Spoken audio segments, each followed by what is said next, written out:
Orosius, Book 1, Preface. I have obeyed your instructions, blessed Augustine, and may my achievement match my good intentions. I am not at all certain, however, that I have done the work well.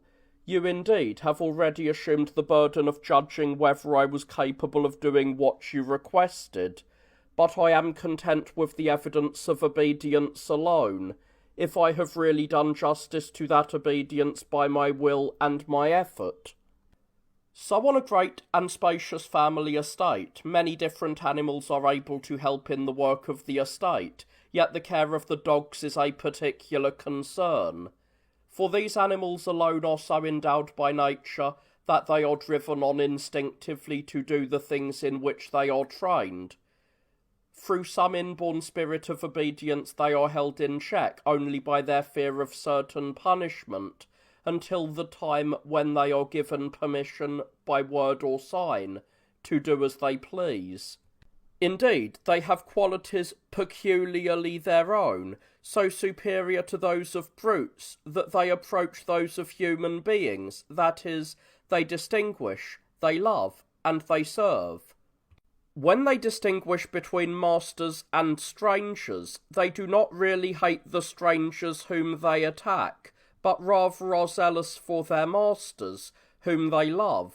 In their attachment to their master and their home, they keep watch, not because they are so disposed naturally, but because they are inspired by a love filled with anxiety. Hence, according to the mystic revelation in the Gospels, the Canaanite woman was not ashamed to mention, nor did our Lord disdain to hear, that little dogs were eating the crumbs under their master's table. Nor did the blessed Tobias, following the guidance of an angel, scorn to have a dog as his companion. Therefore, since the love that all have for you is in my case united with a special love, I have willingly obeyed your wish.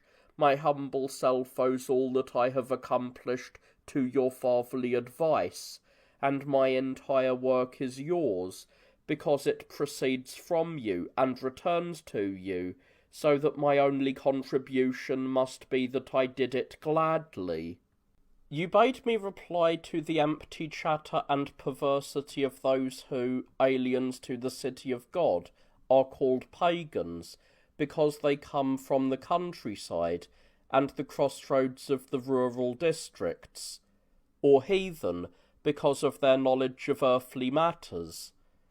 Although these people do not seek out the future, and moreover either forget or know nothing of the past, nevertheless they charge that the present times are unusually beset with calamities for the sole reason that men believe in Christ and worship God, while idols are increasingly neglected.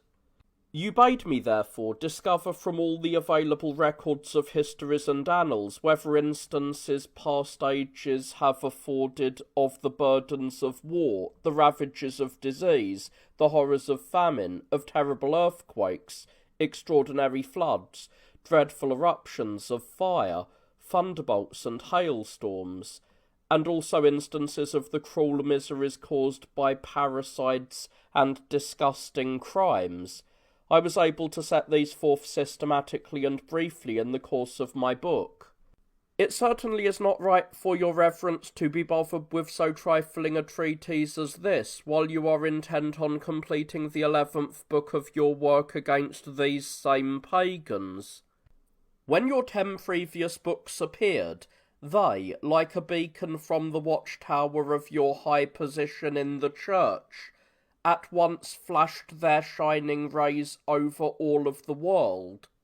Also, your holy son, Julian of Carthage, a servant of God, strongly urged me to carry out his request in this matter in such a way that I might justify his confidence in asking me. I started to work, and at first became confused, for as I repeatedly turned over these matters in my mind, the disasters of my own times seemed to have boiled over, and exceeded all usual limits. But now I have discovered that the days of the past were not only as oppressive as those of the present, but that they were the more terribly wretched the further they were removed from the consolation of true religion. My investigation has shown, as was proper it should, that death and a thirst for bloodshed prevailed during the time in which the religion that forbids bloodshed was unknown. That, as the new faith dawned, the old grew faint. That when the old neared its end, the new was already victorious. That the old beliefs will be dead and gone when the new religion shall reign alone. We must of course make an exception of those last, remote days at the end of the world, when the Antichrist shall appear, and when judgment shall be pronounced, for in these days there shall be distress such as there never was before, as the Lord Jesus Christ by his own testimony predicted in the Holy Scriptures.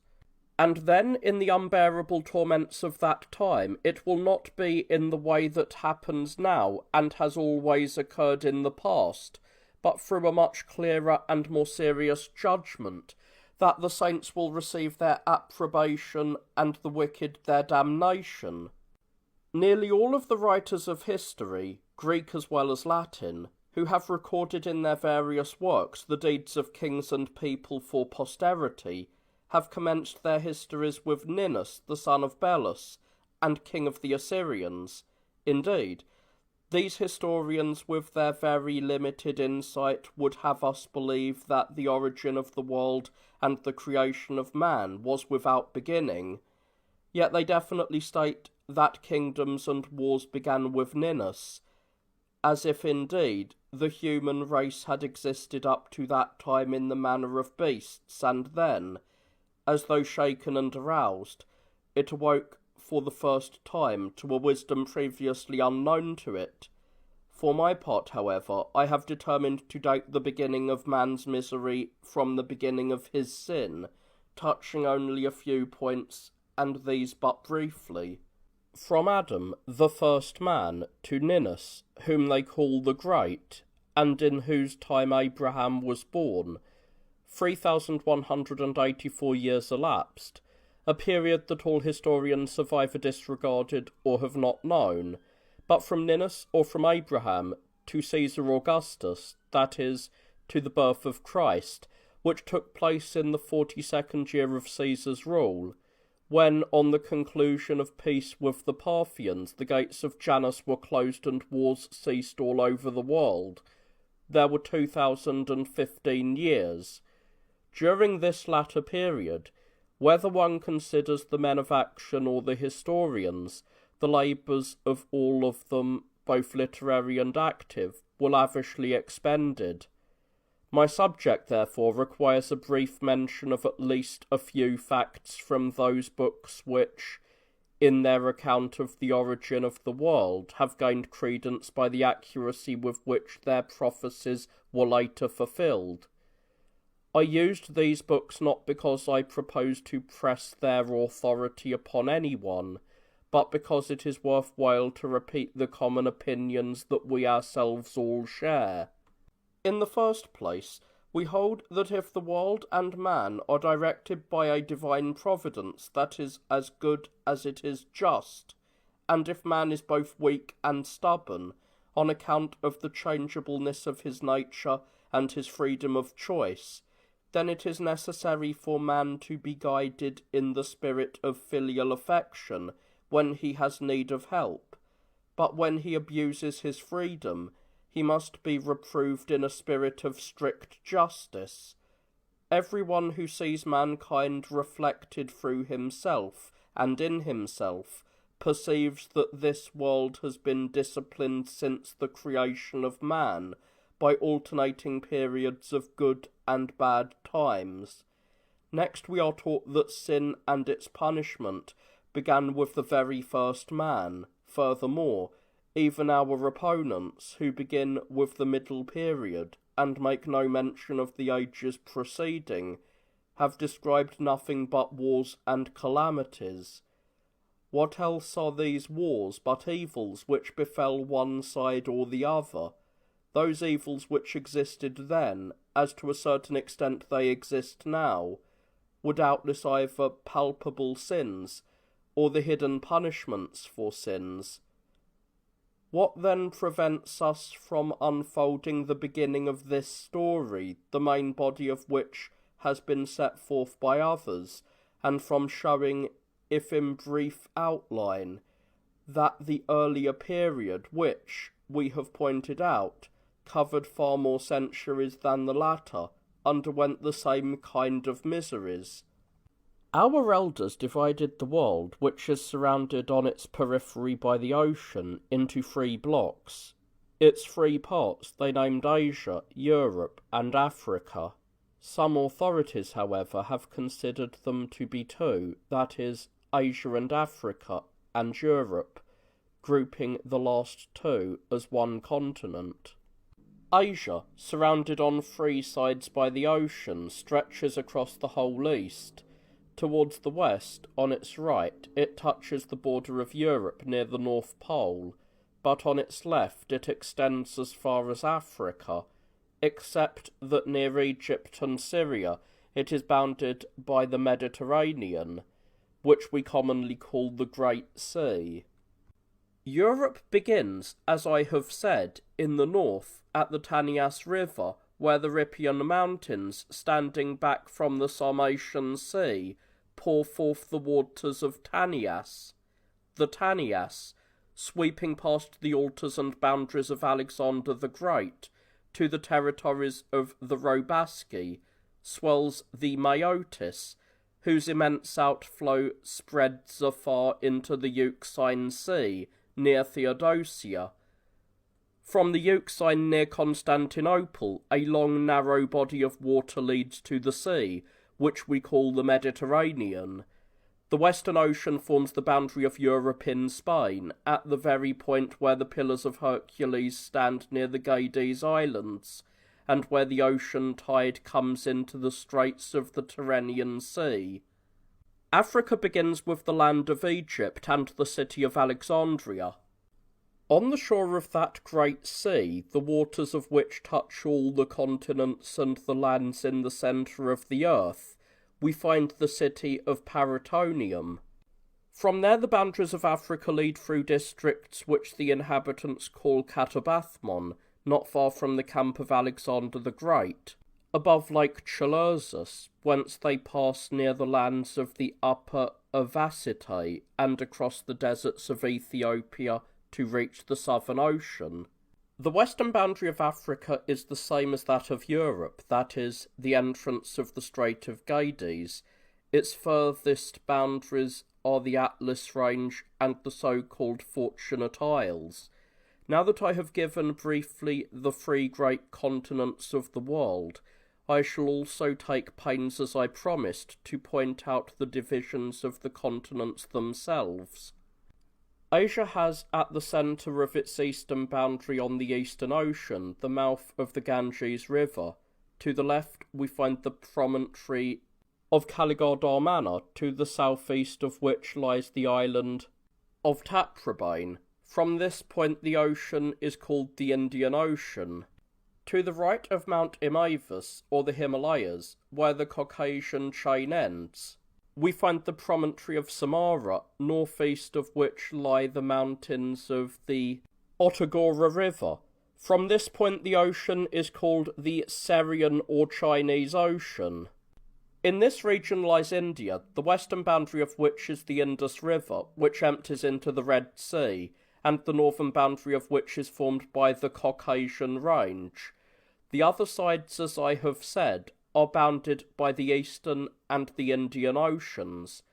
The land has 44 people, not including either those who dwell on the island of Taprobane, which has 10 cities, or those who live on the many other densely populated islands. Between the Indus River on the east and the Tigris River, which lies to the west, are the following territories: Arachosia, Parthia, Assyria, Persia, and Media, by nature rough and mountainous lands. On the north they are bounded by the Caucasian Range, and on the south by the Red Sea and the Persian Gulf, while in the centre flow their principal rivers, the Hydaspes and the Arbis. In these regions are 32 tribes. It is all commonly spoken of as Parthia, although the sacred scriptures often call the whole area Media. Between the Tigris and Euphrates rivers is Mesopotamia, beginning in the north between Mount Taurus and the Caucasian Range. To the south we meet in order, first Babylonia, then Chalcedea, and lastly Arabia Eudaimon, a narrow strip of land facing east and lying between the Persian and Arabian Gulfs. 28 peoples live in these lands. Syria is the name generally given to the land that extends from the Euphrates River on the east to the Mediterranean on the west, from the city of Dagusa on the boundary between Cappadocia and Armenia near the place where the Euphrates rises on the north, as far south as Egypt and the end of the Arabian Gulf. This gulf extends southwards in a long and narrow furrow, which abounds with rocks and islands. From the Red Sea, that is, from the ocean, it stretches in a westerly direction. The largest provinces of Syria are Commagene, Phoenicia, and Palestine, not including the lands of the Saracens and the Nabateans, whose tribes number 12. At the head of Syria is Cappadocia, which is bounded on the east by Armenia, on the west by Asia, on the northeast by the Themyscrian Plains and the Cimmerian Sea, and on the south by Mount Taurus. Below this mountain lies Cilicia and Isuria, extending as far as the Cilician Gulf, which faces towards the island of Cyprus. The region of Asia, or to speak more correctly, Asia Minor, exclusive of the eastern part where it touches Cappadocia and Syria, is surrounded on all sides by water, on the north by the Euxine, on the west by the Propontis and the Hellespont, and on the south by the Mediterranean. Here towers Mount Olympus. Lower Egypt is bounded by Syria and Palestine on the east, by Libya on the west, by the Mediterranean on the north, and by the mountain called Climax, Upper Egypt, and the Nile on the south. The river seems to rise from the shore where the Red Sea begins, at the place called Mosilon Emporium. Thence it flows west for a long distance, forming in its midst the island called Meroe, finally, bending to the north, swollen by seasonal floods, it waters the plains of Egypt. Some authors say that it rises not far from Mount Atlas and gradually disappears in the sands, from which, after a short interval, it flows out into a vast lake, and then glides eastwards through the Ethiopian desert towards the ocean, and finally, turning to the left, flows down to Egypt. Of a truth, there is a great river of this kind, which has such an origin and such a course, and which truly begets all of the monsters of the Nile. The barbarians near its source call it the Dara, but by the other inhabitants it is called the Nuhul. This river, however, is swallowed up in a huge lake, in the land of the people called the Libyo-Egyptians, not far from the other river which, as we have said, rushes forth from the shore of the Red Sea, unless, as may be the case, it pours from a subterranean channel into the bed of that river which flows down from the east. Upper Egypt stretches far to the east. On the north is the Arabian Gulf, on the south the ocean. On the west its boundaries begin at Lower Egypt, and on the east it is bounded by the Red Sea. In this region are 24 peoples. Now that I have described the southern part of all of Asia, it remains for me to take up the remaining lands, working from east to north. The Caucasus Range rises first in the territories of the Cochleans, who dwell above the Cimmerian Sea, and in the lands of the Albanians, who live near the Caspian Sea. Indeed, as far as its eastern extremity, it seems to be one range, though it has many names. Some wish to consider these mountains part of Mount Taurus because, as a matter of fact, Mount Parkahatras in Armenia, lying between Mount Taurus and the Caucasus, is believed to form an unbroken chain with the other two ranges. The Euphrates River, however, proves that this is not the case, for springing from the foot of Mount Parkahatras, it bends in its course southward, veering constantly to the left, but keeping Mount Taurus on the right. The Caucasus, in the territories of the Cochleans and the Albanians, where there are also passes, is called Mount Caucasus. From the Caspian passes to the Armenian gates, or to the source of the Tigris River, between Armenia and Iberia, it is called the Acro-Saraunian Range. From the source of the Tigris to the city of Carrhae, between the Massagetæ and the Parthians, it is named Mount Ariobarzanes. From the city of Carrhae to the town of Cathippus, between the Hersanians and the Bactrians, it is called Mount Memamali. There amomum grows in abundance. The nearest part of the range to Mount Memamali is called Mount Parthau. From the town of Carthippus to the village of Saphris in the intervening lands of the Dahae, Saccharalce and the Parthian are the peaks of the Oscabares. There the Ganges River rises, and silphium grows. From the source of the Ganges River to the sources of the Ottagora River on the north, where the mountain-dwelling Paropamphicidae live, we find Mount Taurus. From the sources of the Ottagora to the city of Ottagora, between the Huns, Scythians, and the Gandariae, is Mount Caucasus. The furthest part of the range is Mount Imarvus, between the Ioe and the Pasiodarae, where the Chrysaorus River and the promontory of Samara meet the Eastern Ocean. In the lands that extend from Mount Imarvus, that is, from the eastern tip of the Caucasus Range, and from the right division of the east, where the Syrian or Chinese Ocean lies, as far as the promontory of Boreum and the Boreum River, and thence to the Scythian Sea on the north, to the Caspian Sea on the west, and to the wide range of the Caucasus on the south.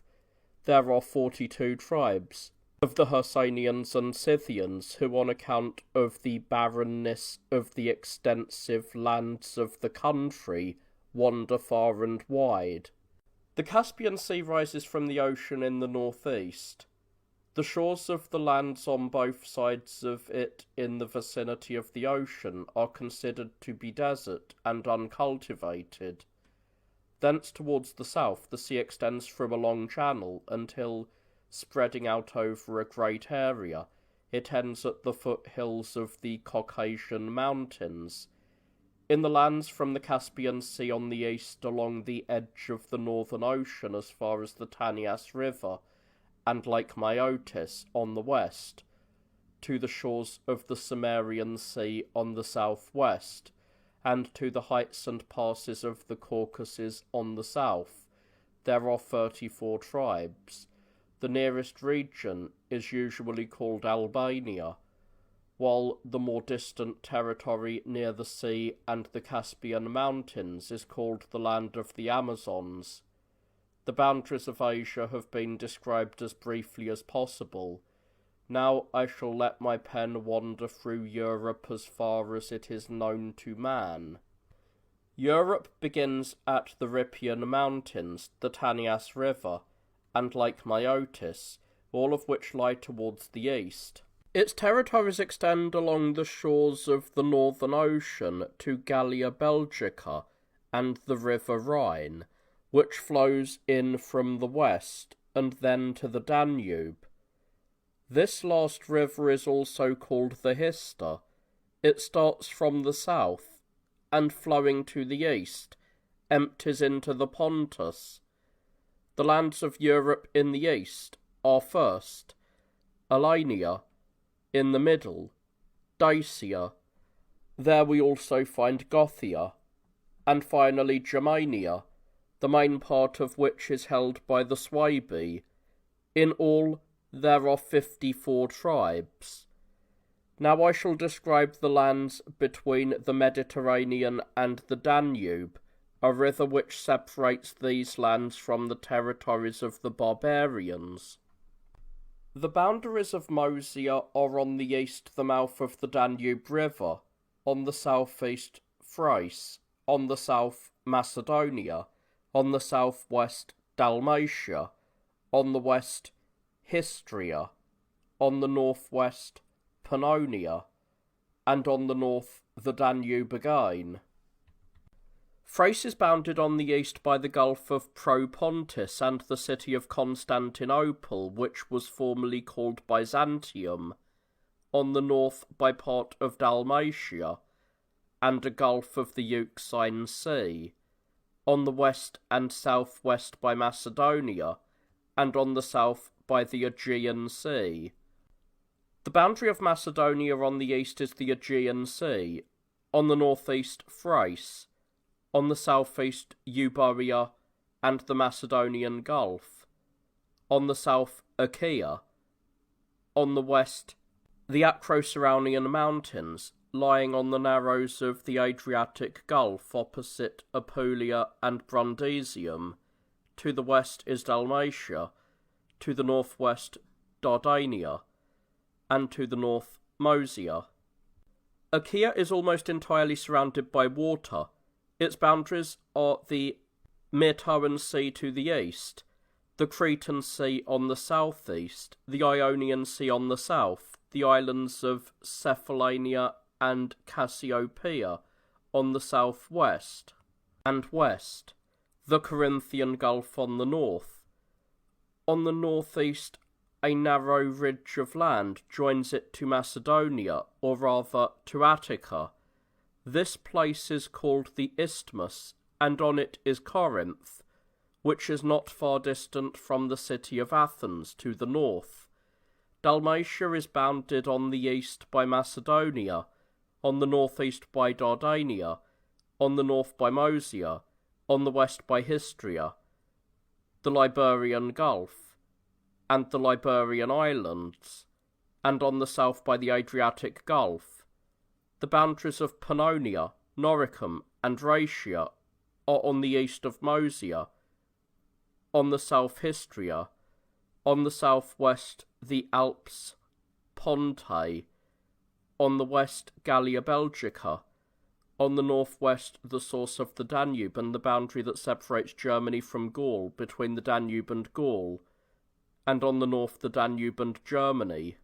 The territory of Italy extends from the northwest to the southeast, having on the southwest the Tyrrhenian Sea, on the northeast the Adriatic Gulf.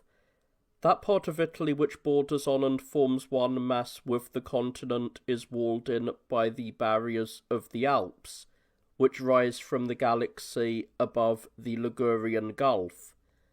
The Alps limit first the territories of the Narbonese, and then Gaul and Rhaetia, until they sink in the Liburnian Gulf.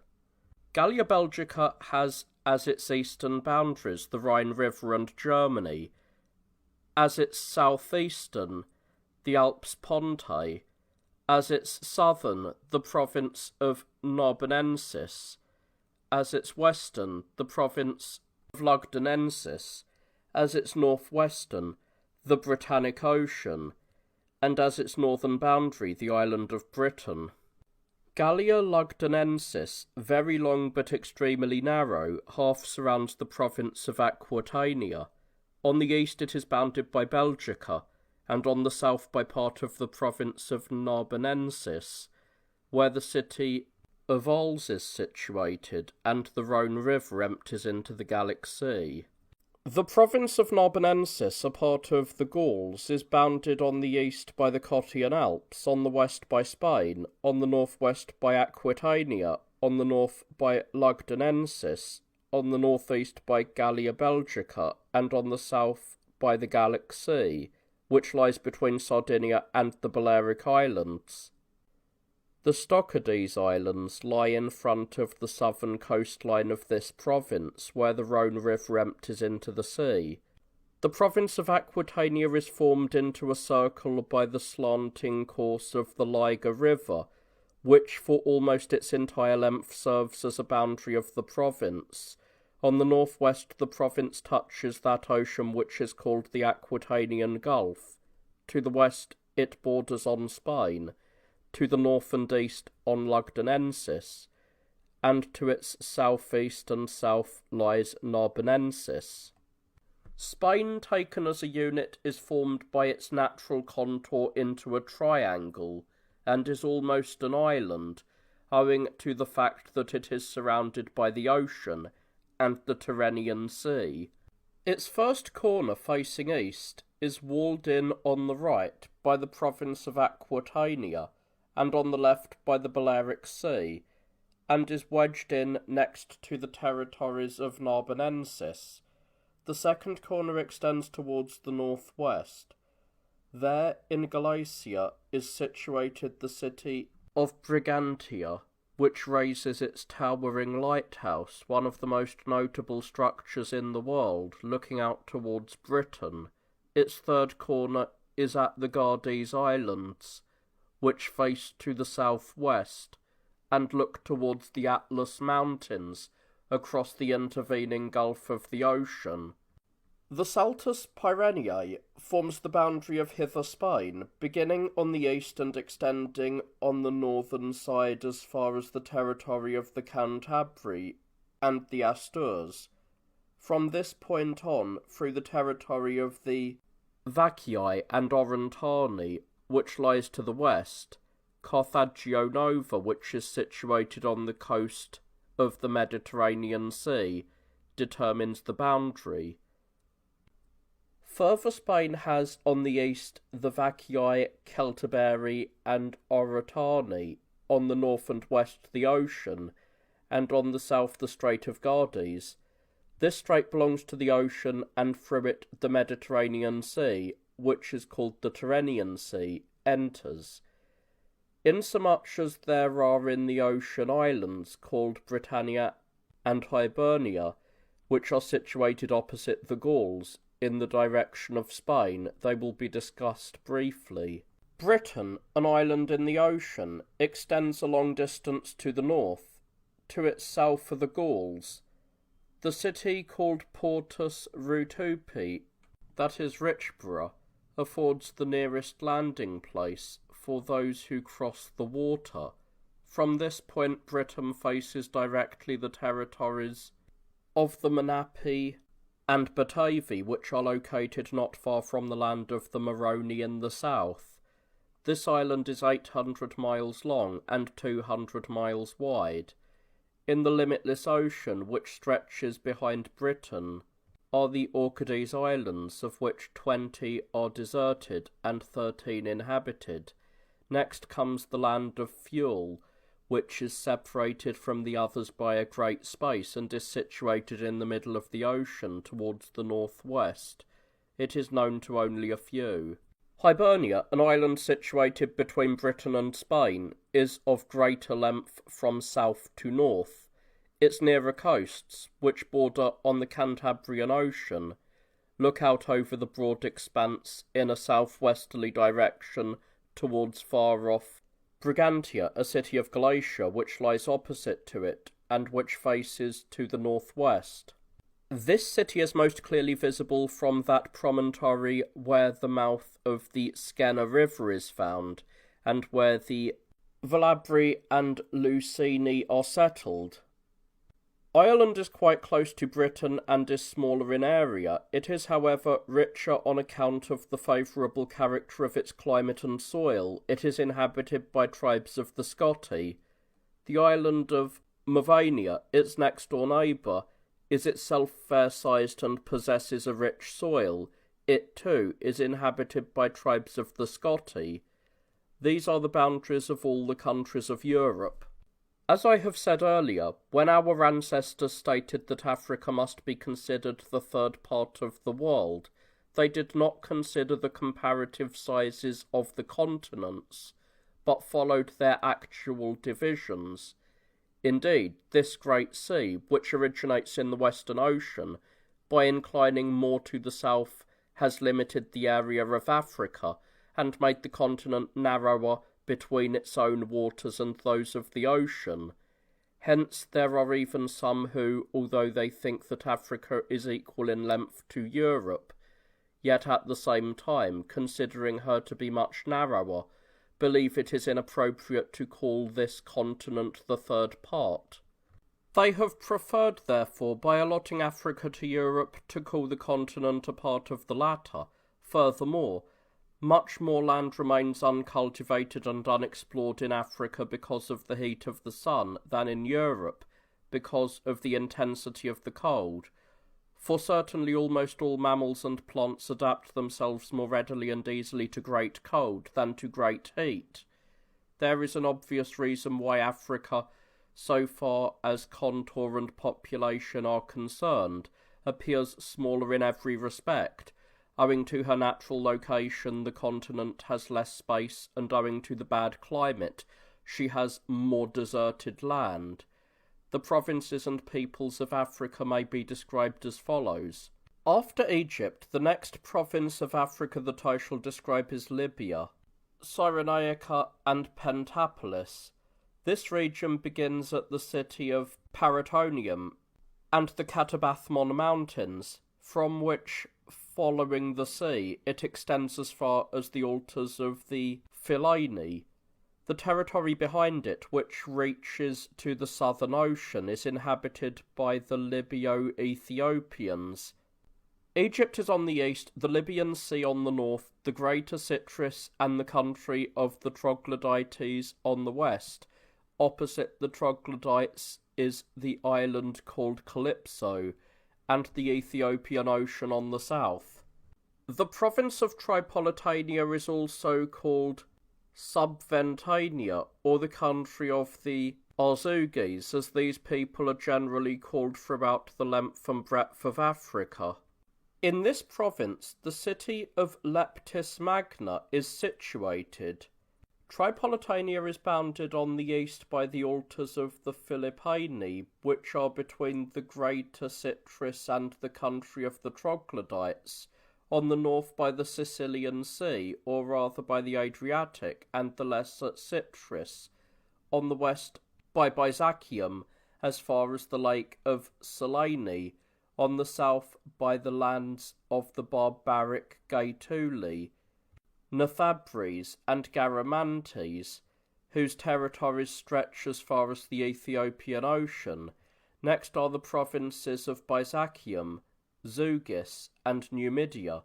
To begin, Zugis is not the name of one conventus, but we find that it was the general name of the whole province. Byzantium then with the city of Hadriametum, Zugis with the great Carthage, Numidia with the cities of Hippo, Regius, and Rusicada, are bounded on the east by the Lesser Cyprus and the lake of Selene, and on the north by the Mediterranean, which faces towards the islands of Sicily and Sardinia. These provinces are bounded on the west by the Mauritanias, and on the south by the Uzeri Mountains, behind which the Ethiopian peoples wander about as far as the Ethiopian Ocean. Mauritania Sitifensis and Mauritania Caesariensis border to the east on Numidia, to the north on the Mediterranean, to the west on the Malva River, and to the south on Mount Astrixis, which separates the fertile soil from the sands that stretch as far as the ocean. In this desert the Ethiopian Gangenes roam. Mauritania Tingitana is the last part of Africa. This region is bounded on the east by the Malva River, on the north by the Mediterranean as far as the Strait of Gades, which is confined between the two opposite promontories of Abyla and Calpe, on the west by the Atlas Range and the Atlantic Ocean, on the southwest by the Hesperian Mountain, on the south by the territory belonging to the tribes of the Ortololes, who are now called the Galaules, and who inhabit the lands which extend as far as the Western Ocean. This is the boundary line of the whole of Africa. Now I shall set forth the locations, names, and sizes of the islands which are in the Mediterranean Sea. The island of Cyprus is surrounded on the east by the Syrian Sea, which people call the Gulf of Issus, on the west by the Sea of Pamphylia, on the north by the Cilician Gulf, and on the south by the Syrian and Phoenician seas. In extent it is 175 miles in length, and 125 miles in width. The island of Crete is bounded on the east by the Carpathian Sea, on the west and north by the Cretan Sea, on the south by the Libyan Sea, which people also call the Adriatic. It is 172 miles long and 50 miles wide. The islands of the Cyclades are these. The first on the east is Rhodes, then on the north Tenedos, on the south Carpathus, and finally on the west Cythera. These islands are bounded on the east by the shores of Asia, on the west by the Icarian Sea, on the north by the Aegean Sea, and on the south by the Carpathian Sea. The entire number of the Cyclades is 54. These islands extend from north to south 500 miles, from east to west 200 miles. The island of Sicily has 3 promontories. The first, called Pelorus, faces towards the northeast, and its nearest city is Messana. The second, called Percainum, on which is the city of Syracuse, faces towards the southeast. The third, called Lilybaeum, is inclined to the west, and is the location of a city of the same name. The distance from Pelorus to Percainum is 158 miles, and that from Percainum to Lilybaeum is 187 miles. Sicily is bounded on the east by the Adriatic Sea and on the south by the African Sea, which is opposite the land of the Subventani and the Lesser Citrus. On the west and on the north it is bounded by the Tyrrhenian Sea, which extends on the north as far as the eastern strait of the Adriatic Sea. This strait divides the lands of the Tauromentium in Sicily from those of the Bruti in Italy. The islands of Sardinia and Corsica are divided by a small strait 20 miles in width. The southern part of Sardinia, which faces Numidia, is inhabited by the Caralatini, its northern part, which faces the island of Corsica, by the Albienses. Sardinia is 230 miles long and 80 miles wide. To the east and northeast of the island is the Tyrrhenian Sea, which faces towards the harbour of the city of Rome. To the west, the Sardinian Sea. To the southwest, the Balearic Isles, situated far away. To the south, the Numidian Gulf. And to the north, as I have said, Corsica. The island of Corsica has many corners, because of its numerous promontories. This island, bounded on the east by the Tyrrhenian Sea and the Pontus, the harbour of the city, on the south by Sardinia, on the west by the Balearic Islands, and on the northwest and north by the Ligurian Gulf, is 110 miles long and 26 miles wide. There are 2 Balearic Islands, the larger and smaller. On each of these are 2 towns. The larger island towards the north faces the city of Tarraco in Spain, the smaller the city of Barcelona. The island of Abussus lies near the greater. On the east, these islands face Sardinia. On the northeast, the Gallic Sea. On the south and southwest, the Mauritanian Sea, and on the west, the Iberian Sea. These then are the islands situated in the waters of the entire Mediterranean from the Hellespont to the ocean, which, because of their culture and history, are considered more famous. I have completed my survey of the provinces and islands of the whole world as briefly as I could. Now, so far as I am able to give them, I shall make known the local disasters of individual nations as they arose in an unending stream from the beginning, and I shall discuss their nature and their origin as well. After the fashioning and adornment of this world, man, whom God had made upright and immaculate, became defiled by sin. As a consequence, the human race, because it had become depraved by its lusts, was also corrupted. A just punishment then followed directly upon man's unlawful use of his liberty. This sentence of God, Creator and Judge, delivered against man because of his sins, and against the earth because of man, and lasting as long as the human race shall inhabit this earth, we all, even though unwilling, affirm by our very denials, and sustain by our admissions. And even those who would reject its truth because they are unwilling to hearken to the words of faith, confirm it by that weakness which is born of their obstinacy. Subsequently, as the truthful writers of the Scripture declare, the sea overflowed the land, a flood covering the entire earth was let loose, only sky and sea remained, and the whole human race was destroyed. Only a few, because of their faith, were saved in the ark, so that they might be the founders of a new race. Other writers, too, have testified to this truth. Though ignorant of the past, and the very Creator of the ages, they have nevertheless learned about the flood by drawing logical inferences from the evidence offered by stones, which, encrusted with shells and often corroded by water, we are accustomed to see on faraway mountains. Although I could bring forward other arguments of this sort, which are worthy of mention and accurate in point of truth, let those two principal ones suffice concerning the transgression of the first man, and the condemnation of his offspring and his life, and thereafter concerning the destruction of the whole human race. I shall make this reservation: if pagan historians have discussed these subjects, we shall extend our account to cover their treatment. 1,300 years before the founding of the city, Ninus, the first king of the Assyrians, as my opponents wish him to be considered, was led on by his lust for dominion to wage wars abroad.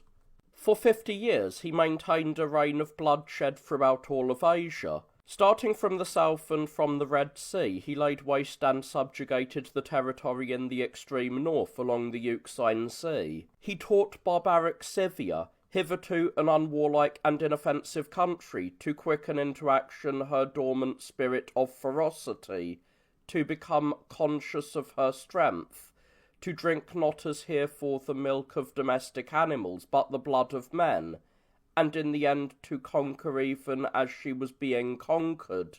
Finally, he engaged in battle with Zoroaster, the king of the Bactrians, and after defeating him, slew him. This was the same man who they say invented the art of magic. Later, Ninus himself, while storming a rebellious city, was struck by an arrow and died. His wife, Semiramis, succeeded him on the throne. She had the will of a man, and went about dressed like her son. For 42 years she kept her own people, lusting for blood from their previous taste of it, engaged in the slaughter of foreign tribes. Not satisfied with the boundaries that she had inherited from her husband, who was the only king of that age to be warlike, and who had acquired these lands in the course of 50 years, the woman added to her empire Ethiopia, which had been sorely oppressed by war and drenched with blood. She also declared war upon the people of India, a land which nobody ever had penetrated, excepting herself and Alexander the Great. To persecute and slaughter peoples living in peace was at that time an even more cruel and serious matter than it is today, for in those days neither the incentive for conquest abroad nor the temptation for the exercise of cupidity at home was so strong. Burning with lust and thirst for blood, Semiramis in the course of continuous adulteries and homicides caused the death of all those men whom she had delighted to hold in her adulterous embrace, and whom she had summoned to her by royal command for that purpose. She finally most shamelessly conceived a son, godlessly abandoned the child, later had incestuous relations with him, and then covered her private disgrace by public crime, for she prescribed that between parents and children no reverence for nature in the conjugal act was to be observed, but that each should be free to do as he pleased. Tacitus, too, among others, mentions that 1160 years before the founding of the city, the region which bordered on Arabia and which at that time was called Pentapolis, was burned, even below its surface, by a fire from heaven. This is what he says: "Not far from there lie the plains, which, they say, were once fertile, and were the sites of great cities, but which later were burned by lightning."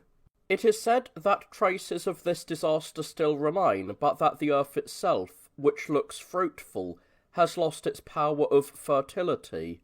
Although at this point, as if he were unaware of it, he said nothing about cities having been burned because of the sins of mankind, yet a little later, as if he had forgotten his purpose, he adds this statement: "For my own part, although I am willing to admit that those famous cities of old were destroyed by fire from heaven, yet I still hold the opinion that it was the exhalations from the lake that infected and poisoned the land."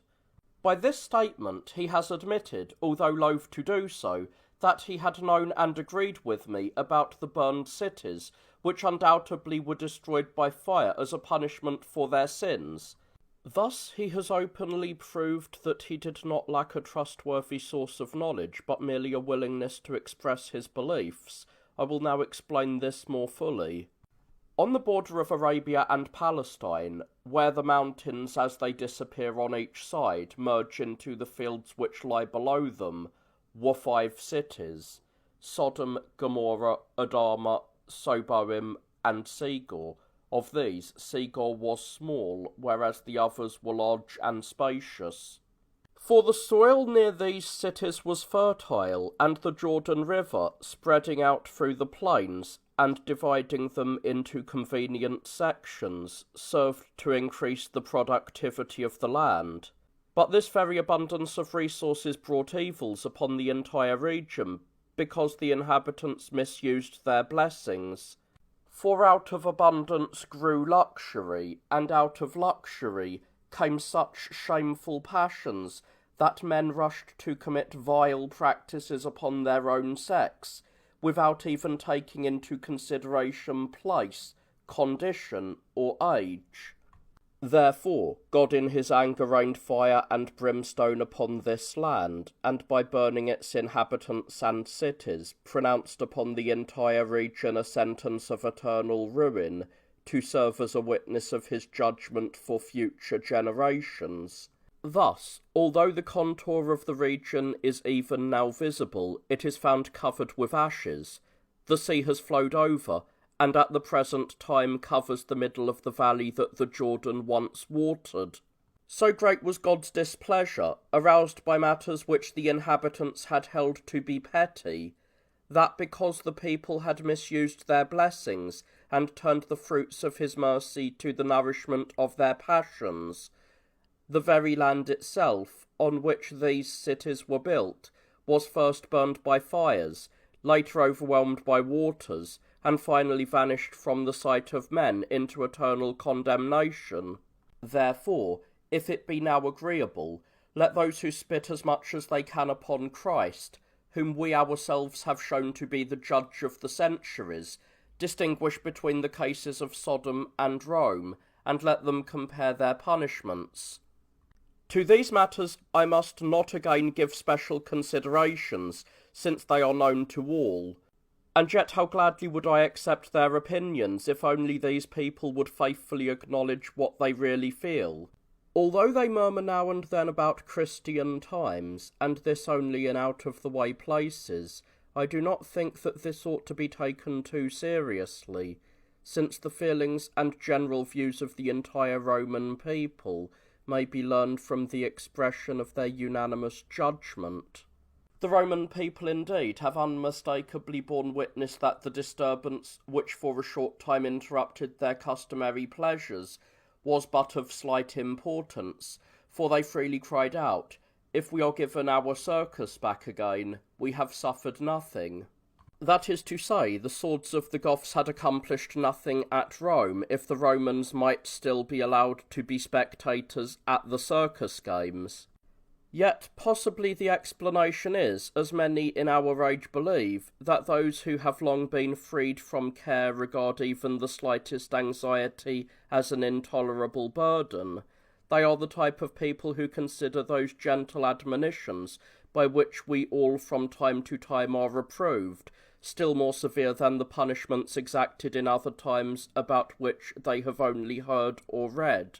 At any rate, I remind them of the fate of the inhabitants of Sodom and Gomorrah, so that they might learn and understand in what way God has punished sinners, in what way he can punish them, and in what way he will punish them. 1,070 years before the founding of the city, the Telecanes and Kayati fought a stubborn battle against Pheronius, the king of the Argives, and against the Parrhasians. The course of the struggle fluctuated, and the battle ended without decision. In a battle shortly afterward, these Telecanes were defeated and fled from their native land.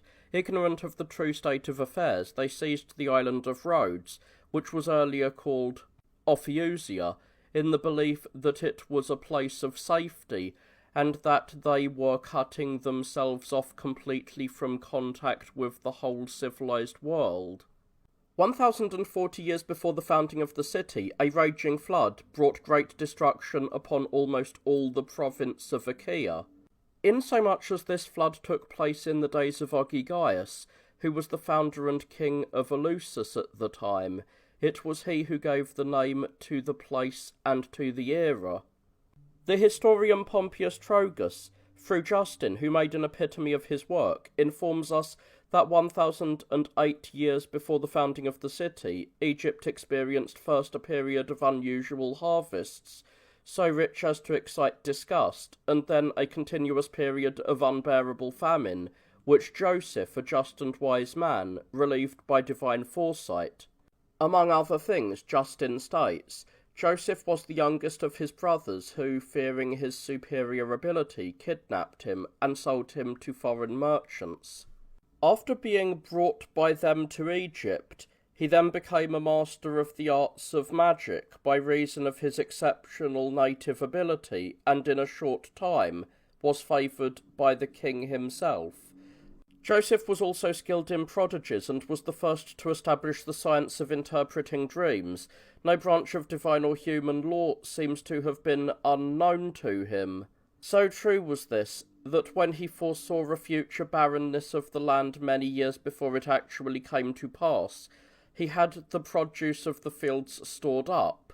So remarkable were the instances of his skill, that his words of advice seemed to come from God rather than from man. His son was Moses, who, besides inheriting his father's knowledge, was also graced with a comely appearance. But the Egyptians, who were suffering from scabies and tetter, when warned by an oracle, drove Moses out of the land, and also the others who were affected by the disease, lest the pestilence should gradually spread among a greater number.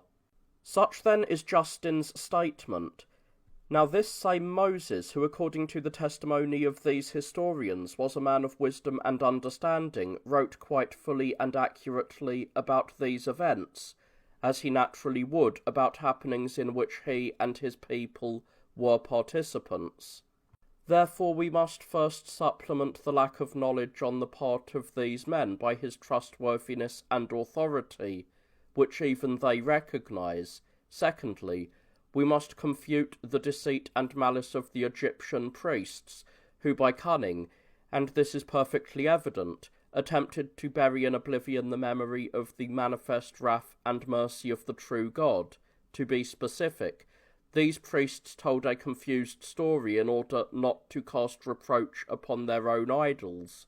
For by telling the truth, they would have proved that they should worship that God who by his counsel had foretold their disasters, and who by his help had enabled them to escape them. Perhaps we might give a kindlier interpretation and say that they had forgotten the truth. For through the foresight of that Joseph of ours, who was a servant of the true God, and who was dutifully and zealously concerned about the welfare of his Lord's people, they themselves as priests had plenty of produce, but because they were false priests, they did not suffer when the rest were hungry. In truth, whoever is satisfied forgets, whoever suffers remembers. Although the histories and registers are silent, nevertheless the land of Egypt itself is a witness which offers evidence of that age. In those days the country was brought under the king's power and was restored to its own cultivators. From that time to the present day it has regularly paid a tax of a fifth part of its entire produce. It was during the reign of the Neapolitan king, whose name was Amasis, that the great famine came to Egypt. This was also the time that Balius was ruling over the Assyrians and Apis over the Argives. The 7 years of famine, however, were preceded by 7 years of plenty. Exercising his usual shrewdness, our Joseph collected and stored the surplus of these years. This surplus ordinarily would have perished through neglect in proportion to the bountifulness of the crop. He thus saved all of Egypt. He amassed all the money for Pharaoh, and all the glory for God, rendering by his just stewardship tribute to whom tribute was due, and honour to whom honour was due.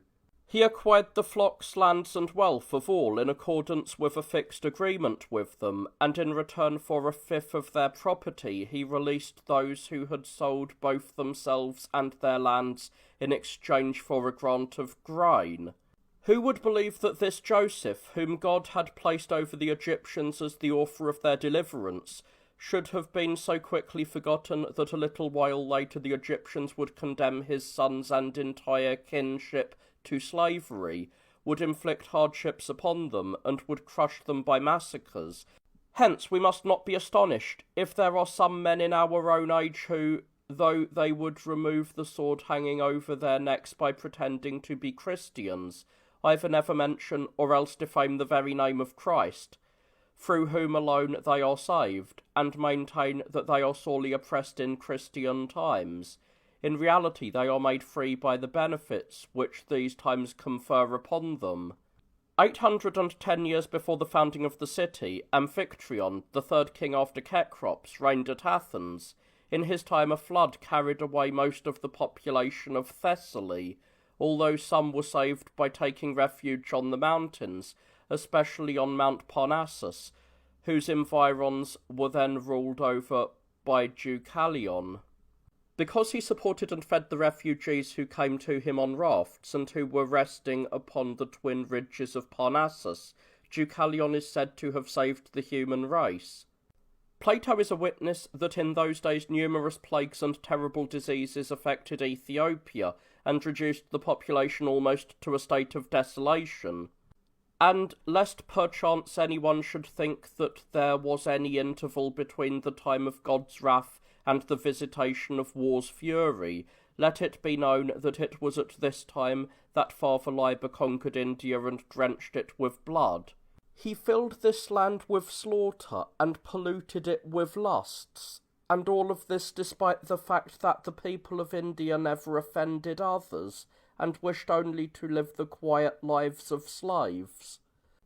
Pompeius and Cornelius bear witness to the fact that in the 805th year before the founding of the city, the Egyptians were oppressed by unspeakable evils and intolerable plagues.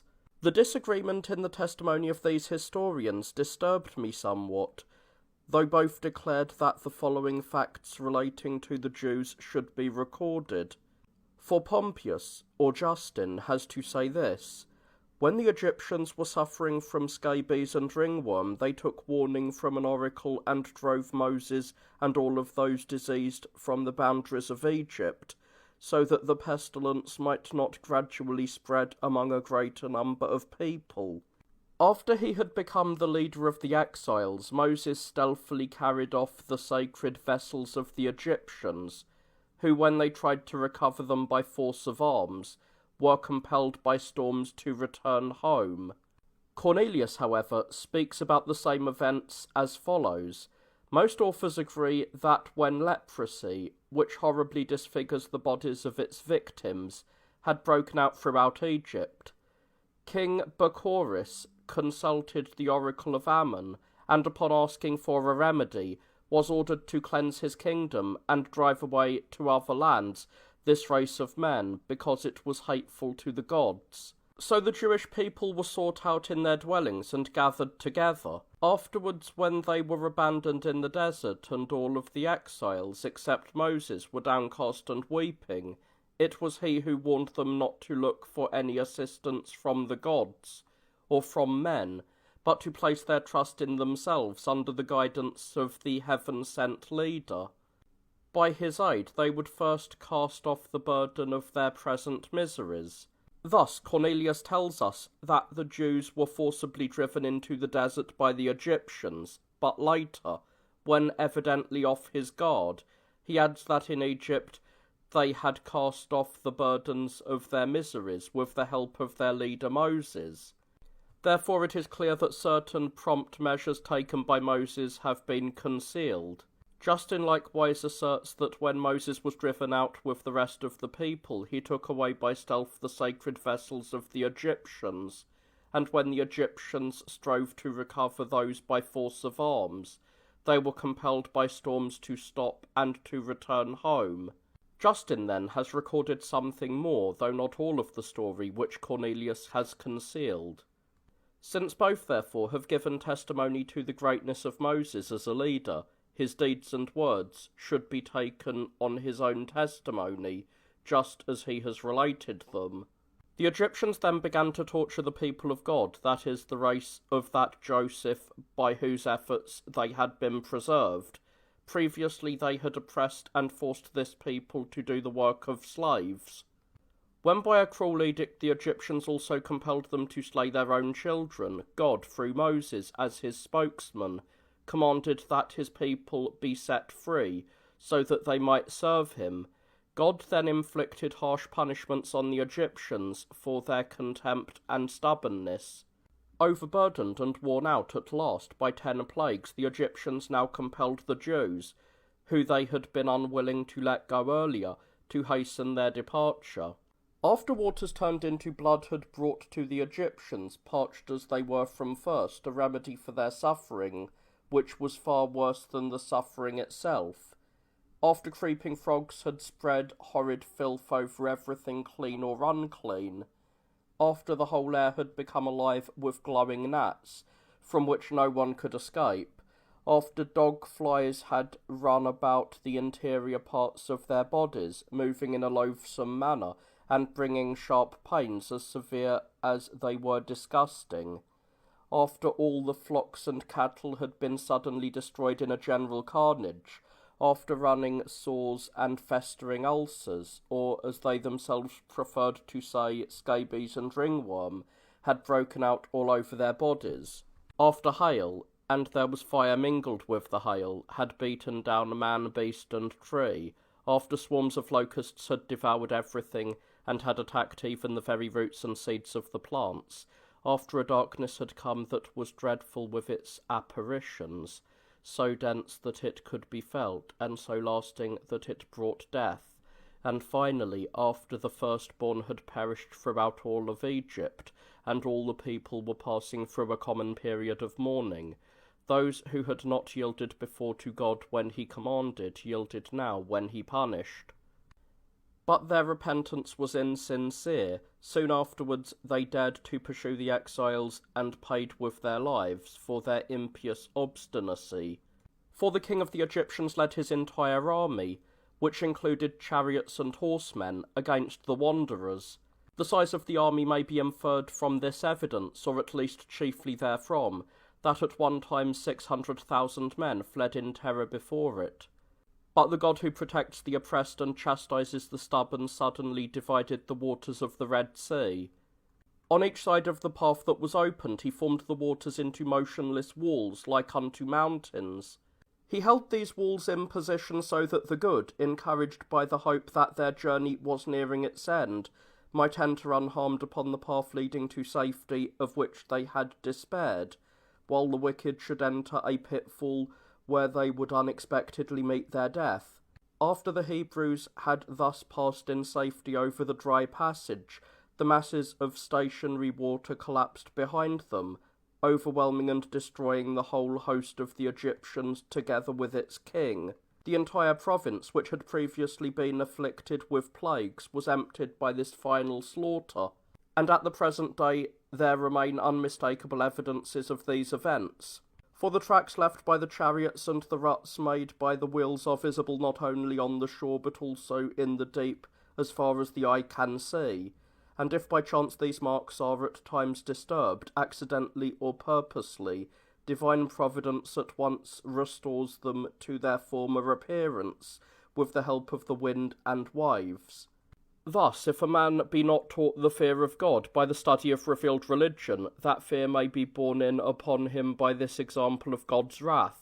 In those days also the heat was so continuous, oppressive, and intense, that it is said that the sun, after passing through the regions of the heavens outside of its regular course, did not visit the earth with its warmth, but scorched it with fire.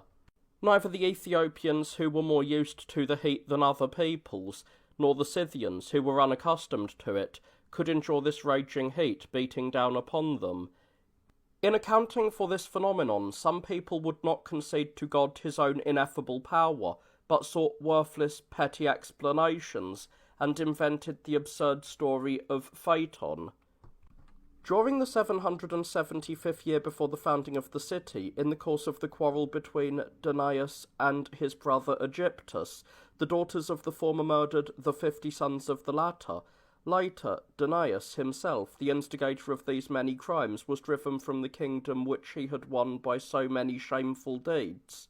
He then betook himself to Argos, and there persuaded the Argives to help him in a despicable act, for he drove Sthenelaus from his kingdom and made himself king, even though Sthenelaus had welcomed him when he was an exile and in need. The hospitality extended by the bloody tyrant Busiris in Egypt was barbarous, and his religion was still more barbarous. It was his custom to drink to the health of his gods, who were partners in his crimes, with the blood of his innocent guests. I wonder whether this practice seemed as detestable to the gods themselves as it undoubtedly seemed to men. In those days, too, a parricide was added to the incest involving Tereus, Procene, and Philomela. More detestable than either of these crimes was the meal which is horrible to mention, for in avenging her sister Philomela, whose honour Tereus had violated, and whose tongue he had torn out, Procne killed her own little son, and Tereus, his father, was forced to eat him. In those same times, Perseus travelled from Greece to Asia, where, after a long and difficult campaign, he subdued some barbarian tribes. Now a conqueror, Perseus gave his own name to one of the conquered tribes, and henceforth these people were called the Persians. But I am forced to confess that in the interest of reaching the end of my book, I have left out many details concerning the evil conditions of the age, and have abbreviated everything, since in no way could I have ever passed through so thick a forest of evil, unless I hastened my journey by frequent leaps. Insomuch as the Assyrian kingdom was governed by about 50 kings and was hardly ever at peace during the 1,160 years that elapsed before the reign of Sardanapalus, offensive and defensive wars were always being waged. What purpose will be served if I attempt to recall these events by enumerating them, to say nothing of describing them? This is especially so since I must discuss the deeds of the Greeks, and above all I must survey those of the Romans. Neither is there any need for me to recount the disgraceful deeds of Tantalus and Pelops, which became even more disgraceful in the telling. You will recall how the Phrygian king Tantalus most scandalously seized Ganymede, the son of Tros, the king of the Dardanians, and how he took him into his disgusting embrace. The poet Phanocles confirms the story and also mentions the fact that a great war arose on this account.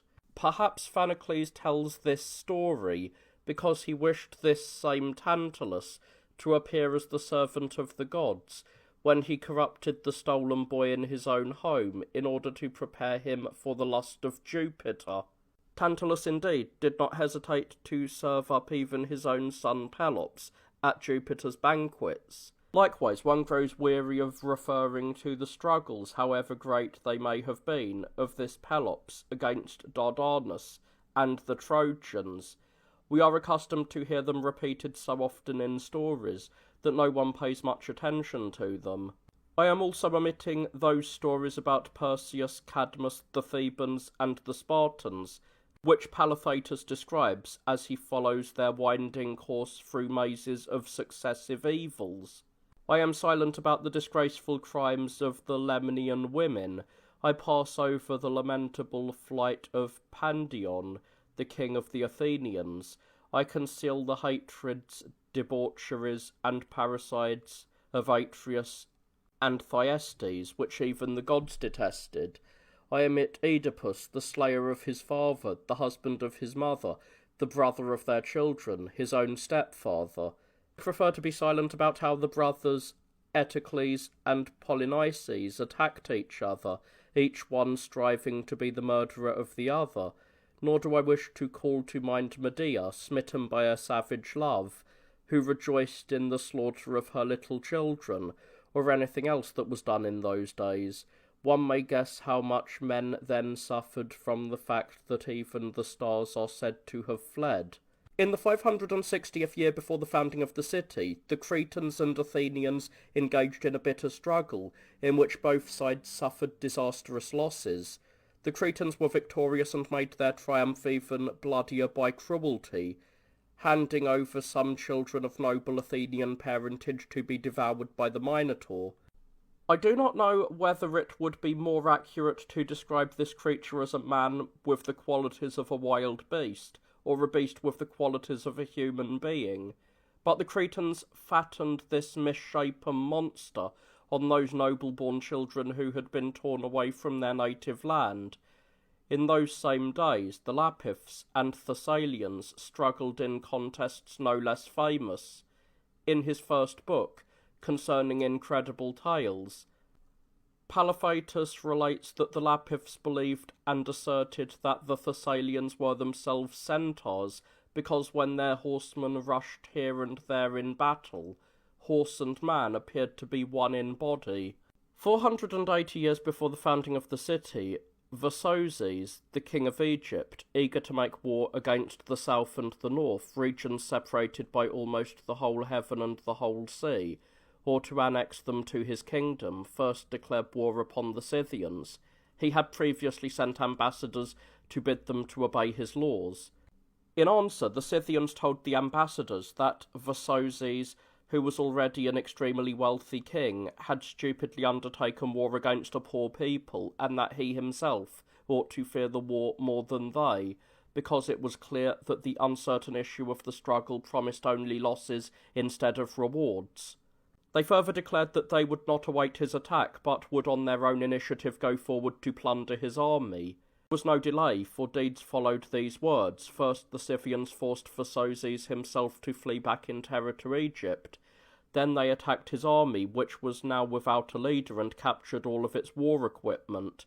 If they had not been prevented by the swamps from entering Egypt, they would have ravaged the entire country.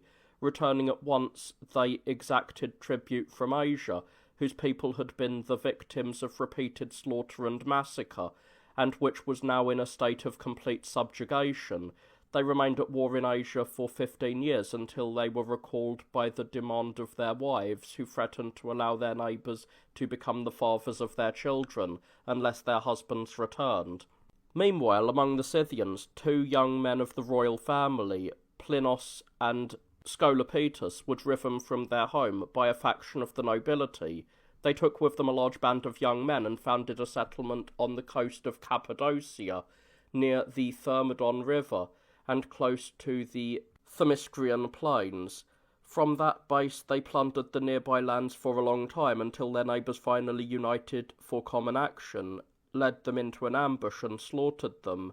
Violently agitated by their own exile and by the loss of their husbands, their wives took up arms and killed the men who survived, so that the common lot of widowhood might unite all of them in one purpose. Enraged against the enemy, these women then destroyed their neighbours, and at the cost of their own blood exacted vengeance for their dead husbands. Later they obtained peace by force of arms and entered into marital relations with foreigners. They put their sons to death as soon as they were born, but brought up their daughters carefully. They burned off the right breasts of these girls so that they might discharge arrows without hindrance. For this reason these women were called Amazons. The 2 queens of these Amazons, Marpasia and Lampeto, divided the army into 2 parts, and drew lots to decide which should carry on war and which should guard the homeland.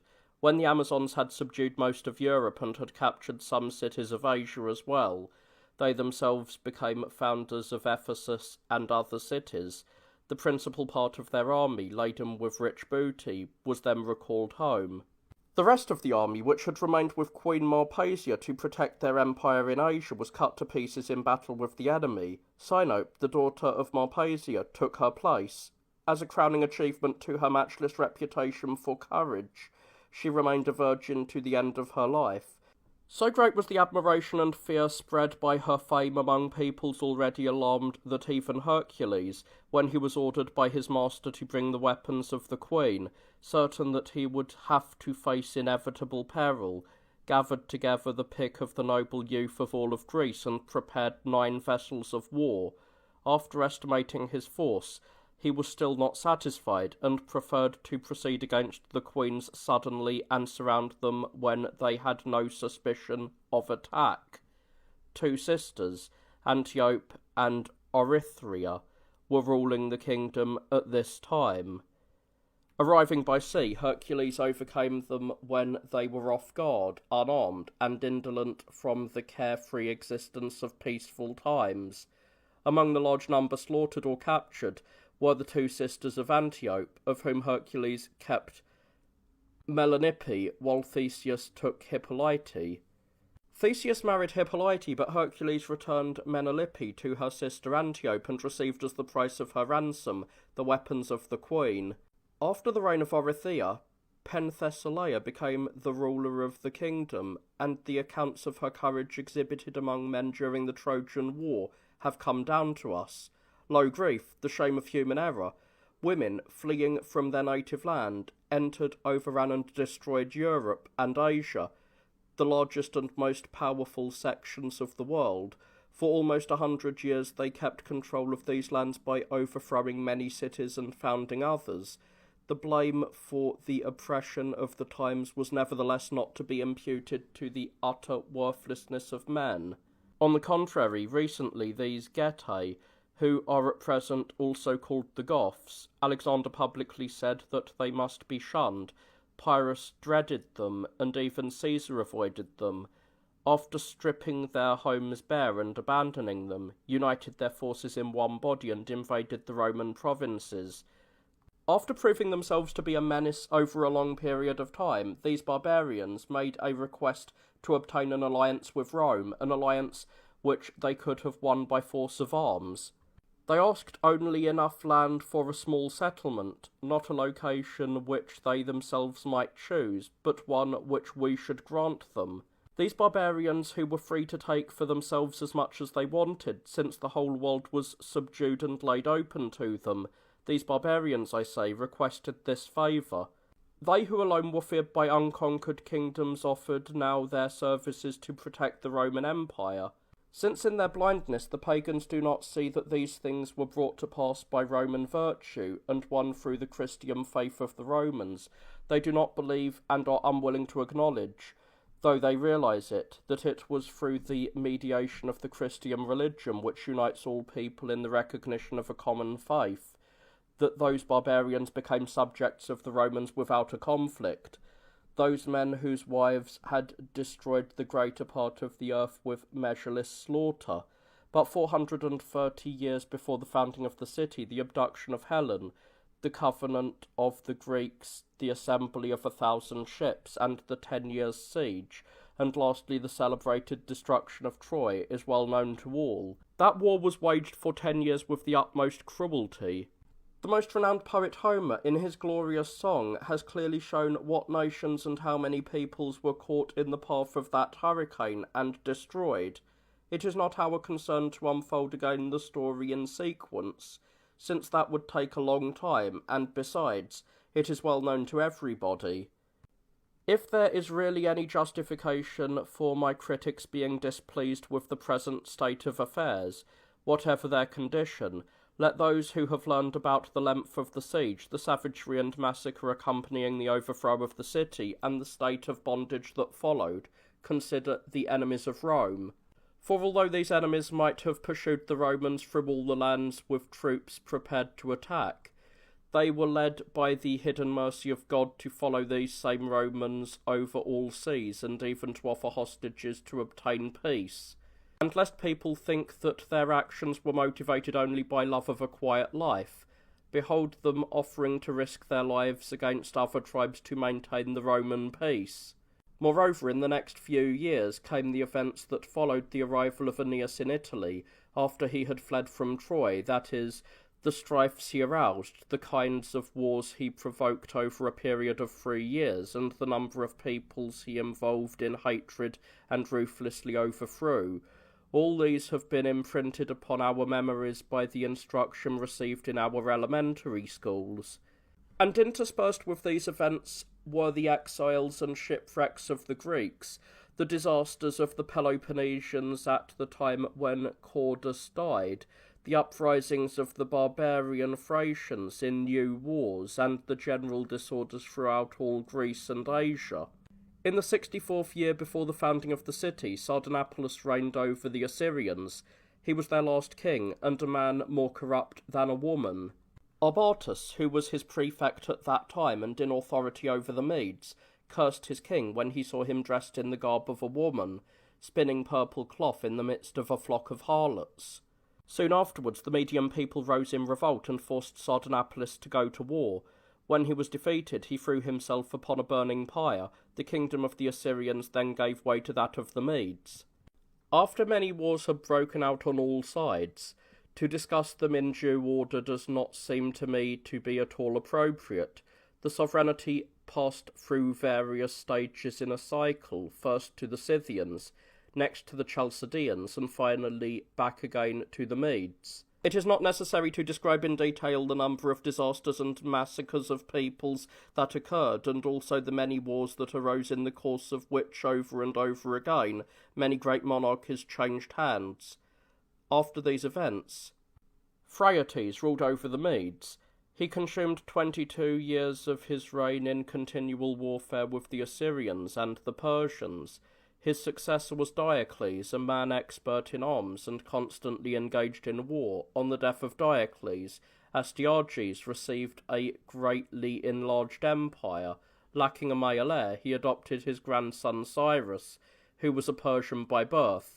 As soon as Cyrus grew into manhood, he gathered together a band of Persians and declared war upon his grandfather. Furthermore, Astyages had forgotten the crime which a short while before he had committed against Harpagus. He had killed the latter's only little son, and had served him to his father at a banquet, and in order that none of a father's great sorrow over the loss of his child might be lessened through happy ignorance, he tauntingly emphasized the gruesome character of the banquet by displaying the hands and head of the child to his father. Forgetting what he had done, Astyages entrusted the highest command of the war to the same Harpagus, who upon receiving command of the army at once betrayed him, and turned over the army to Cyrus. When Astyages learned of this, he assembled his troops and marched against the Persians. He began a battle which was the more fiercely contested because he announced to his men that whoever became afraid and attempted to withdraw from battle would be put to the sword. When the battle line of Persians was compelled to yield ground gradually under the attack of the Medes, who, because of this threat, were fighting furiously, the mothers and wives of the Persians blocked their path and begged them to return to the battle. The women exposed their nakedness to all, lifting up their dresses and asking whether the men wished to take refuge in the wombs of their mothers or of their wives. Shamed by this action, the men returned to battle, made an attack, and forced their pursuers to flee. In this engagement, Astyages was taken prisoner. Cyrus deprived him of his kingdom only and put him in charge of the powerful nation of the Hyrcani. Astyages indeed had no wish to return to the Medes. This was the end of the Median Empire. The states that paid tribute to the Medes, however, revolted from Cyrus, and this was the cause and source of many wars against him. At that time, Phalaris the Sicilian set up a tyranny and began to plunder the people of Agrigentum. He was cruel in his designs and even more cruel in their execution. He perpetrated all kinds of outrages upon innocent people. At length, though unjust himself, he discovered a man whom he punished justly. For a certain Perillus, a worker in bronze, who professed friendship for the tyrant, conceived a work befitting the latter's cruelty. He constructed a brazen bull, in whose side he ingeniously fastened a door that would allow those condemned to be thrust inside the animal. Then, when the imprisoned victim was roasted by a fire placed underneath, the vacuum of the hollow bronze would magnify his tortured cries, and this abominable wonder made the cries seem like the bellowing of cattle, not the groans of men. Phalaris was delighted with the contrivance, but detested its inventor. It furnished the opportunity for both vengeance and cruelty, for he punished the maker in his own invention. There was also among the Latins in a somewhat earlier age a king named Armulius, who prospered by a career of crime and impiety over a period of 18 years. But by divine judgment he was struck by a bolt of lightning, and paid at an early age a penalty long overdue. Let the Latins and Sicilians now choose whether they would prefer to have lived in the days of Armulius and Phalaris, or in these Christian times. In the former times these tyrants tortured to death innocent people, in the latter the Roman emperors, who were among the first to be converted to the Christian religion, did not demand punishment even for the injuries committed by the tyrants themselves, after their overthrow had brought good to the Republic.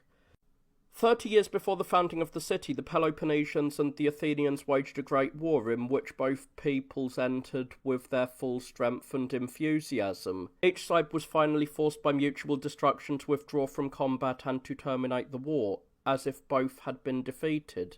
At this time, a tribe of Amazons accompanied by Cimmerians made a sudden incursion into Asia and wrought severe, prolonged, and widespread devastation and carnage. 20 years before the founding of the city, the Lacedaemonians involved in ruin the entire resources of Greece by waging a war of unrelenting fury against the Massalians, because the latter had rejected their maidens during the offering of a solemn sacrifice. Lacedaemonians had bound themselves by great curses and had pledged themselves by solemn vows never to return home until they had captured Messina. Nevertheless, they were recalled home when they had become weary from the siege which, though lasting 10 years, had brought them none of the fruits of victory. They were also moved by the complaints of their wives, who drew attention to their long widowhood and the danger of their becoming sterile. After deliberating on the matter, they became fearful that with no possibility of begetting children, their own perseverance would promote their ruin even more than the Messenian war. They therefore sent back to Sparta those selected soldiers who, after taking the oath of allegiance, had come to the army as reinforcements. These soldiers were allowed to have promiscuous relations with all of the women, a licence infamous enough and not of any real use. But the Lacedaemonians persevered in their plan. captured the Messenians by fraud and reduced them to slavery. When they had suffered cruel domination, scourging, and chains for a long while, the Messenians shook off the yoke, took up arms, and renewed hostilities. The Lacedaemonians chose the Athenian poet Titius to be their leader in the war. After being routed in 3 battles, they made good their losses by adding to their army a band of slaves who had been granted freedom. Even then, they thought that they ought to give up the struggle because of threatening danger, but they were again inflamed by a poem composed by their poet and leader. When he recited the poem before the assembly of the people, they at once rushed again into the struggle. Their feelings were so greatly stirred when they attacked that hardly ever has a bloodier battle raged. Although the Lacedaemonians finally won the victory, the Messenians renewed the struggle for a 3rd time. Neither did the Lacedaemonians delay. Each side brought many troops to supplement its own forces. The Athenians prepared to attack the Lacedaemonians in a new quarter, while the latter were engaged elsewhere. But the Lacedaemonians did not remain passive. Though they themselves were embroiled with the Messenians, they dispatched Peloponnesian troops to engage the Athenians in battle. The Athenians, who had sent a small fleet to Egypt, could not match the enemy's strength and were easily defeated in a naval engagement. Later, when this fleet had returned and the Athenian forces had also been strengthened by the flower of their troops, they challenged the victors to battle. Abandoning the campaign against the Messenians, the Lacedaemonians turned their arms against the Athenians. A long and severe war followed, in which there was a succession of victories and defeats, and it was uncertain which side would be victorious. Finally, while the issue was still hanging in the balance, both withdrew from the fray. It must be more clearly understood that it was Sparta herself that was given the title of the state of Lacedaemon, and hence the Lacedaemonians are called Spartans. When the Lacedaemonians were later recalled to the Messenian war, they made an agreement with the Thebans in order that the Athenians might not have any rest in the interim. They promised to restore to the Thebans the rule over the Boeotians, which the latter had lost in the days of the Persian War, on the condition that the Thebans would undertake a war against the Athenians in their behalf.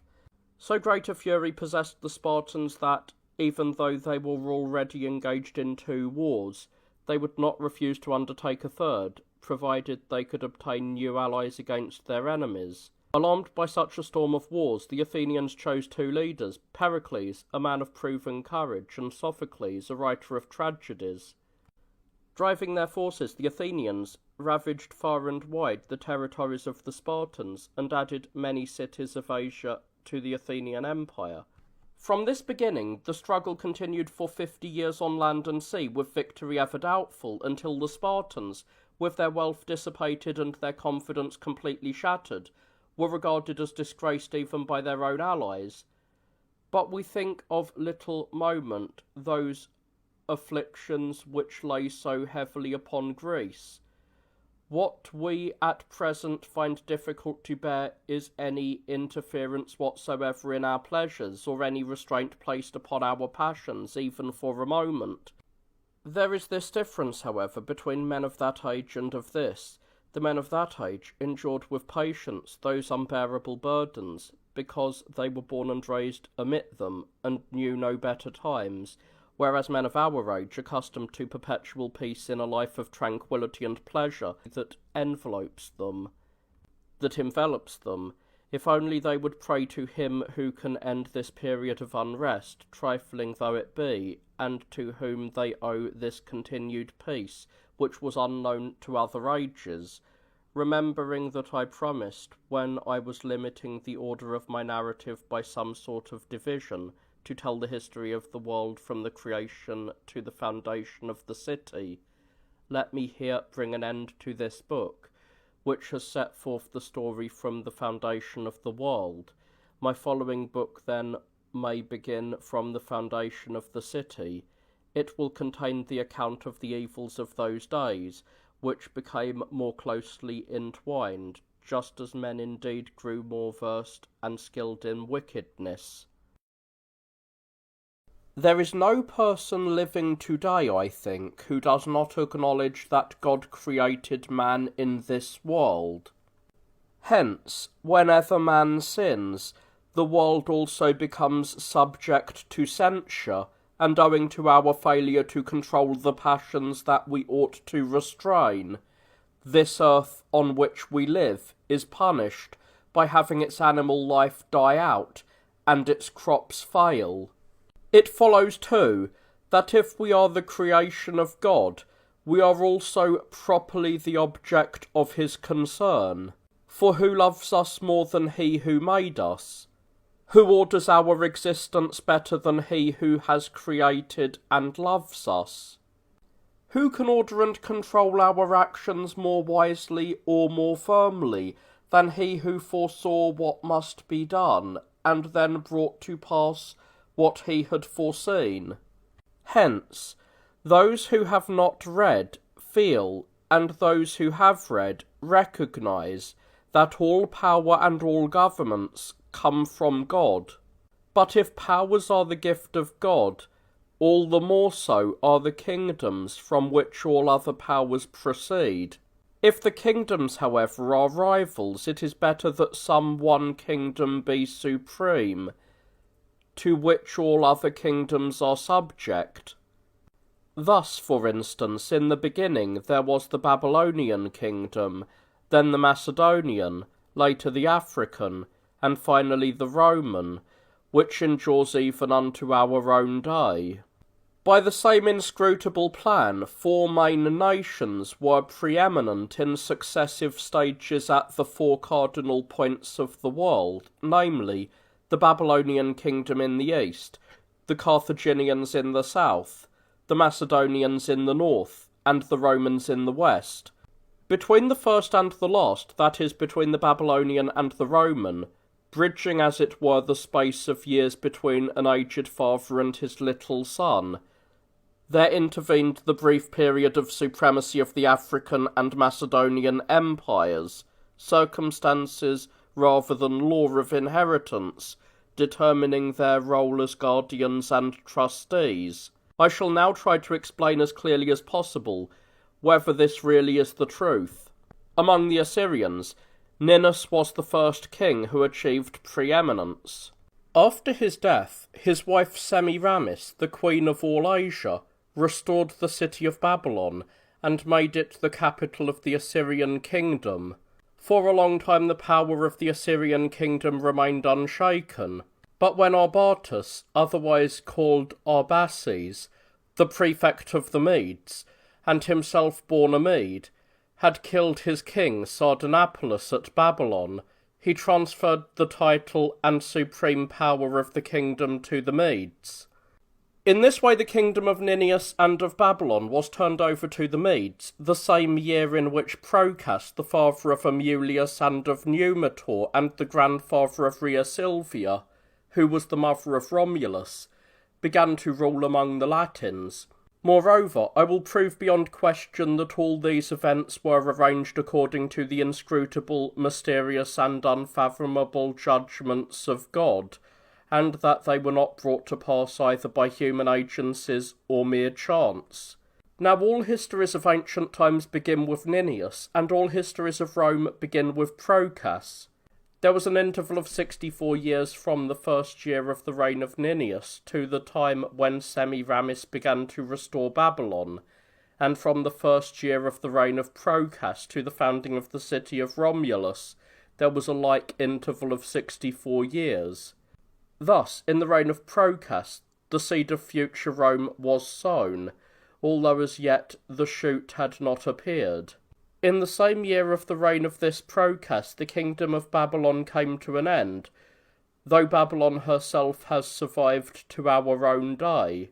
But when Arbatus withdrew to the Medes, the Chalcidians successfully maintained their right to Babylon in opposition to the Medes, and continued to hold part of the kingdom. In this way the Medes legally ruled Babylon, but the Chalcidians were in actual possession. The latter, however, on account of the ancient dignity of the royal city, preferred not to name the city after themselves, but rather to take their own name from it. Hence it happens that although Nebuchadnezzar and his successors down to Cyrus are considered powerful, because of the strength of the Chalcidians, and famous because of the Babylonian name. Nevertheless, they are not included in the number and line of illustrious kings. To resume my argument, Babylon under her prefect Arbatus was dishonoured in the very year when, during the reign of King Procas, to speak accurately, the seeds of future Rome were sown. Babylon was finally overthrown by Cyrus at the time when Rome first freed herself from the despotism of the Tarquinian kings. Indeed, it was as if one fell and the other rose at the same instant. While Babylon endured foreign rule, Rome for the first time began to resent the arrogance of her own princes. Babylon, like a person awaiting death, bequeathed an inheritance, for which Rome, though still a minor, presented herself as the heir, and as the rule of the East fell, the rule of the West arose. And now, without further delay, I commit myself to the teeth of madmen, to be freed by the assistance of truth alone. Ninus reigned for 52 years, and, as I have said, was succeeded by his wife Semiramis. She ruled for 42 years, and in the middle of her reign she established Babylon as her capital. Babylon thus had almost reached the 1164th year from her foundation, when she was robbed of her wealth and deprived of both king and kingdom by the Medes, under Arbatus, the king of the Medes, and the prefect of Babylon as well. The city herself, however, flourished for some time afterwards. In like manner, after an equal number of years, that is, almost 1164 years after her foundation, Rome too was invaded, but in this case by the Goths under Alaric, the king of the Goths, and Count of Rome. The city was despoiled of her wealth, but was not deprived of her sovereignty. She abides even unto our own day, and exercises her rule unimpaired. Indeed, the hidden decrees of God have preserved to so great an extent the parallelism between the histories of the two cities, that at Babylon Arbatus, the prefect of that city, usurped the rule, whilst at Rome Attalus, the prefect of Rome, attempted to seize control of the government. Yet the impious attempt was frustrated at Rome alone, and then only by the aid of a Christian emperor. Therefore I have believed that these matters should be especially mentioned, so that by a partial exposition of the inscrutable judgments of God, those who grumble, foolishly to be sure, about our Christian times, may know that one God has directed the course of history, in the beginning for the Babylonians, and in the end for the Romans, and that they may also know that it is only because of his mercy that we live at all, and that if we live in misery, it is because of our own uncontrolled passions. Mark well how similar were Babylon and Rome in their origin, how similar in power, in size, in age, how similar in good and evil, yet how different were their decline and fall. For while Babylon lost her rule, Rome retains hers. The one was left desolate by the murder of her king, the other is secure with her emperor unharmed. And why is this? Because in Babylon the punishment for the shameless passions of her people was visited upon the king, whereas in Rome the serene, even temper of the Christian faith was preserved in the person of the king. In Babylon, wanton folly, lacking all reverence for religion, satisfied to the full extent its thirst for pleasure, whereas here in Rome there have been Christians who were merciful, and Christians to whom mercy was shown, and Christians on account of whose memory and in whose memory mercy was shown. So let these grumblers stop railing at religion and provoking the patience of God, who will surely grant them forgiveness if at any time in the future they cease abusing him. By all means, let them reflect with me upon the times of their ancestors, which were so disturbed by wars, accursed with crimes, rank with dissensions, and unending in miseries. They then can properly shudder to think that such times existed, and they cannot help but pray that they may never return. They will pray to him as the one God, who by his inscrutable justice permitted such days to exist in the past, and who by his manifest mercy is now responsible that they are no longer here. I will now set forth these matters more fully by unfolding my history in due order from the very beginning of the city, 414 years after the overthrow of Troy, in the 6th Olympiad, which is a festival that is celebrated every 4 years, which was wont to be celebrated with contests and games at the city of Elis in Greece. The city of Rome in Italy was founded by the twins, Romulus and Remus. Romulus at once ruined the reputation of his reign by murdering his brother, and immediately followed this crime by another of equal cruelty. He gave as a dowry to the Sabine women the blood of their husbands and parents, after he had seized and bound them in shameless wedlock to the Romans. After killing first his grandfather Numitor and next his brother Remus, Romulus seized the sovereign power and founded the city. With blood he dedicated the kingdom of his grandfather, the walls of his brother, and the temple of his father-in-law, and he assembled a band of criminals by promising them exemption from punishment. His first battlefield was the Forum of the city, a fact signifying that foreign and civil wars, always interrelated, would never cease. His actions in holding the Sabine women, whom he had enticed by offering them a treaty and by inviting them to a celebration of games, was as wicked as was his dishonesty in seizing them in the beginning. As soon as he had received Titus Tatius into an alliance, he murdered this old man, who had always pursued the cause of honour and piety, and whose forces had long been repelled by Roman arms. He provoked a war with the Veientes, hitherto of little importance, but now a very powerful people. The town of Caenina was captured and destroyed. Once the Romans took up arms, there was no more rest, since they were fearful of the abject poverty and dreadful famine which threatened them at home if they should ever become peaceful.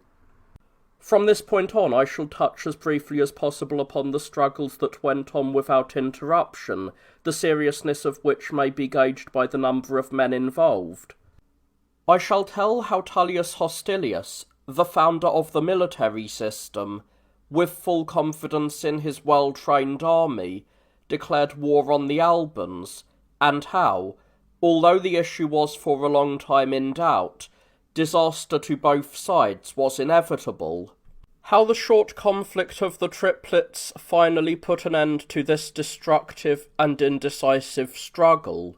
How when peace was again broken, Mettus Fufetius, during the war with the Fidonates, planned to betray his country, but was prevented and paid the penalty of his double dealing by having his body torn in two by chariots, moving in opposite directions.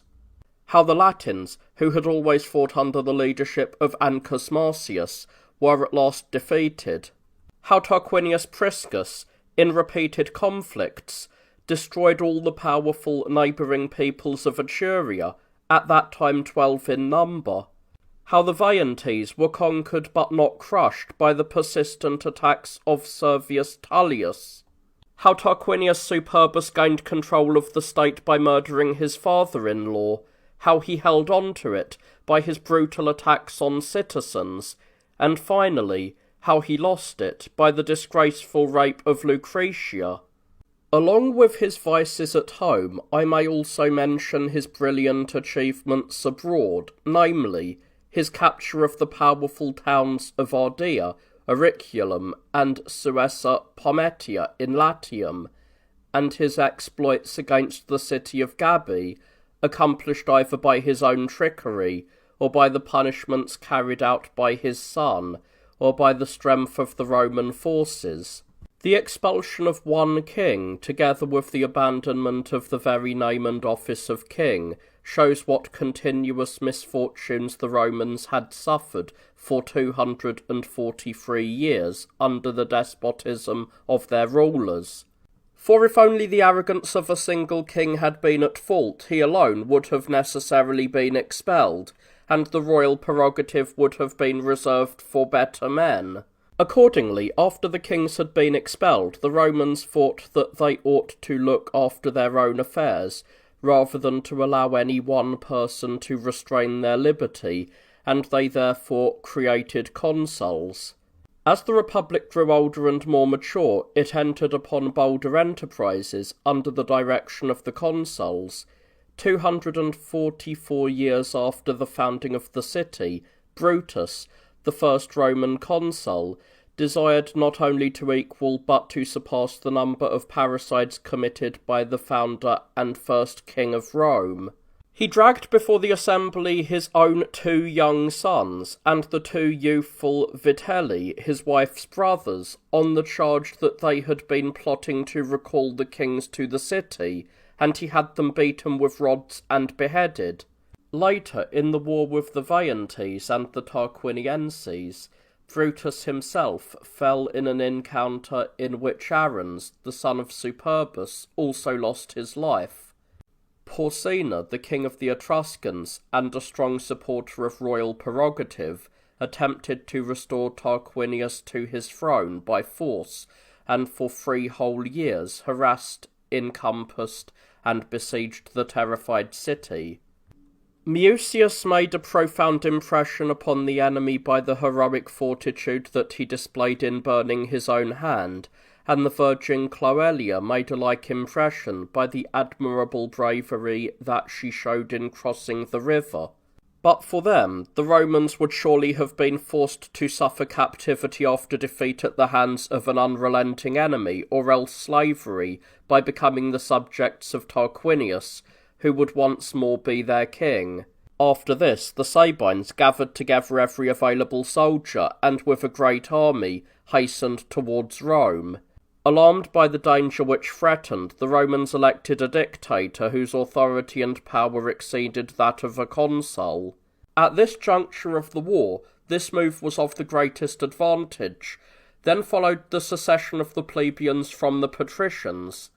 The plebeians, aroused by diverse wrongs, took up arms and occupied the Sacred Mount at the time when the dictator, M. Valerius, was making a levy of soldiers. What could have been more dreadful than the ruin that resulted when the body, severed from its head, planned the destruction of that which gave it life?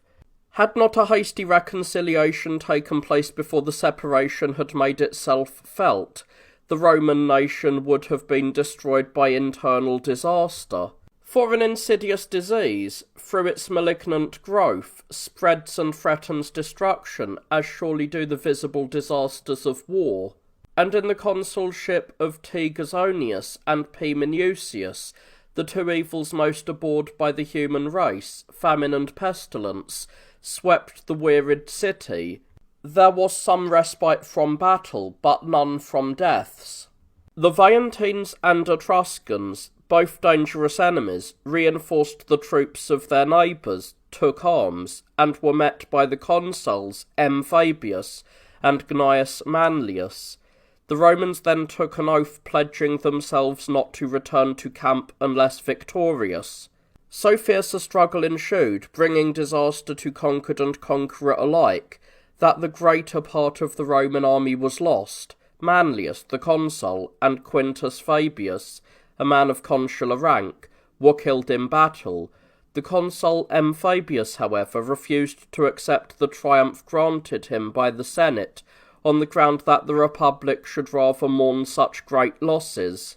The family of the Fabii, greatly renowned for its size and power, was chosen by lot for the conflict with the Veientes. The death of its members caused the Republic so great sorrow that even today the evil names given both to the river in which they were drowned and to the gate through which they set out remain as witnesses.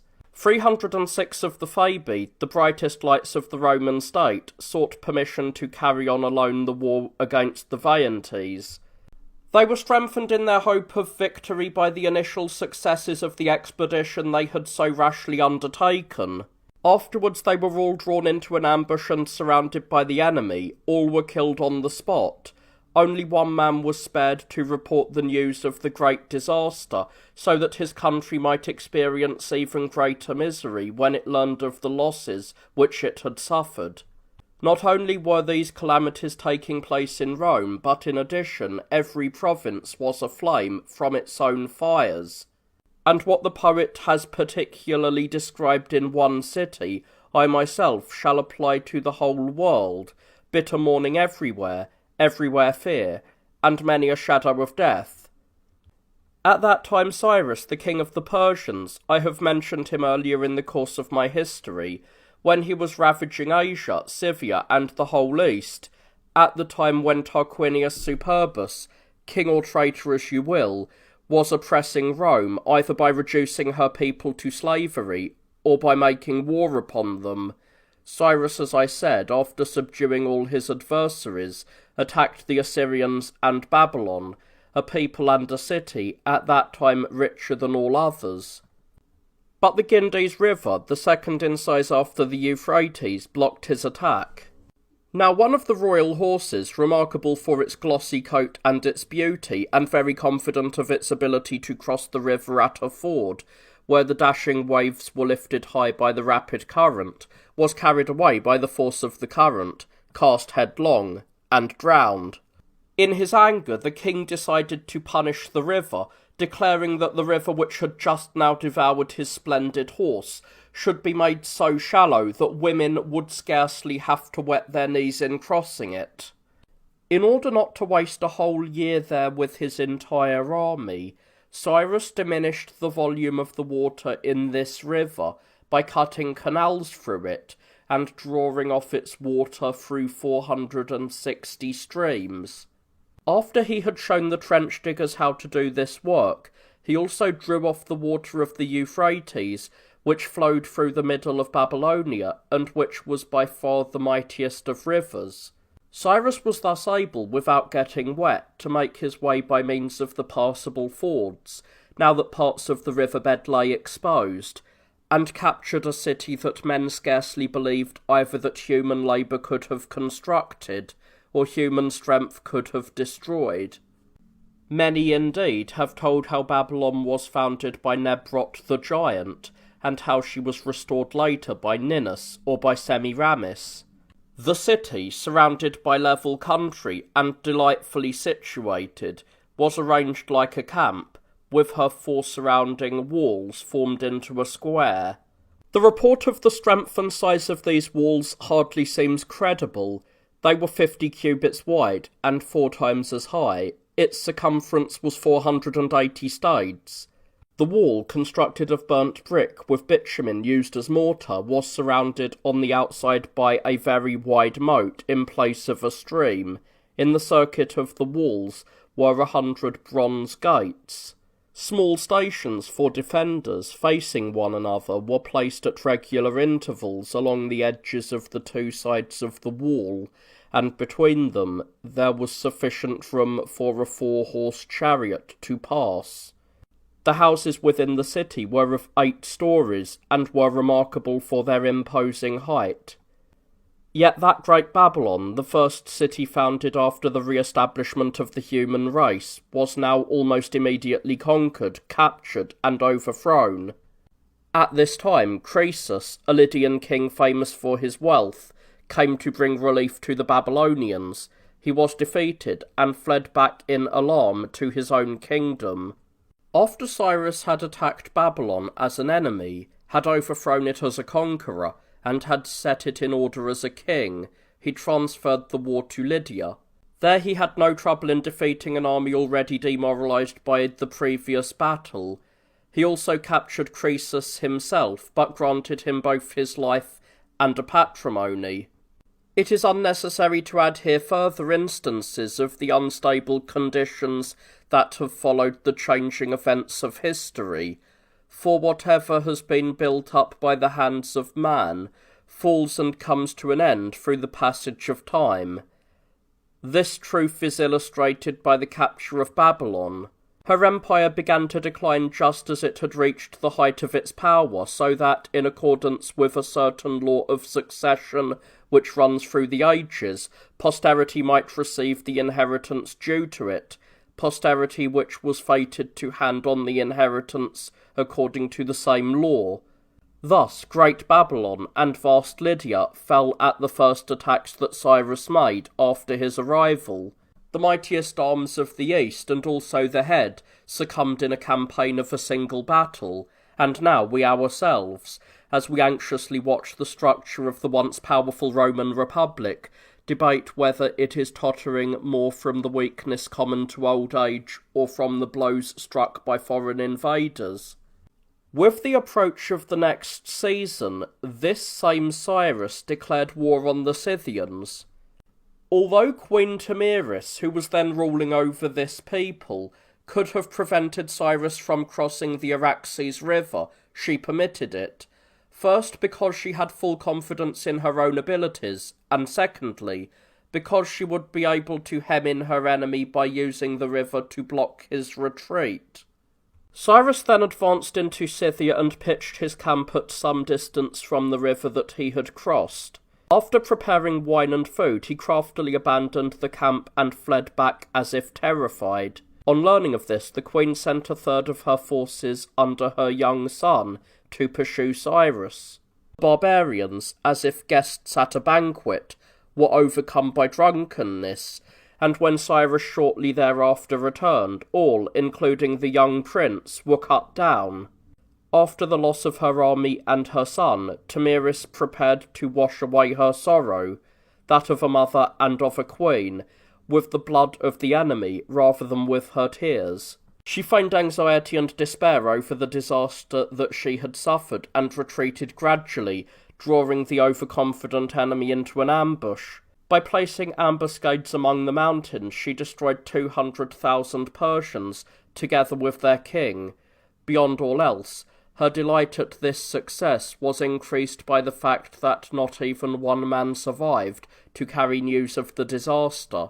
The queen had the head of Cyrus cut off and thrown into a leather bottle full of human blood, mocking him in unwomanly fashion. "Sate yourself," she said, "with the blood for which you thirsted, and of which, for 30 years, you have never had your fill."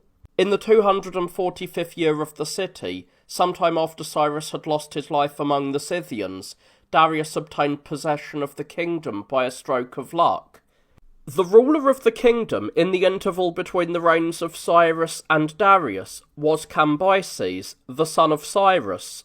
After conquering Egypt, Cambyses abolished its sacred ceremonies and destroyed its temples, because he abominated the whole religion of the country. After his death, the Magi, using the name of the Smerdis whom they had murdered, attempted to foist an impostor upon the kingdom, but they were soon found out and overcome. Darius, one of those who had put down the insolent Magi by the sword, was then unanimously chosen king, after Darius had conquered the Assyrians and Babylonians, which had broken away from the Persian kingdom. He declared war on Antiochus, the king of the Scythians. The real reason for this action was his failure to obtain the king's daughter, whom he had sought in marriage, undoubtedly an urgent reason for exposing 700,000 men to death, the lust of one man. Taking with him incredible quantities of war material and accompanied by 700,000 armed men, he invaded Scythia to war against an enemy who gave him no opportunity for regular battle, but who tore his rearguard to pieces by their sudden attacks. Fearing that his retreat would be blocked by the destruction of the bridge over the Hister, Darius fled back in alarm after losing 80,000 of his troops. He did not, however, reckon the number of slain among his losses. Indeed, that famous king did not even feel a loss, which involved numbers that few other kings would have hoped to muster in their army. Darius then attacked Asia and Macedonia, and completely subdued them. After a sharp naval struggle, he also conquered the Ionians. Next he directed his arms in an attack against the Athenians, on the ground that they had lent assistance to the Ionians. The Athenians, when they learned that Darius was advancing, requested aid of the Lacedaemonians. But when they found out that the Persians would be delayed by a religious holiday lasting 4 days, they grew confident as a result of this favourable opportunity. Drawing up 10,000 citizens and 1,000 Plataean allies in battle array, they rushed forth against 600,000 on the fields of Marathon. On that day Miltiades was in command of the battle. Relying more on speed than on courage, he engaged the enemy at close quarters, making a well-timed and swift attack before the enemy could repulse his charge by a shower of arrows. So great was the contrast between the two modes of fighting that it gave the impression that on the one side there were men prepared to slay, whereas on the other the men were like cattle ready to be led to the slaughter. 200,000 Persians fell on the field of Marathon that day. Darius really felt that loss, and, beaten and routed, he fled back to Persia in the vessels which he had seized. While he was on the point of renewing the war and striving his utmost to take revenge upon the victors, he died in the midst of his preparations. This was in the 74th Olympiad, that is, in the 275th year after the founding of the city, at the time when Poppaea, a Vestal virgin, was buried alive at Rome because she had violated her chastity. Xerxes, who succeeded his father Darius on the throne, took 5 years to make preparations for the continuation of the war which his father had begun against Greece. Demaratus the Lacedaemonian, who at that time happened to be an exile at the court of Xerxes, imparted this information to his countrymen by writing upon tablets, and then covering the writing with wax. Xerxes' forces are said to have numbered 700,000 soldiers from his own kingdom, and 300,000 from allied states. He also had 1,200 beaked ships, and 3,000 transport vessels. Thus it has been recorded, and not without reason, that there were scarcely enough rivers to drink from, scarcely enough land to occupy, and scarcely enough seas to traverse, for an army so unprecedented in size, and for a fleet so huge. This army, so incredibly large from the point of view of our times, it is more difficult to count its numbers now than it was to conquer it then, was met in the passes of Thermopylae by the Spartan king, Leonidas, and his 4,000 men. Contemptuous of the small numbers of his opponents, Xerxes ordered battle started at once, and to be fought at close quarters. Those Persians whose relatives and comrades in arms had fallen on the field of Marathon were at the forefront of the struggle and the slaughter. Following on their heels was a larger and more sluggish group that was neither free to advance, ready to fight, nor prepared to flee, so that they were there solely to be killed. The battle, which lasted 3 days, was not a battle of 2 peoples, but the slaughter of one. On the 4th day, however, Leonidas saw that the enemy had surrounded him on all sides. He urged his auxiliary allies to withdraw from the battle and to escape to the summit of the mountains, so that they might save themselves for better times, but for himself and his Spartans another fate was in store. They owed a greater duty to their native land than to life itself. After dismissing the allies, Leonidas warned the Spartans that they had much to hope from glory, but nothing from life, that they should not wait for either the enemy or daybreak, but, taking advantage of the night, must break into the camp, attack in hand-to-hand combat, and throw the lines of battle into confusion. Where could victors perish more honourably than in the camp of the enemy? Persuaded, therefore, to prefer death, they armed themselves to avenge their approaching death, as if both making sure and taking vengeance for their own destruction. Remarkably as it may seem, 600 men burst into a camp of 600,000. An uproar arose throughout the camp. The Persians themselves lent aid to the Spartans by killing one another. The Spartans, seeking the king and not finding him, cut down and overthrew everything, as they overran the whole camp. They were barely able to pursue the fleeing men on account of the dense piles of bodies. Without doubt they would have been victors, had they not chosen to die.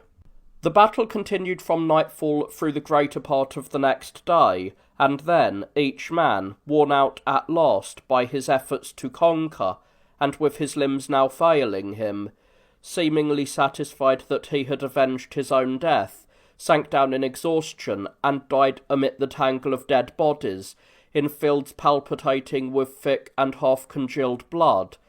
Xerxes, twice defeated on land, prepared for war on the seas. Themistocles, the Athenian general, now learned that the Ionians were sending a fleet, ready for action to assist Xerxes. He decided to win them over to his side, and to detach them from the enemy. In fact, he had brought the attack of the Persians upon himself by furnishing aid to these Ionians in an earlier war. Since there was no opportunity for a conference, he ordered signs to be displayed and fastened on rocks in those places towards which the Ionian ships were believed to be heading. By these signs he fittingly rebuked and blamed his former allies and comrades in peril, who, through inactivity, were now failing to do their duty. By means of a religious exhortation, he persuaded them to respect the oaths of their old treaties, and especially urged them, when battle had begun, to stop rowing instead of advancing, and then to withdraw wholly from the battle. The king kept part of the fleet nearby, and stayed on shore as a spectator of the fight. On the other hand, Artemidora, the queen of Halicarnassus, who had come to the aid of Xerxes, joined very fiercely in the fray among the foremost leaders. Thus the actual characteristics of the sexes were reversed. Feminine caution was seen in a man, and manly boldness in a woman. Whilst the issue of the battle was still in doubt, the Ionians, complying with Themistocles' request, gradually began to withdraw from the battle. Their defection persuaded the Persians, who were already contemplating flight, to flee openly. In this panic many ships were sunk and many were captured, but the greater part of the fleet, fearing the rage of the king no less than the cruelty of the enemy, slipped away and set sail for home. Mardonius came to Xerxes, now a prey to anxiety because of his many misfortunes, and told him that he must return to his kingdom before the news of defeat stirred up revolution at home, and that he, provided that the remaining troops were entrusted to him, would wreak vengeance upon the enemy and avert disgrace from the royal family. But if the reverses of war should continue, he would indeed yield to the enemy, but yet without bringing dishonour upon his king. Xerxes approved the plan and entrusted the army to Mardonius. The king set out with a few men for Abydos, where, as though he were conqueror of the sea, he had built a bridge. But when he found that the bridge had been shattered by winter storms, he crossed over in a fishing skiff in fear and trembling. What a sight for men to look upon and grieve over as they measured the fickleness of fate by this great reversal of fortune. He before whom the very sea had lain concealed, and had borne as the yoke of its captivity the bridge that joined its shores, was content to hide in a tiny boat. He, to whose power nature herself had yielded, as he levelled mountains, filled valleys, and emptied rivers, lacked even the humble service of a single slave. The foot soldiers also, who had generals assigned to them, became exhausted by toil, hunger, and fear. As disease spread and grew worse, a great and deadly stench arose from the dying, and the roads were filled with corpses. Horrible birds of prey and scavenging beasts, attracted by the lure of food, followed the dying army. Mardonius, however, whom Xerxes had appointed to finish the war, first enjoyed a brief period of success, but soon was reduced to sore straits. He took Olynthus, a Greek city, by storm. He then tried by various inducements to win over the Athenians to a peaceful settlement, but when he saw their indomitable spirit of independence, he set fire to part of the city and shifted the entire field of operations to Boeotia. Thither 100,000 Greeks pursued him and at once engaged him in battle. After destroying his forces, the Greeks compelled Mardonius to flee with a few men, destitute, as if he had been shipwrecked. They captured a camp filled with royal treasure, but this wealth greatly weakened their form of valour, because after the division of this booty, Persian gold at once began to corrupt the virtue of the Greeks. Complete ruin followed hard upon these wretched beginnings. For it happening that on the same day that the forces of Mardonius were destroyed in Boeotia, part of the Persian army in Asia was engaged in a naval battle under Mount Mycale. There a report suddenly spread among each of the fleets and people to the effect that the forces of Mardonius had been wiped out, and that the Greeks had been victorious. A wonderful ordering of divine judgment, this, that the report of a battle joined in Boeotia at sunrise should reach Asia by noon of the same day, even though so great a stretch of sea and land lay between them. This report agreed well with the fact, because when the Persians heard of the destruction of their allies, they were overcome first with grief, and then with despair, so that they were neither ready to fight nor swift to flee. Thus strengthened by continued good fortune, the Greek army attacked the enemy while they were still overwhelmed by their defeat, and utterly demoralized. Xerxes, despicable in the eyes of his own subjects on account of his unsuccessful campaigns in Greece, was deceived by his prefect Artabanus, and assassinated in the royal palace. Surely such times are ideal and worthy of commemoration, of those days of uninterrupted serenity that are laid before us to be recalled as though we were in darkness.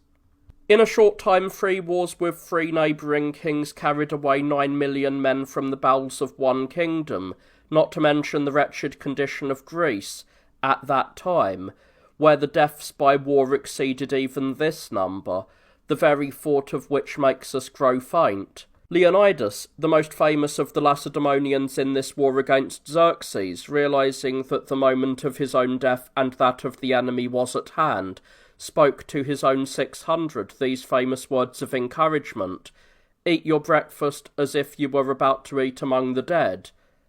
But he mercifully persuaded his auxiliaries, whom he ordered to withdraw from the battle, to save themselves for better times.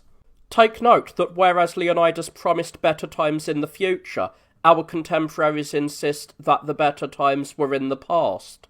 What else can be deduced, when both berate their own times, but that times either have always been good though unappreciated, or that they will never be good in any respect?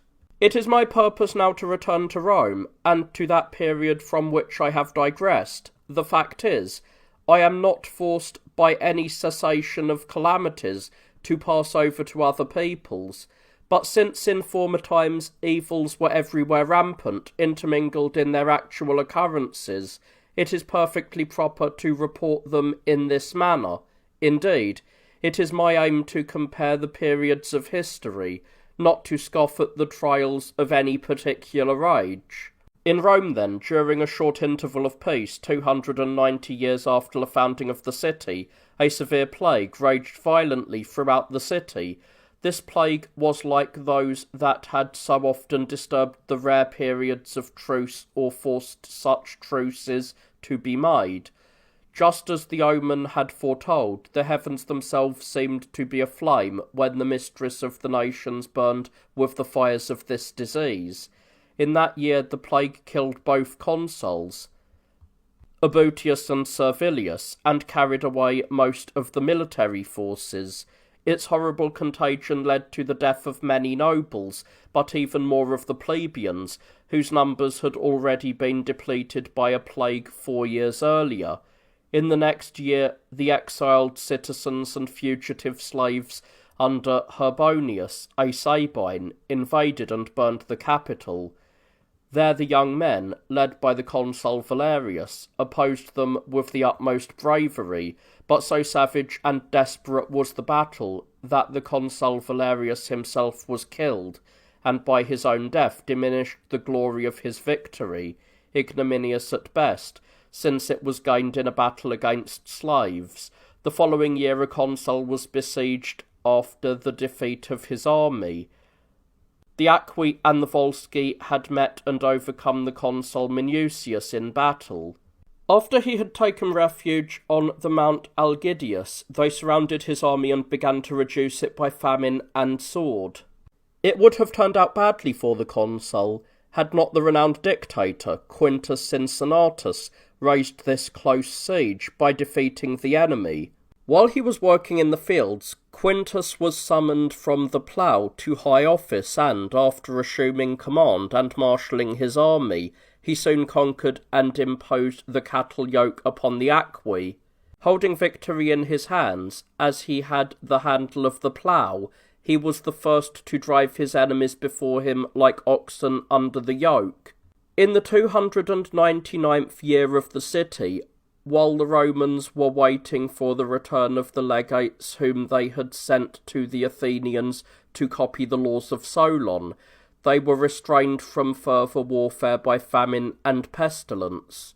But in the 300th year, that is, in the 95th Olympiad, the power of the consuls was entrusted to the decemvirs in order to establish the laws of Attica. This brought great disaster to the Republic. For one of the decemvirs, Appius Claudius, continued to hold the imperium after the others had retired from office. Immediately there followed a conspiracy of the others.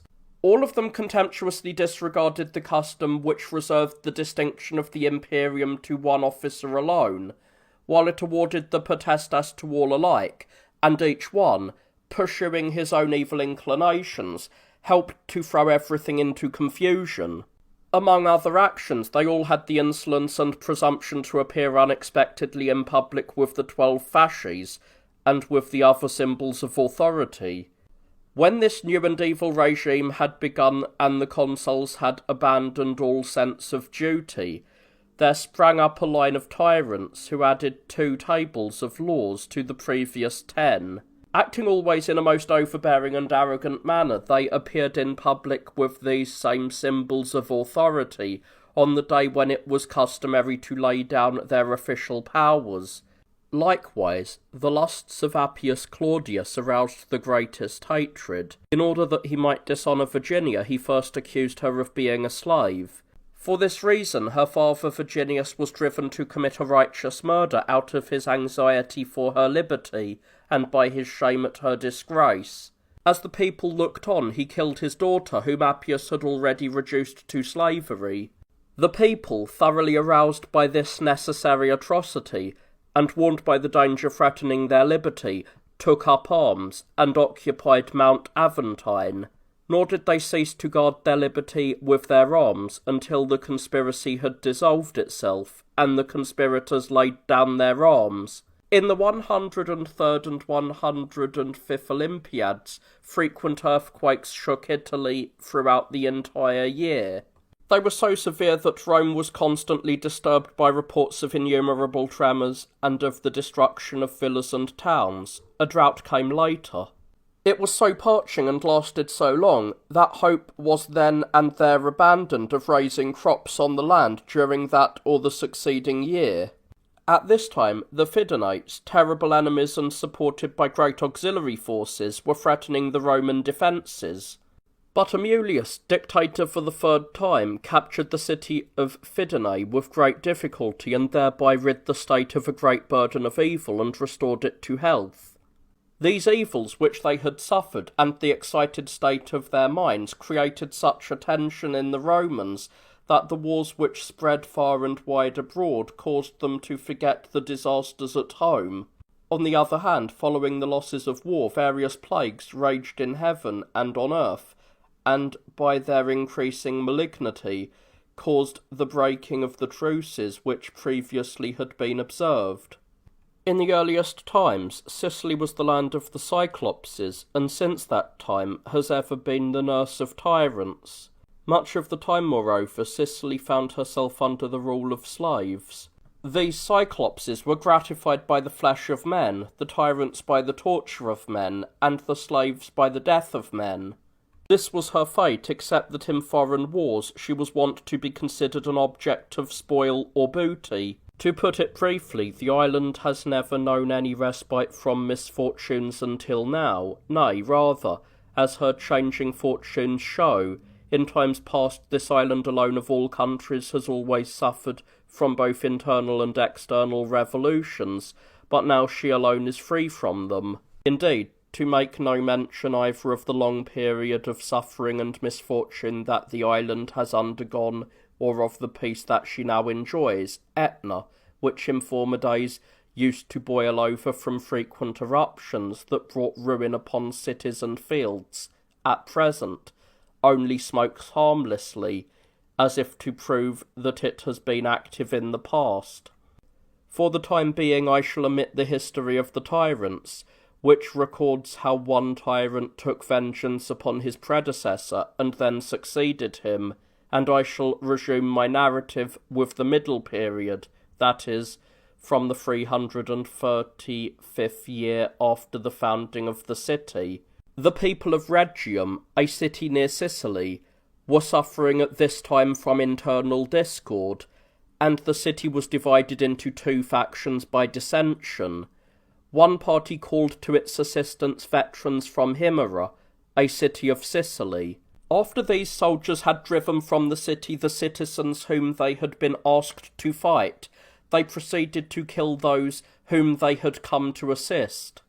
They seized the city as well as the wives and children of their allies, thus daring to commit a crime more extreme than that of any tyrant. Surely it would have been better for the inhabitants of Rhegium to suffer anything at the hands of their fellow citizens, rather than to call in of their own accord strangers who would take a booty from them in the form of their native land, their wives, their children, and household gods, after they themselves had been driven into exile. Similarly, when the inhabitants of Catana were suffering harsh treatment at the hands of the hostile Syracusans, they asked help from the Athenians. The latter equipped and at once dispatched a fleet to Sicily. They did this in their own interest rather than in that of their allies, for they were striving to extend their own power and were afraid that the Syracusan fleet, which had been recently equipped, would increase the strength of the Lacedaemonians. Seeing that the first detachment of their troops had made an auspicious beginning, cutting the enemy to pieces, the Athenians again sent an expedition to Sicily, but this time with more supplies and a stronger army under the command of Laches and Kyrides. Wearied by the long war, the people of Catana concluded a treaty with the Syracusans and later spurned the assistance of the Athenians. But when the Syracusans, wishing to expand their power, transgressed the terms of peace, the people of Catana again sent envoys to Athens to beg for assistance. They came clad in mourning, with hair and beards unshorn, trying to excite sympathy by their manner of dress and speech. A large fleet was then fitted out, and placed under the command of Nicias and Lamachus, who set sail at once for Sicily, with so large a force that even the people of Catana, who had summoned them, became frightened at the consequences of their own decision. The Athenians fought 2 successful infantry battles and shut up the exhausted enemy in the city. As a result of the blockade by the fleet, the enemy were now surrounded on both land and sea. The Syracusans, after their resources had been dissipated and they themselves had become exhausted, begged assistance from the Lacedaemonians. The latter at once sent Gylippus. He was alone, but his personal value was greater than that of many troops. Hearing on his arrival that the course of the war was going adversely, he gathered auxiliaries partly from Greece and partly from Sicily, and then seized strategic positions. Defeated in 2 battles, he was undismayed. In the 3rd encounter he killed Lamachus, put the enemy to flight, and freed his allies from the siege. After this defeat on land, the Athenians undertook to try their fortunes on the sea, and prepared to engage in a naval struggle. On learning of this, Gylippus summoned the fleet, which the Lacedaemonians had been fitting out. Thereupon the Athenians sent reinforcements under Demosthenes and Eurymedon, 2 generals who were to take the place of their lost leader. The Peloponnesians too, acting in accordance with a decree approved by many cities, sent large reinforcements to the Syracusans. Thus, under the guise of waging a war in behalf of their confederates, both sides carried on their domestic quarrels and, as if by an official order, transferred the struggle from Greece to Sicily. In this way the war was prosecuted by both sides with the utmost vigour. In the first engagement the Athenians were conquered and lost their camp with all its wealth, both that belonging to the state and that owned by private citizens. They also lost the entire equipment which had been prepared for a long campaign. Their resources were now destroyed, and they were in a critical position. In these circumstances, Demosthenes advised them, while all was not yet lost, however much they seemed to be afflicted, to leave Sicily and to return home. Nicias, however, more desperate than the others because he was conscious of his own bad management from the beginning, begged earnestly to remain. The Athenians renewed the naval battle and soon, through lack of skill, were enticed into the straits of the Syracusan Sea, and caught in the trap prepared by the enemy. Their commander, Eurylochus, was among the first killed, and 11 of their ships were burned. Demosthenes and Nicias abandoned the fleet, thinking that it would be safer to make their escape by a land expedition. Gylippus first took possession of 130 of their abandoned ships, and then set out to pursue the fugitives themselves, of whom he captured and killed as many as he could. Demosthenes escaped the disgrace of slavery by taking his own life, but Nicias crowned his discreditable and shameful career with a dishonourable captivity. The Athenians, after being harassed in Sicily for 2 years, during this time the Lacedaemonians also were not without losses, were then encompassed by other disasters at home. Alcibiades, who earlier had been appointed general in the war against the Syracusans, was shortly afterwards summoned to stand trial in answer to an accusation. He went into voluntary exile in Lacedaemon. There he urged the Spartans to concentrate their efforts once more upon a new war against the Athenians, and not to allow them any breathing space, while they were sore pressed.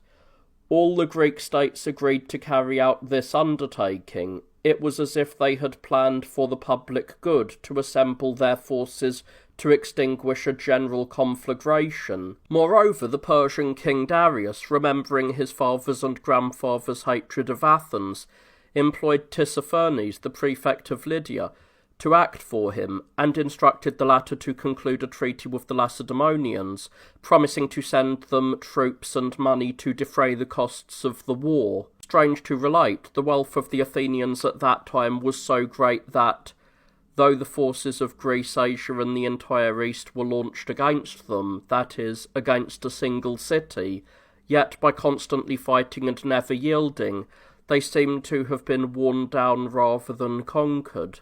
First of all, Alcibiades forced all of the Athenian allies to desert to the Lacedaemonians, but when the latter in their envy plotted against him, he fled to Media, and took refuge at the court of Tissaphernes. By his genius in adapting himself easily to circumstances, and through his ability to speak with eloquence and tact, Alcibiades soon came to be quite intimate with his host. He persuaded him not to assist the Lacedaemonians with such lavish support, but rather to play the role of an arbiter and spectator of the struggle, and to maintain intact the forces of Lydia against the victor.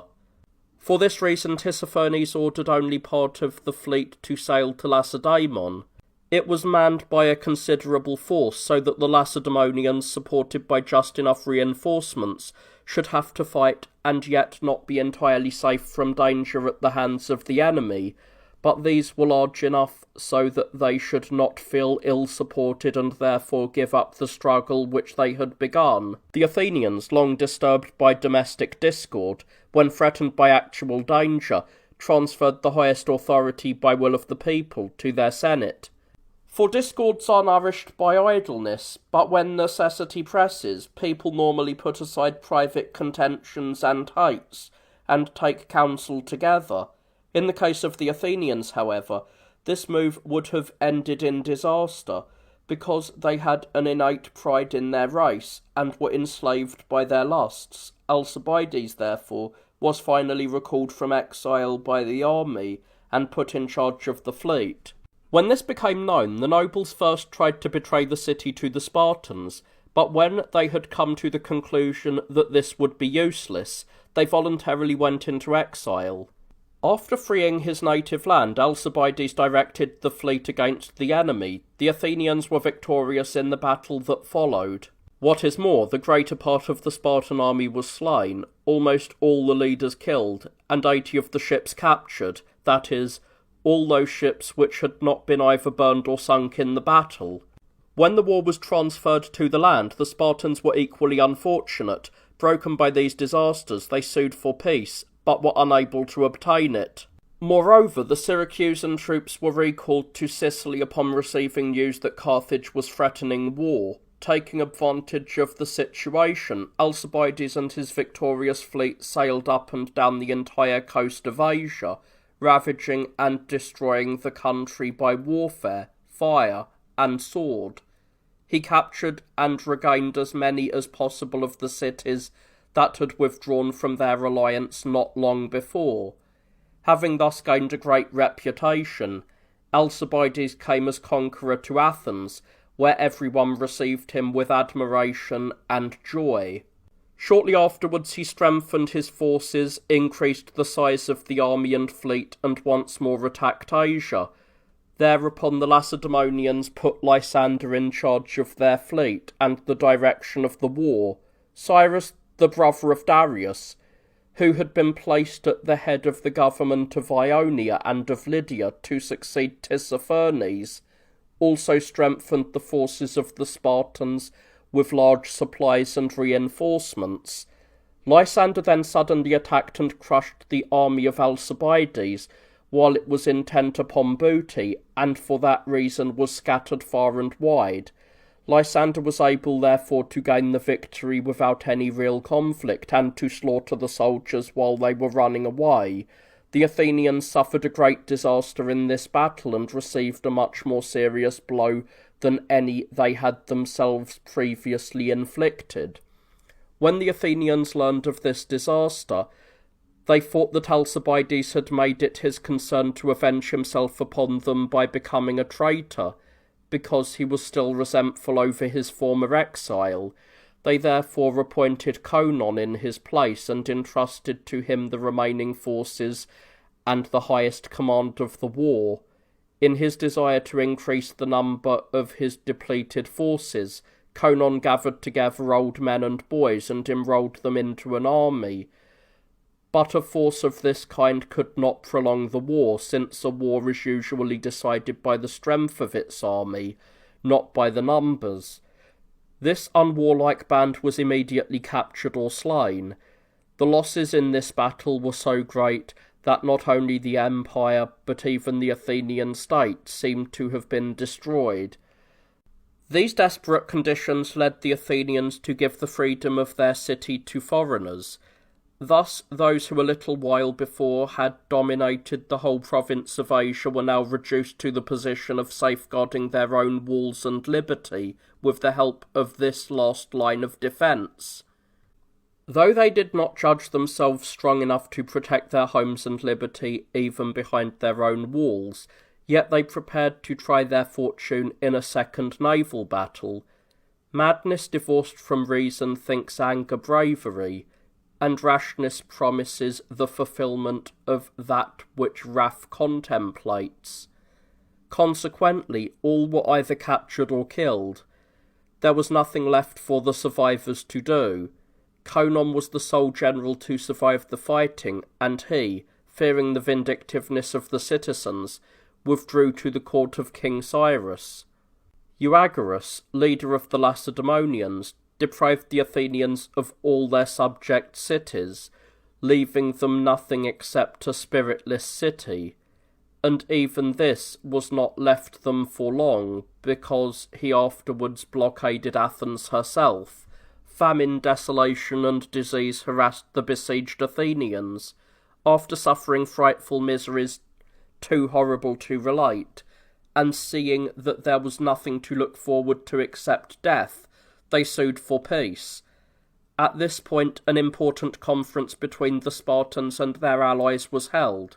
Most of the allies voted to raze the restless city of Athens to her foundations, and to blot out her troublesome people together with her very name. But the Spartans said that they would not permit one of the two eyes of Greece to be torn out. Furthermore, the Spartans promised peace, provided that the fortifications of the harbour of Piraeus, which led to the city, be dismantled, that the remaining ships be voluntarily surrendered, and finally that the Athenians be willing to accept the 30 rulers chosen for them by Sparta. The Athenians agreed and submitted to these terms. The Lacedaemonians then appointed Lysander to frame the laws that the city was to obey. This year was noteworthy for the capture of Athens, the death of the Persian king Darius, and the exile of Dionysus, the tyrant of Sicily.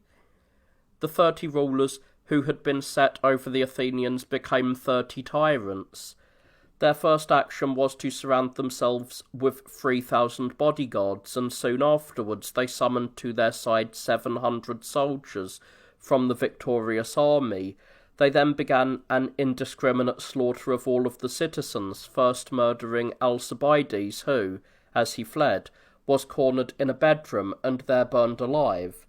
After his death, the tyrants, no longer dreading his vengeance, proceeded to deplete the ranks of the wretched survivors in the city by murdering them and confiscating their property. They also put to death Theramenes, one of their own number, who, they felt, did not approve of their actions, making his fate an example to inspire fear among the others. All of the people left the city, fleeing in every direction. But since throughout all Greece exiles were denied hospitality by an interdict of the Lacedaemonians, they betook themselves to Argos and to Thebes. There they were so heartened by their cordial reception that they not only succeeded in mastering their grief over the loss of their country, but even came to consider the possibility of recovering it.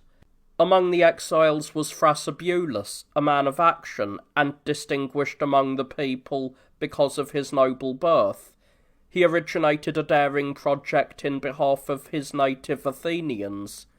The exiles gathered their forces into one body, and captured the fortress of Philae on the Attic border. Strengthened by the assistance offered by many states, they grew more powerful.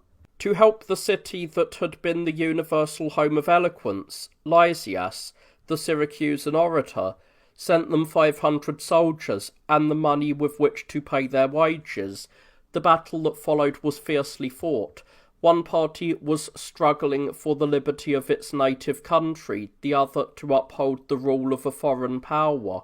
The battle itself reflected well the spirit and cause of both sides.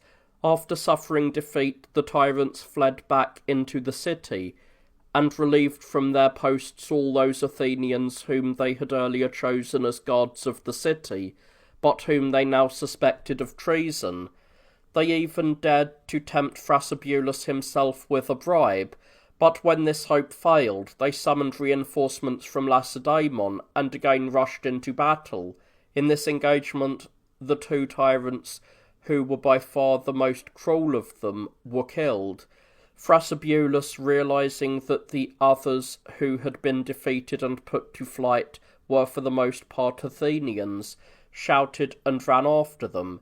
He halted their flight by a speech, and held them fast by the force of his entreaties. He pointed out clearly to them the kind of people from whom they wished to flee, and the kind of people to whom they wished to flee for refuge. He also stressed the fact that his party had undertaken war against the 30 tyrants, not against unfortunate citizens, nay, rather that all who remembered that they were Athenians ought to join those who were exacting vengeance in the name of Athenian liberty. This exhortation proved so convincing that they turned back immediately to the city, and forced the tyrants to withdraw from the citadel and to emigrate to Eleusis. Those citizens who only recently had been exiles, and who had now been welcomed and restored to full citizenship by Thrasybulus and his party, now stirred up jealousy and strife among the tyrants, who saw in the freedom of others slavery for themselves. Soon after the declaration of war, the tyrants assembled as if to take part in a conference. They were surrounded by ambuscades and butchered like the sacrificial victims in times of peace.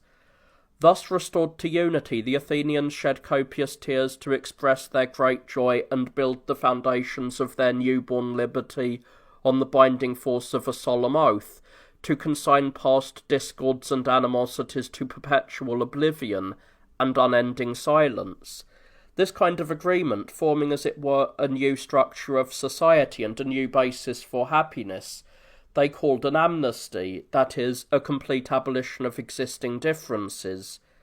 This was a very wise provision of the Athenians, especially after so many examples of misery.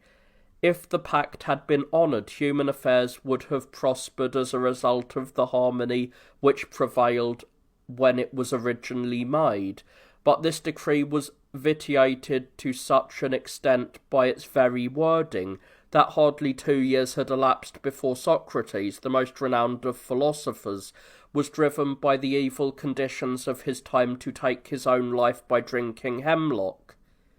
When almost 40 years had passed, I shall say nothing about other matters.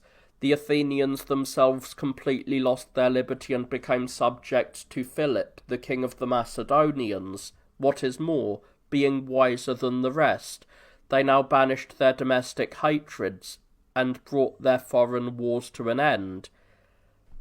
They were well convinced by their own misfortunes that even the smallest affairs prosper as a result of harmony, but that the greatest fail as a result of discord, and that all actions, whether advantageous or harmful, which had been performed abroad, had been sown and had sprouted from roots at home.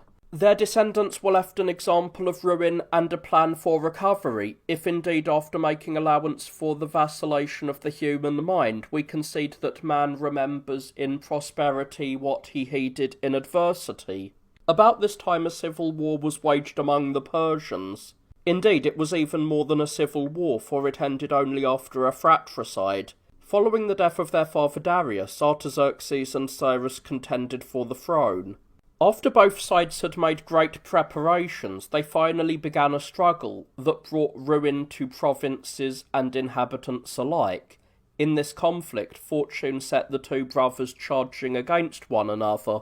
Artaxerxes was the first to be wounded by his brother, but he was saved from death by the swiftness of his horse. Cyrus, on the other hand, was soon overwhelmed by the royal cohort, so the struggle was brought to an end. Artaxerxes, gaining possession of his brother's army and its booty, strengthened his power over the kingdom by killing his brother. Thus all the peoples of Asia and Europe, now one against the other, now among themselves, were from time to time involved in murders and infamous deeds. Notice that though I have discussed in so small a book and in so few words such a great number of events affecting many provinces, people and cities, I have set forth no deeds that did not also involve a great number of misfortunes. Who could describe the desolation of that age? Who could find words to tell of its deaths, or who would weep sufficient tears for its sorrows? Yet these very misfortunes, because they have grown dim with the passing of centuries, have afforded us exercise for our talents and interesting subjects for our stories. Let anyone really apply himself wholeheartedly to an investigation of wars and their causes, and, standing as if on the top of a watchtower, let him compare the conditions of both of our ages. I am sure that he will then say that these unhappy and disturbed times could not have come about except through the will of an estranged and angry God, nor can the present times become quiet again unless he becomes gracious and merciful. Later, Sicily was shaken by an exceedingly severe earthquake and was devastated by erupting fires and hot ashes from Mount Etna. These greatly damaged the fields and villages. At that time, too, the city of Atlanta, adjoining the territory of Locris, was suddenly cut off by an inundation of the sea, and was left an island.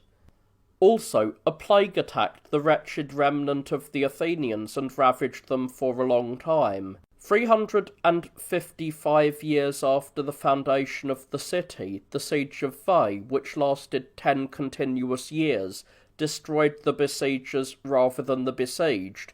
The Romans lost large numbers through sudden sallies made by the enemy. Moreover, they were driven to carry on war from winter quarters and to pass winter under canvas. In the end, they even had to endure hunger and cold within sight of the enemy. Though they failed to show any signs of true Roman courage, they finally took the city by surprise, employing mines and a concealed attack. This advantageous rather than famous victory was followed by the exile of the dictator Camillus, who had defeated the Veientes. Then came the invasion of the Gauls and the burning of Rome. Let anyone dare, if he can, compare the disturbances of this age with that disaster. He must, however, overcome a natural tendency that refuses to attach equal importance to a story of a past disaster and a calamity suffered in the present. The Senonian Gauls had become angry on account of an outrage. They had received the legates whom the Romans had sent to conclude a peace. But when a well-equipped and strong Gallic army under Brennus was besieging Clusium, now called Tuscia, they saw these legates fighting against them in the opposing battle line. They at once raised the siege of Clusium and hurried with all their forces towards Rome. The consul Fabius and his army overtook them as they were pursuing on towards Rome, but did not succeed in halting them. On the contrary, the attack of the enemy overthrew, cut down, and passed over the army of Fabius, as if it were a ripe cornfield. The Allia River commemorates the disaster of Fabius as the Cremera did that of the Fabii. It would not be easy to recall a similar disaster to a Roman army, even if in addition Rome herself had not been destroyed by fire. The Gauls poured into the defenceless city and slew the senators, who sat as rigid as statues in their chairs. They set fire to the houses, the flames cremating the bodies, and the falling roofs burying them. They then besieged and surrounded the entire group of survivors, reckoned at the time to be barely 1,000 young men, who were concealed in the citadel on the Capitoline Hill. There the Gauls first wore them down through hunger, plague, desperation, and fear. Then they subdued them and imposed a ransom on the unhappy survivors. As the price of their departure, the Gauls bargained for 1,000 pounds of gold, not because they held Rome in small esteem, but because they had already so depleted the city that it could not bear a higher price. When the Gauls had departed, only offensive heaps of shapeless ruins remained within the circuit of the former city. Everywhere the echo of the voices of those who wandered amid the obstructions, ignorant where their own property was, resounded and kept the ears alert. Horror shook men's courage. The very silence was terrifying, for loneliness in the open is in itself a cause of fear. On this account the Romans considered, accepted, and attempted a plan of changing their home, settling in another town, and calling themselves by another name. Behold the times in comparison with which our present age is judged. Behold the times for which memory breathes a sigh. Behold the times which demand penitence on the part of the religion that has been selected, nay, rather on the part of the religion that has been neglected. For truly, these captivities are similar and comparable with one another. The one raged for 6 months, the other ran its course in 3 days. The Gauls, after wiping out the population and destroying the city, continued to persecute the very name of Rome, even when the city lay in ashes. The Goths, relinquishing their intention of plundering, drove the bewildered crowds to a safe refuge, that is, to the sacred precincts. During the Gallic invasions, scarcely a senator could be found who had escaped death even by flight. In this Gothic invasion, there was scarcely a senator missing who chanced to meet his death while hiding. I could make the correct and sound comparison that the number surviving in one case was the same as the number lost in the other. It must be freely admitted, as the fact is clear, that in the present calamity God has been more angry than the men were, because by performing what they could not have accomplished, he has proved why he sent the Goths. Certainly it was beyond human strength to set fire to bronze beams and to destroy great and massive structures. The Forum with its vain images, which by a wretched superstition gave God a human shape, was smitten by lightning bolts. All these abominations, which the fire let loose by the enemy did not reach, heaven-sent fire destroyed. Since the descriptive material is very rich, and can in no case be exhausted in this book, I shall bring to an end the present volume, so that we may pursue the subject further in subsequent books. I began my argument, and now, in accordance with your instructions, I must resume the story of the struggles of bygone ages. I cannot here relate in full detail everything that has happened, and how it came to pass, since many authors have already written at great length about innumerable matters of importance. These historians, however, came to no agreement in their interpretations, despite the fact that they had at their disposal the same materials, for they were describing wars, whereas I, for my part, am more concerned with the miseries caused by wars. Moreover, the very abundance of the subject matter, and I do lament this, is in itself the cause of a dilemma, and I am limited by the rather knotty problem which it presents. If I strive to be brief and omit some things, people will think either that I do not have the materials at hand, or else that the events never took place. But if I strive to include everything without describing it, restricting myself to a treatment entirely too brief, I shall not then make matters sufficiently clear. Many people will say that I have hardly touched upon events, especially since from my point of view I am concerned with preserving for posterity the meaning of events, rather than their description. But brevity and obscurity, or rather brevity, as it is ever obscure, though aiding one to grasp easily the picture of occurrences, does prevent a genuine comprehension of their meaning. Since I know that both of these faults should be avoided, I shall attempt so to deal with my subject that one may be somewhat tempered by the other. In this way I shall appear neither to have omitted too much, nor to have been unduly brief in my treatment. The 364th year of the city was a year which Rome felt to be just as disastrous as Greece considered it glorious. For Rome was in a state of bondage, which she had never before experienced, whereas Greece was enjoying an unaccustomed period of peace. At this time the Gauls held and sold the city of Rome, which they had captured and burned. This was also the time when the Persian king Artaxerxes sent envoys to warn all of Greece to lay arms aside and be at peace, proclaiming that he himself would make war upon anyone who broke that peace.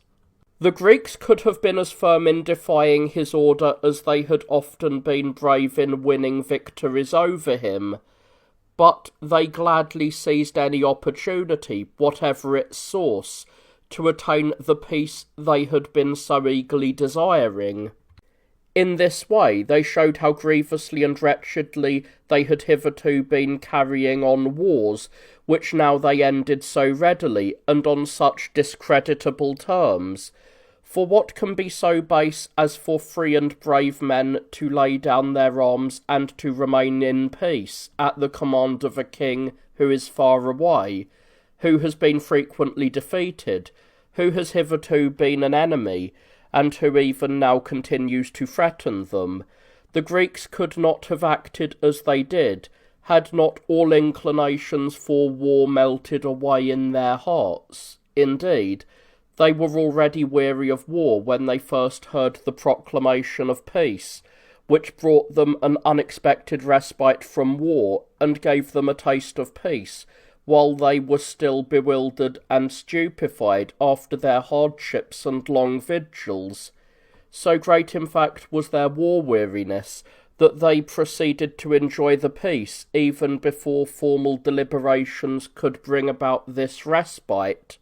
I shall now set forth as briefly as possible the origin of this great fatigue, which oppressed the minds and bodies of all people throughout Greece, and which persuaded their fierce spirits to accept an inactivity hitherto unknown to them.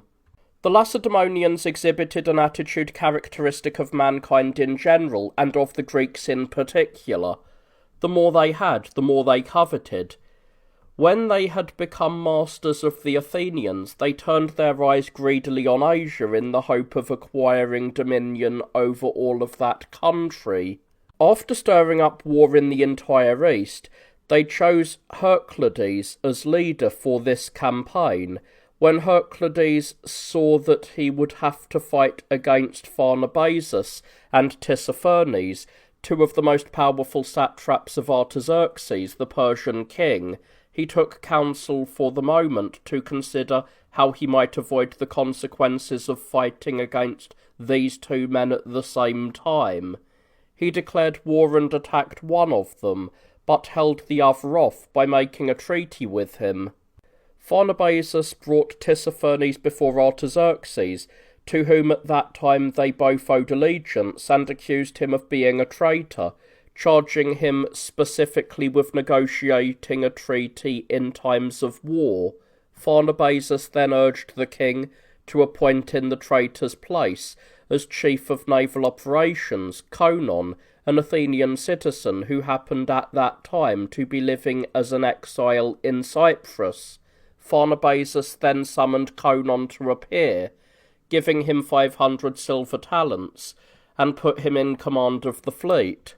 When the Lacedaemonians learned of this, they themselves sent envoys to seek assistance from the Egyptian king, Hersenio, for the prosecution of the naval war. They received from him 100 fully equipped triremes and 600,000 modi of grain. For every side they likewise gathered together huge auxiliary forces which were contributed by the allies. By common agreement, they decreed that Agesilaus was to be their general in this campaign. He was lame, but in such a crisis as this, they preferred that their king, rather than their kingdom, should be limp. Rarely, if ever, have generals in the same war been so nearly equal in every activity. Exhausted in turn by bitter conflicts and covered with blood, they parted as if each were undefeated. Conon, upon receiving a second payment from the great king, returned to the fleet, invaded the territory of the enemy, took citadels, fortresses, and other defences by storm, and like a cloudburst laid low everything he struck. Beset by troubles at home, the Lacedaemonians now ceased to concern themselves with foreign affairs, and when threatened by an uprising of their slaves, they gave up the hope of expansion. Agesilaus, whom they had sent with an army into the province of Asia, was recalled to the defence of his native land.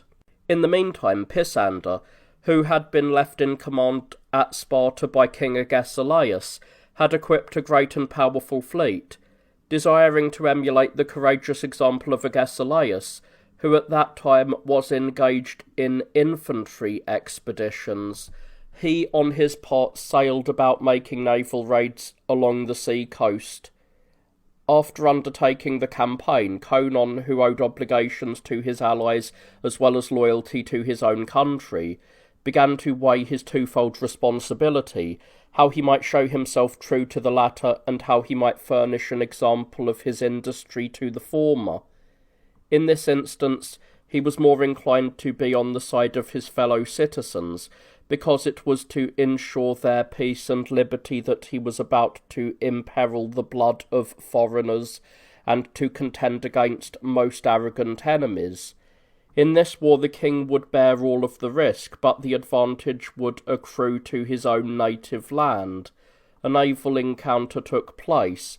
The Persians were led by Conon and the Spartans by Pisander. Soldiers, rowers, and even generals themselves were one and all seized with the same desire to kill.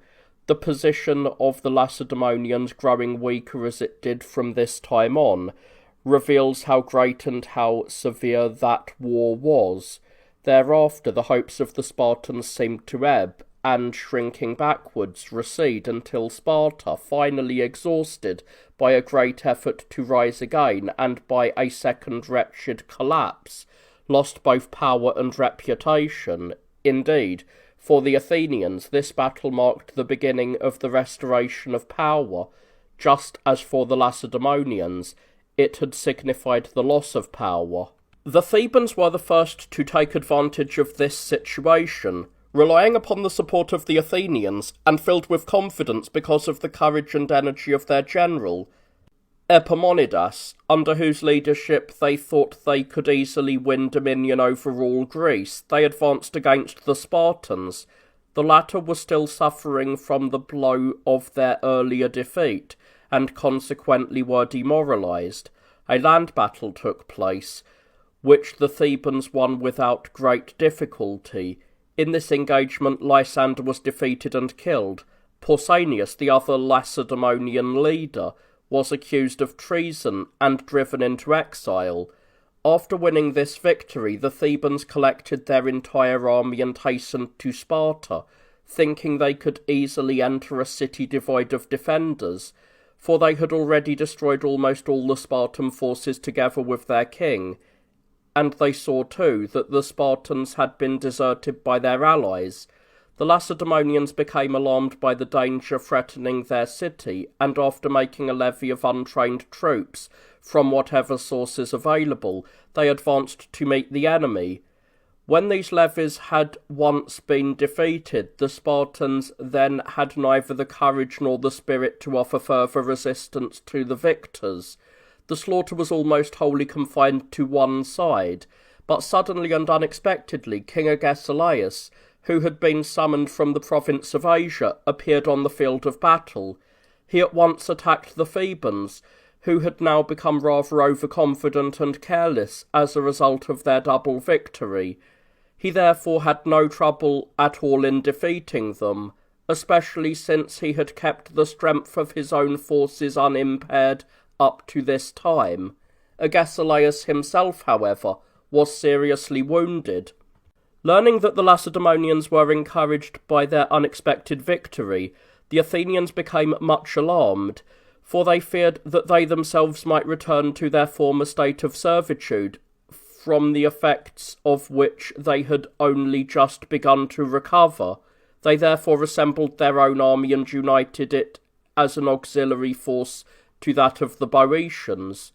The army was entrusted to the leadership of Iphicrates, who, though a very young man, He was not quite 20 years old, possessed a mature mind, which compensated for the instability characteristic of youth. Conon, an Athenian, but also the leader of the Persian army, upon hearing of the return of Agesilaus, turned back to lay waste the territory of the Lacedaemonians. The Spartans, shut up within their own walls and terrified by the clamour that the enemy was raising on all sides, became utterly despondent. When Conon grew weary of the campaign of devastation that he had visited far and wide upon the enemy's soil, he proceeded to Athens, where he was joyfully acclaimed by the citizens, but he himself became sad when he saw the city, once most famous for her people and her culture, now reduced to a state of misery, squalor, ruin, and desolation. As a great testimonial of his affection and pity, he undertook the work of restoring the city. He used spoils taken from the Lacedaemonians to replace what the Lacedaemonians had plundered, and he employed Persian artisans to rebuild what Persian incendiaries had reduced to ashes. In the meantime, the Persian king Artaxerxes, as has been mentioned above, sent envoys to command all the people of Greece to lay down their arms and to remain at peace.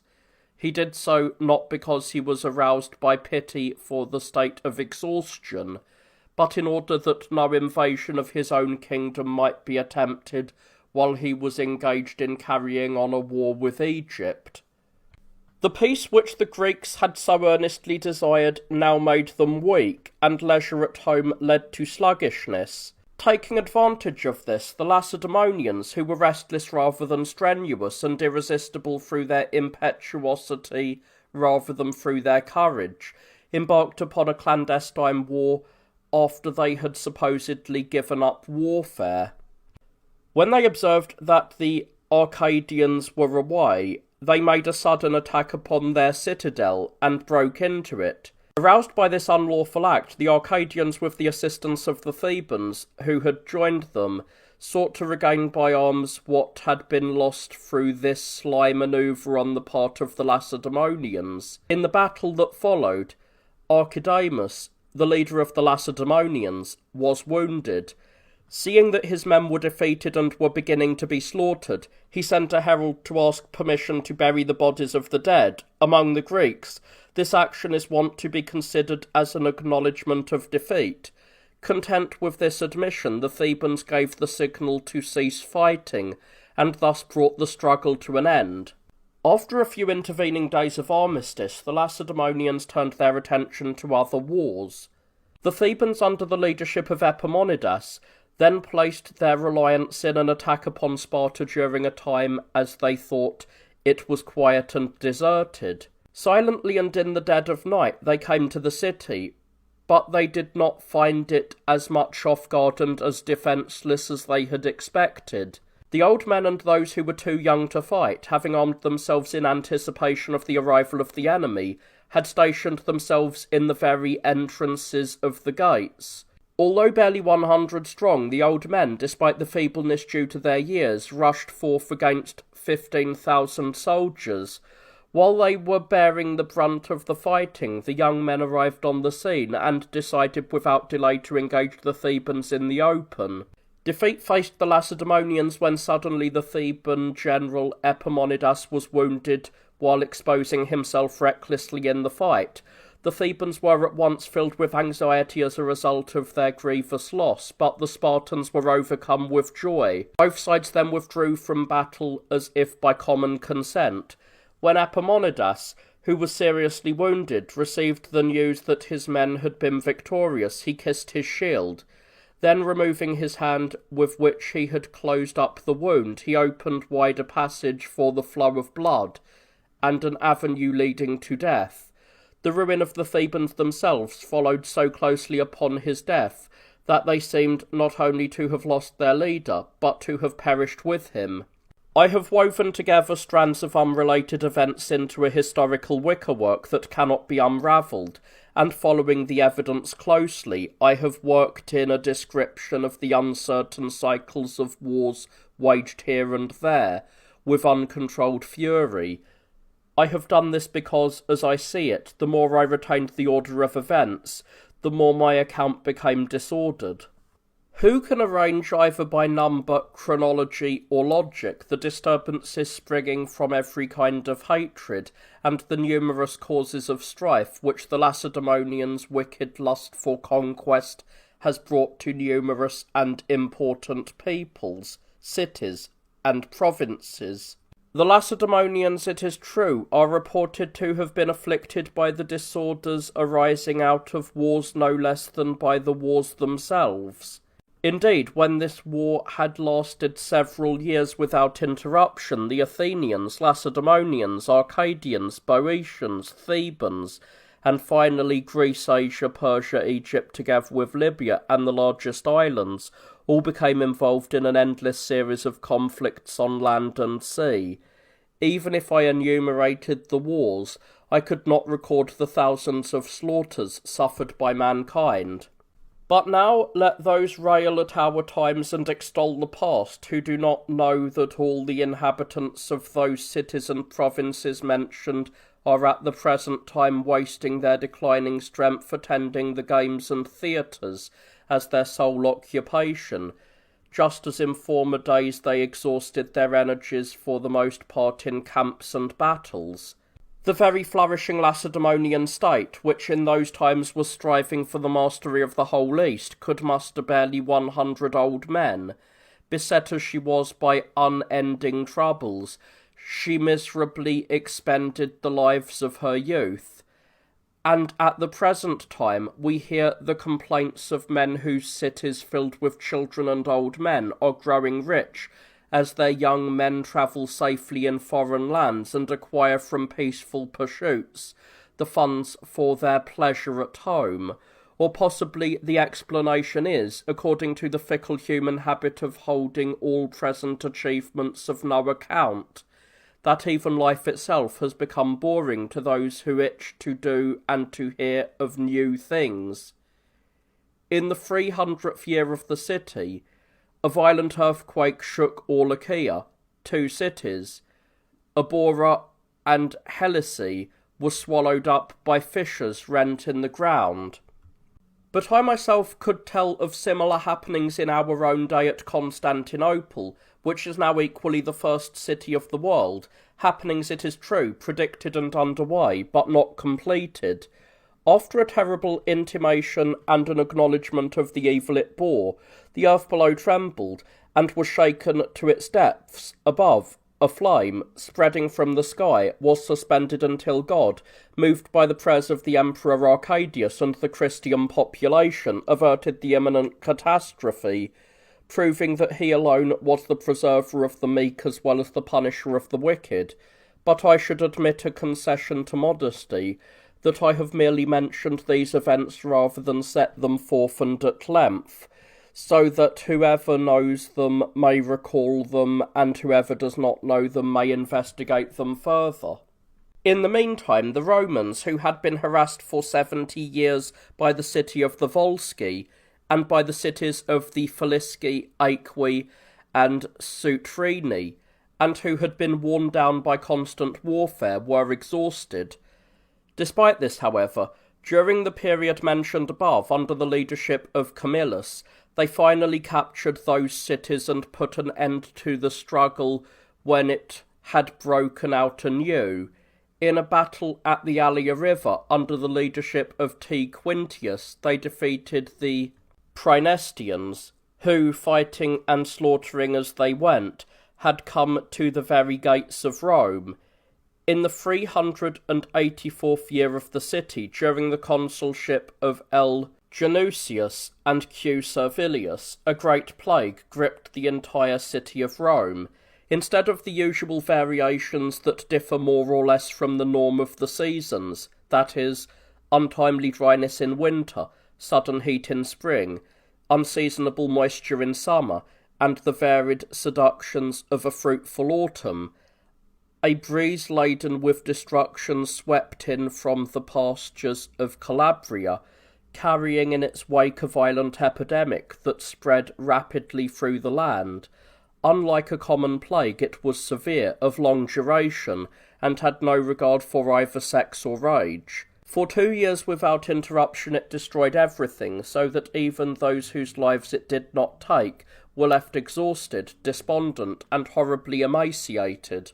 Those who disparage the Christian era would complain at this point, I believe, were I to pass over in silence the ceremonies with which the Romans at that time sought to placate their gods and to allay the epidemic. When the plague grew worse day by day, it was decided upon the advice of the pontifex to give dramatic plays in honour of the gods, who covered such rites. In order to purge their bodies of a plague that was only temporary, the Romans summoned to their souls a disease that was eternal. I have now indeed a rich opportunity of expressing my grief and reproach, but where your reverence has already exercised your zeal for wisdom and truth, it is not proper for me to venture further. Let it suffice that I have reminded the reader, and have turned his attention from any other opinion to your complete account. In the next year, a very ill-boding prodigy followed this wretched plague, and its even more wretched expiation. Suddenly in the middle of the city the earth shook and a chasm opened, exposing the lower regions of the earth. This impudent chasm, with its open abyss, long remained a spectacle and an object of terror to all. According to the interpreters of the gods, it demanded that a man be buried alive, an abominable rite. M. Curtius, a mounted knight, in full armour, satiated its wicked jaws by throwing himself in headlong, and thus gave satisfaction to the cruel earth, which was not content to receive in graves those who had died from the effects of the great plague, but must also swallow the living in its open chasm. In the 388th year of the city, the Gauls again overflowed the land in a terrible invasion, and encamped by the side of the Anio River, at the 4th milestone from the city. Without doubt the Gauls would have easily overwhelmed the city, which was thrown into a panic by their great numbers and by their reputation for courage, had they not become sluggish as a result of ease and inactivity. Manlius Torquatus began the very fierce struggle by engaging in single combat. The dictator T. Quintius brought it to an end, only after a battle that caused much blood to flow. Many of the Gauls, who had been put to flight in the battle, later renewed the struggle after they had rested. They rushed into battle, but were overcome by the dictator Sulpicius. After a short time there followed the battle fought under C. Marcius against the Etruscans. I leave you to imagine how many men were killed when 8,000 of the Etruscans were captured. For the third time during these days the Gauls, in order to obtain booty, overran the maritime regions and the fields that lay beneath the Alban mountains. After a new levy had been held and 10 legions had been conscripted, 60,000 Romans advanced against them. The Latins refused to come to the aid of the Romans. M. Valerius ended this battle with the aid of a crow, and for this reason was later called Corvus. The Gallic challenger was killed, the enemy scattered and fled in terror, sustaining heavy losses. Among other evils, I think I should also count the treaty made with the Carthaginians. It was the first ever made with them, especially since so serious troubles followed its conclusion that they seem to have had their origins in it. In the 402nd year after the founding of the city, ambassadors sent by Carthage to Rome concluded the treaty.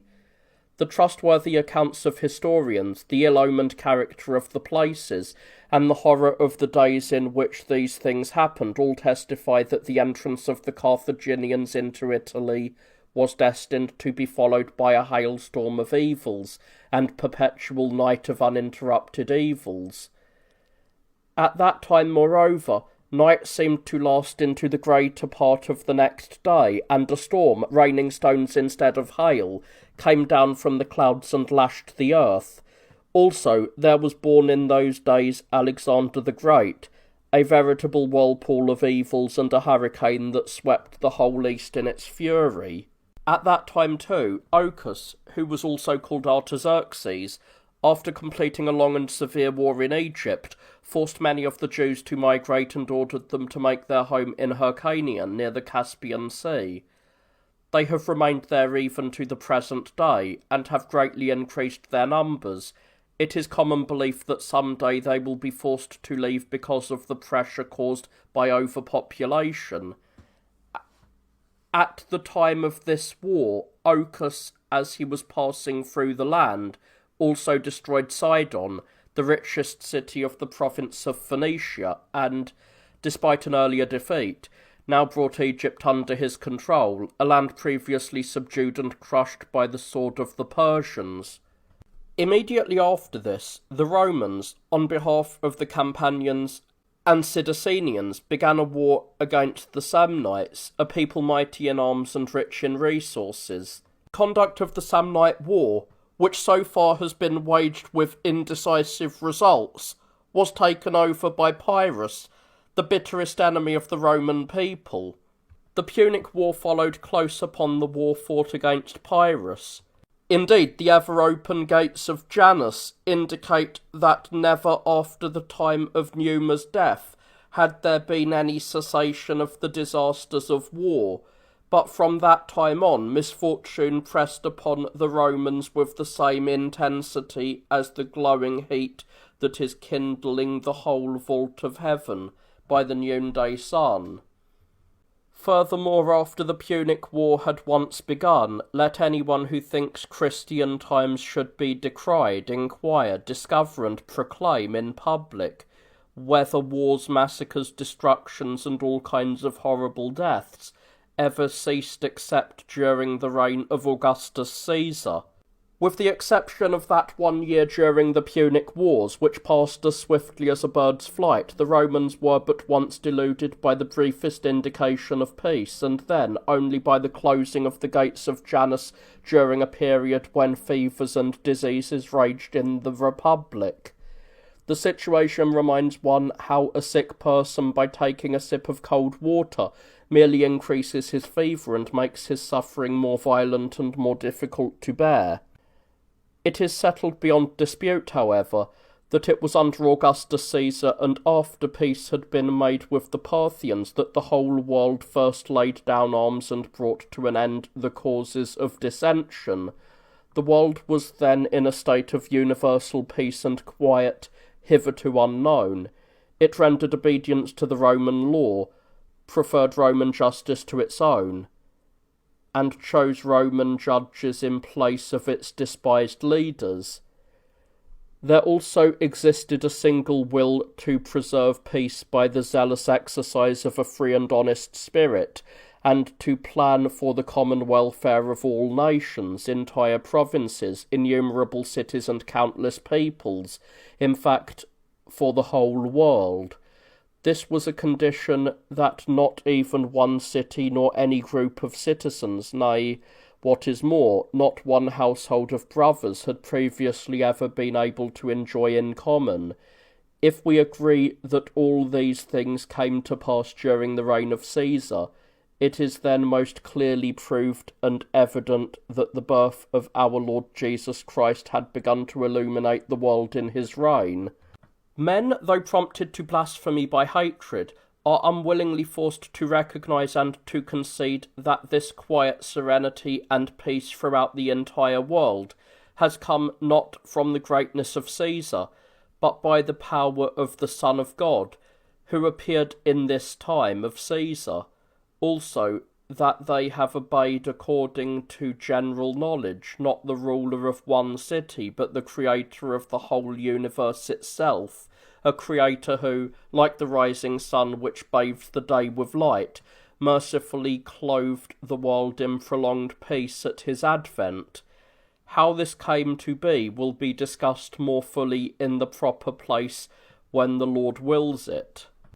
In the 409th year after the founding of the city, during the consulship of Manlius Torquatus and Mus, the Romans declared war against the Latins, who were in rebellion.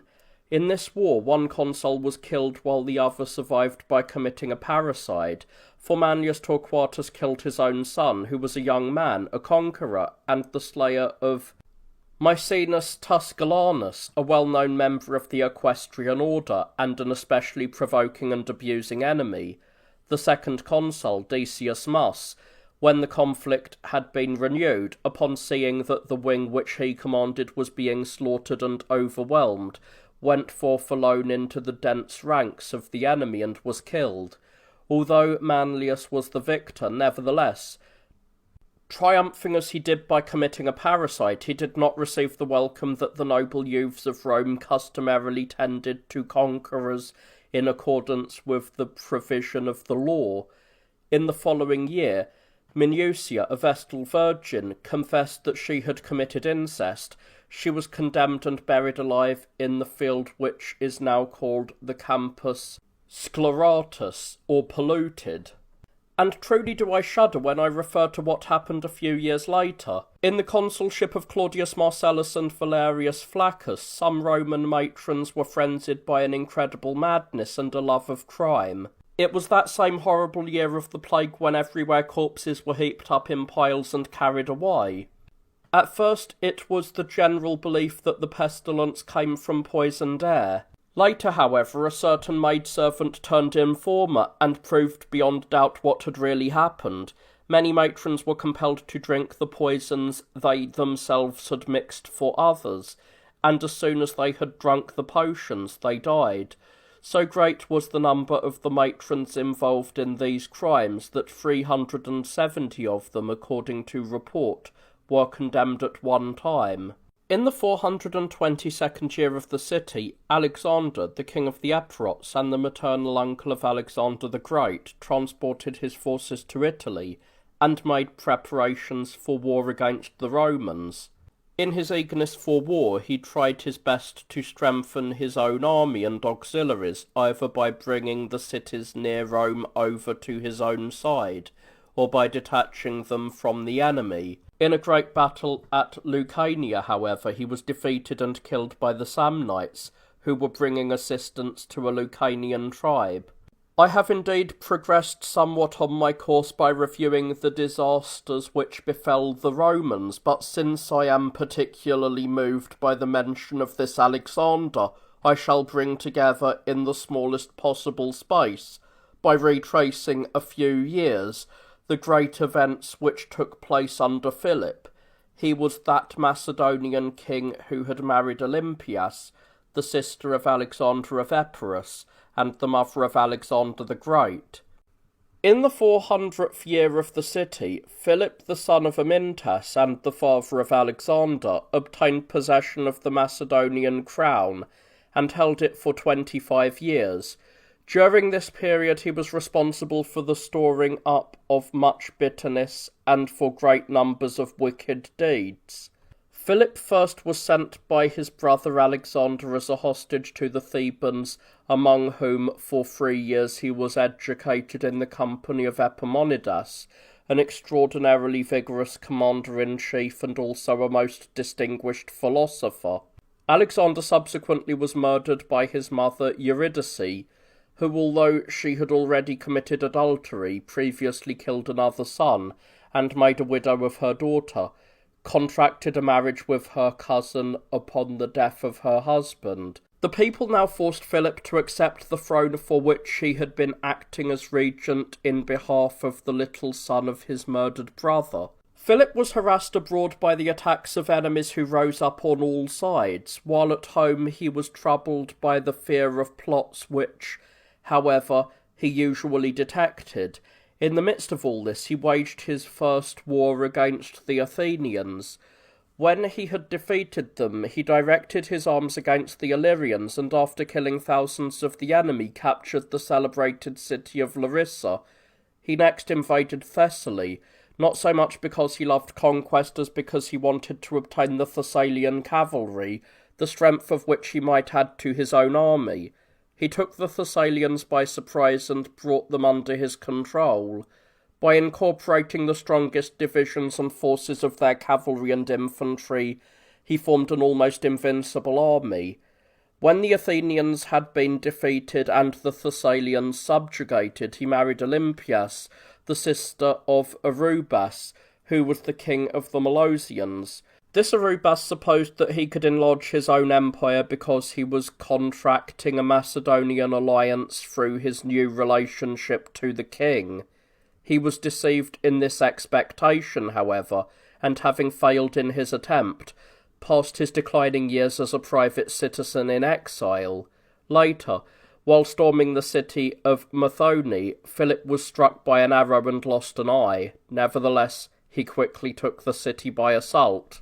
Although his designs had been anticipated, Philip and his forces subdued almost all of Greece. In fact, while each one of the Greek states was eager to extend its own control over other states, all lost their empire, and while they were recklessly rushing to a common ruin, they realised only after they had been defeated and enslaved that what each one had lost individually was lost to all of them.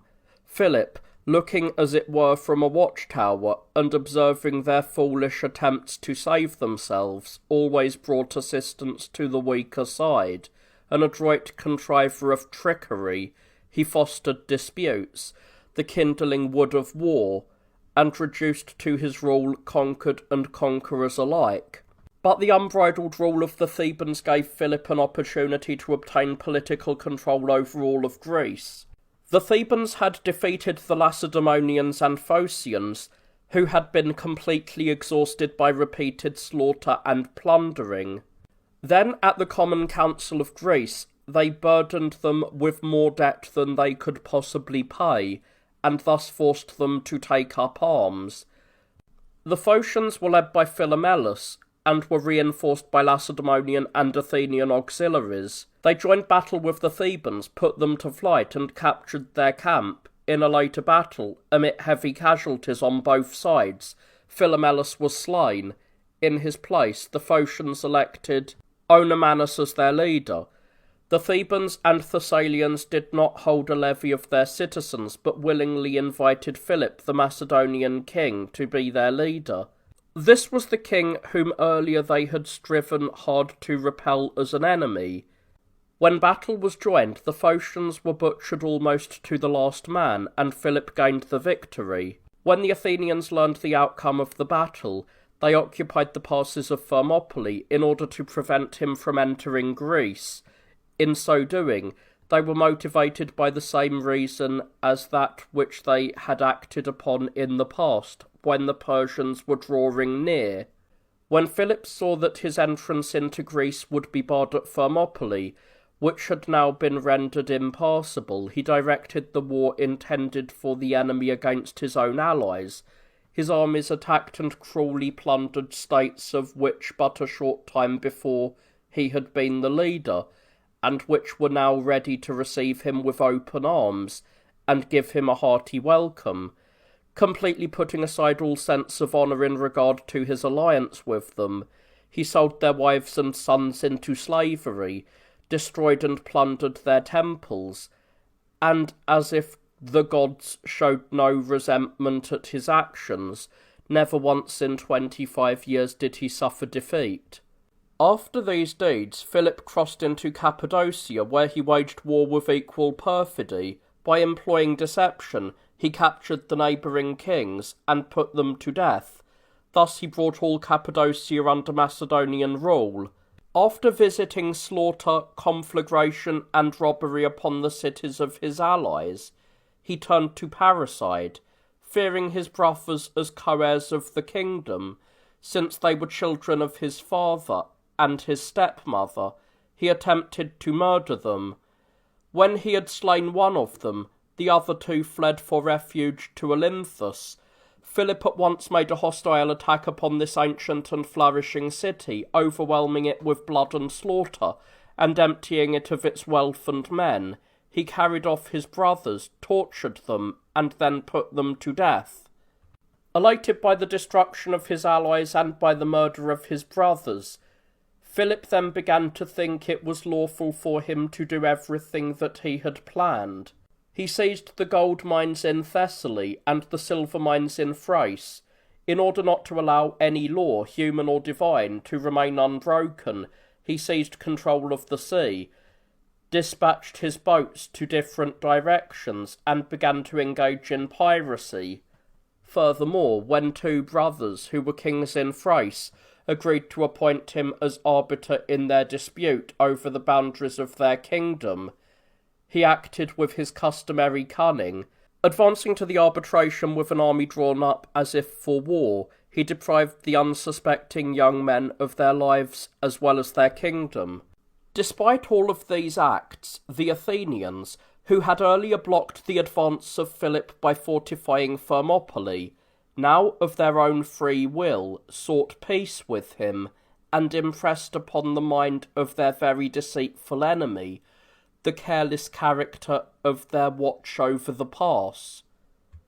Other Greek states also, in order to devote themselves more fully to civil wars, voluntarily subjugated themselves to the control of a foreign power in the form of a treaty of peace and an alliance.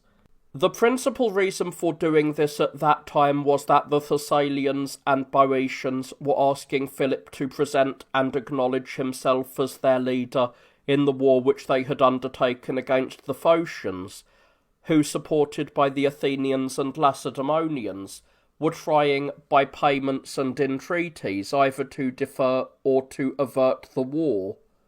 Philip secretly made different promises to both sides. To the Phocians he gave assurance under oath that he would grant them peace and forgiveness, but at the same time he solemnly promised the Thessalians that he would soon appear with his army. Having forbidden both sides to prepare for war, he then drew up his forces and entered the passes of Thermopylae in perfect safety. He fortified these passes by stationing garrisons at intervals. At this moment, not only the Phocians but also all the peoples of Greece for the first time saw that they had been deceived. Philip, contrary to his pledge and in defiance of his oaths, inflicted a terrible massacre upon the foremost Phocians. He then ravaged all their cities and territories and made his bloody presence so dreaded that he was feared even when he was absent. When Philip had returned to his own kingdom, following the custom of the shepherds who lead their flocks now to summer and now to winter pastures, he transplanted, according to his capricious whims, cities and populations to other districts, as he deemed it necessary to people them, or leave them desolate. Everywhere the country presented a pitiable sight, and people suffered from the most dreadful forms of misery, destruction without hostile invasion, captivity without war, exile without punishment, and domination without victory. Fear spread abroad and oppressed a wretched people already tortured by the wrongs they had endured. Their distress was increased by its very concealment, and the more it increased, the less were the terrified people able to express their feelings, lest their very tears be taken as an indication of stubborn resistance. Philip tore some populations from their homelands and settled them in hostile territory. He placed others at the extreme frontiers of the kingdom, and still others, because he was jealous of their strength, he distributed among the deserted cities in order to increase the population there. Thus that magnificent structure of Greece, once so prosperous, crumbled when its liberty disappeared into many mutilated fragments. When Philip had carried out these measures in a large number of Greek cities, and was striking fear into the hearts of them all, he began to calculate the wealth of all the cities on the basis of the booty taken from a few. He decided that if he were to be successful in bringing equal devastation upon all alike, it was necessary to control a maritime city. He concluded that the famous city of Byzantium would prove a suitable base for operations on land as well as on sea. When the city resisted him, he immediately surrounded and besieged it. This was the same Byzantium which was founded by Pausanias, the king of the Spartans, in days gone by, but which was later enlarged by Constantine, the Christian emperor, and renamed Constantinople. At present, it is the capital of our most glorious empire, and the leading city of the entire East. The siege was long and fruitless. Philip finally turned pirate and sought by plundering to regain the wealth he had exhausted in the siege. He sold 170 captured ships loaded with merchandise and thus relieved a little of his pressing poverty. In order to obtain booty and at the same time conduct the siege, he divided his army. Setting out in person with the bravest of his men, he captured many cities of the Chersonese, crushed the inhabitants, and carried off their wealth. He and his son Alexander also crossed to Scythia, with the intention of plundering that country. Atheas was then reigning over the Scythians. When he was hard-pressed in his war with the Istriani, he had sought assistance from Philip through the people of Apollonia, but as soon as the king of the Istriani had died, feeling free from any threat of war and need of assistance, he broke the treaty of alliance that he had made with Philip. Philip at once abandoned his siege of Byzantium, marshalled all his forces, and began war against the Scythians. When battle was joined, the Scythians, though they outnumbered him and exhibited greater courage, were defeated by trickery. In that battle, 20,000 Scythian women and children were captured. A great number of cattle were carried off, but no gold or silver was discovered. This was what first demonstrated the poverty of the Scythians. 20,000 fine mares were sent to Macedonia to improve the breed. When Philip was returning, the Triballi barred his way and made war upon him. During the fighting, Philip was wounded in the thigh in such a way that the horse on which he was riding was killed by the weapon which had passed through his own body. Thinking that Philip had been killed, everyone turned to flight and abandoned the booty. For a short time, while convalescing from his wound, Philip remained at peace. But as soon as he had recovered, he declared war against the Athenians, who, when faced with the great crisis, accepted the Lacedaemonians, their former enemies, as allies. The Athenians wearied all the cities of Greece by sending embassies to induce them to attack the common enemy with united force. Several cities did ally themselves with the Athenians, but the dread of war led others to go over to Philip. When the battle was joined, the Athenians, although superior in numbers, were defeated by the Macedonians, whose courage had been steeled by unceasing warfare. The consequence of this battle proved it to have been far severer than any of those preceding, for this day brought an end to the renowned empire and glorious and ancient liberty of all of Greece. Later, Philip completed his triumph over the Thebans and Lacedaemonians by cruel and bloody measures. He beheaded some of the leading men of these peoples, drove others into exile, and deprived all of their property. He restored to their native land those who had recently been banished by the citizens, and appointed 300 of these exiles as judges and officials. These men, in order to heal their old resentments through the exercise of their new authority, would not allow the unhappy and depressed people to entertain the hope of regaining their liberty. Beside this, Philip also made a great levy of soldiers from all parts of Greece to support his arrangements. Just before departing for his Persian expedition against Asia, he drew up in battle array 200,000 foot soldiers, and 15,000 cavalry of the Macedonian army, together with a countless number of barbarian tribes. He selected 3 leaders, Parmenion, Amyntas, and Attalus, with the intention of sending them to Persia in advance of the main army. While these forces were assembling from Greece, Philip decided to marry his daughter Cleopatra to Alexander. This Alexander was the brother of Philip's wife Olympias, and he later was overthrown by the Sabines in Lucania. Philip had earlier made him king of Epirus in redress for the disgraceful indignities he had inflicted upon him. When someone asked Philip on the day before he was killed what end was most to be desired by man, he is said to have answered that the happiest lot which could befall a brave man was to reign in peace, enjoying a lifelong reputation for virtue, and then to die by a sudden stroke of the sword, without suffering any bodily illness, and without having any mark of dishonour on his soul.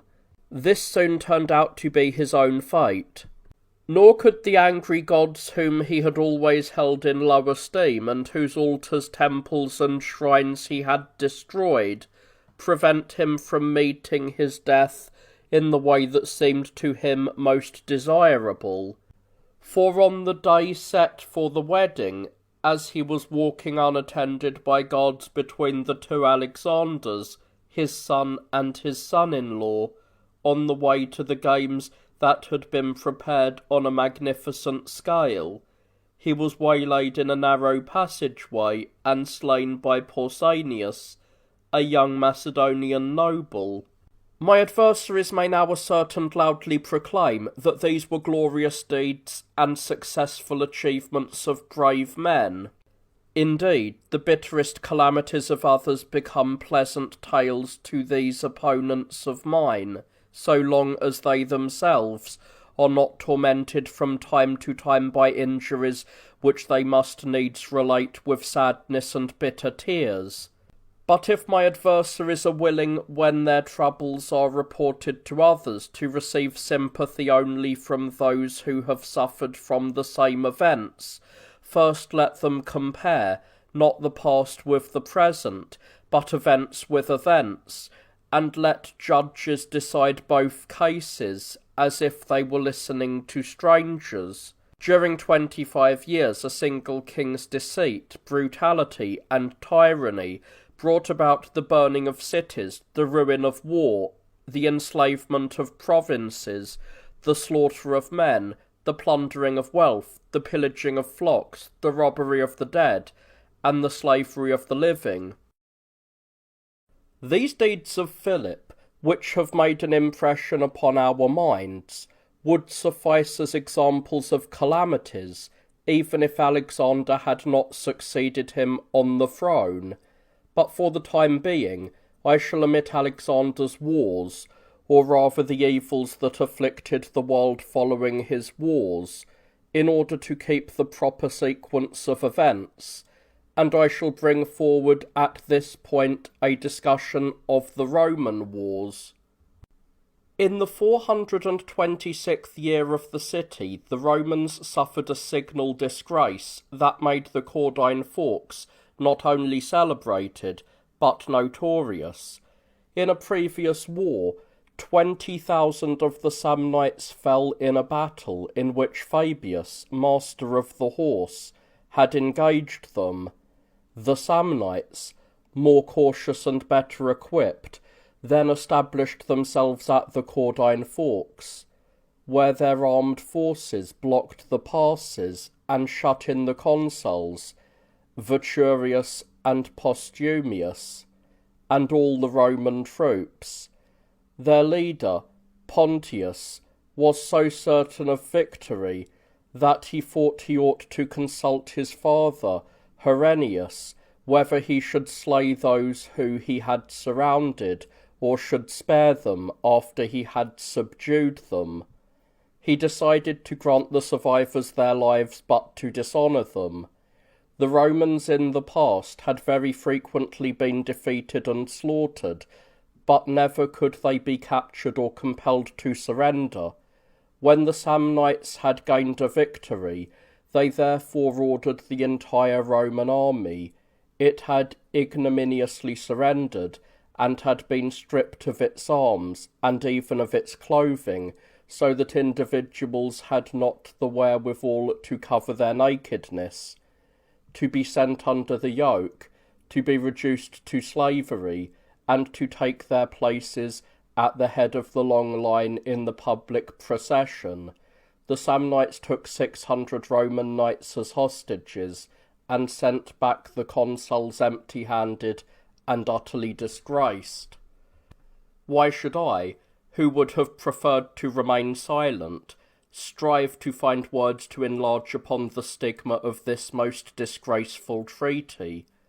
The Romans today either would not exist at all, or would be slaves under Samnite domination, if after their defeat at the hands of the Samnites they had honestly upheld the sanctity of a treaty, a policy which they now wish to be observed by those whom they themselves have conquered. In the following year, the Romans broke the pact which they had made with the Samnites and drove them into a war. This war, begun at the insistence of the consul Papirius, caused great disasters to both peoples. The combatants on one side were angered by their recent disgrace, while the others were spurred on by the glory of their last victory. The Romans, however, finally conquered by their determination to fight to the death. They continued to slay and be slain until, after defeating the Samnites and capturing their leader, they at last exacted revenge for the yoke. Papirius then stormed Satricum, expelled its Samnite garrison, and captured the city. Papirius enjoyed at that time a great reputation among the Romans for valour and energy in war, so much so that when Alexander the Great was reported to be arranging an expedition from the east to occupy Africa, and thence to cross to Italy, the Romans considered Papirius the best fitted of all generals in the Republic to withstand his attack. In the 426th year of the city, Alexander succeeded his father Philip on the throne. He gave the first proof of his spirit and courage by quickly suppressing the rebellions of the Greeks. Under the leadership of the orator Demosthenes, who had been bribed by Persian gold, the Greeks had revolted in order to free themselves from Macedonian rule. In response to the entreaties of the Athenians, Alexander gave up his war against them and thereby relieved them of their anxiety. He then wiped out the Thebans after uprooting their city. He sold the survivors into slavery and made other cities of Achaea and Thessaly pay tribute to him. Shortly thereafter, he transferred the war from this territory and conquered both the Illyrians and the Thracians. Then, just as he was about to start out for the Persian War, he killed all of his relatives and next of kin. In his army there were 32,000 infantry, 4,500 cavalry, and in addition he had 180 ships. With so small a force as this, it is uncertain whether Alexander is more to be admired for conquering the whole world, or for daring to begin his expedition. When he first encountered King Darius, there were 600,000 Persians in battle array. Their defeat and flight was as much due to the strategy of Alexander as to the courage of the Macedonians. This was indeed a great disaster for the Persians. In the army of Alexander, 120 cavalrymen and only 9 infantrymen were lost. Alexander next blockaded, stormed, captured, and gave over to pillage the Phrygian city of Gordes, which is now called Sardis. There he was informed of the arrival of Darius accompanied by a great body of troops. Fearing the narrowness of the region where he had entered, Alexander crossed the Taurus range with remarkable speed, covering 500 stadia within one day, and came to Tarsus. There, while overheated, he plunged into the icy waters of the Cydnus. He was seized with cramps and nearly died. In the meantime, Darius, with 300,000 infantry and 100,000 cavalry, advanced to battle. The vast numbers of the enemy alarmed even Alexander, principally because his forces were so limited. Earlier, however, when he had defeated 600,000 of the enemy with just as small a number, he had declared that not only did he not fear battle, but even hoped for victory. The armies took their stand within spear range and tensely awaited the signal for battle. Both generals went rapidly to and fro, arousing their hosts by promising all sorts of advantages. Thus, both sides began the conflict in high spirits. The two kings, Alexander and Darius, were both wounded in this battle. The issue of the battle long hung in the balance until Darius fled. The slaughter of the Persians then followed. 80,000 infantry and 10,000 cavalry were slain. 40,000 were captured. The losses of the Macedonians amounted to 130 infantry and 150 cavalry. In the camp of the Persians, much gold and other rich booty was discovered, and among the captives taken were the mother of Darius, his wife, who was also his sister, and 2 of his daughters. Though he offered 1/2 of his kingdom, Darius could not obtain their ransom. He therefore assembled all of the Persian forces and the auxiliaries of his allies, and renewed the war for the 3rd time. While Darius was thus engaged, Alexander sent Parmenion with troops to attack the Persian fleet. He himself went to Syria, where many kings wearing fillets on their heads came voluntarily to meet him. Some he accepted as allies, some he removed from their thrones, and others he had put to death. Then he overpowered and captured the ancient and flourishing city of Tyre, which, trusting in the support of its kinsmen, the Carthaginians, opposed him. Next he visited his unrelenting fury upon Cilicia, Rhodes, and Egypt.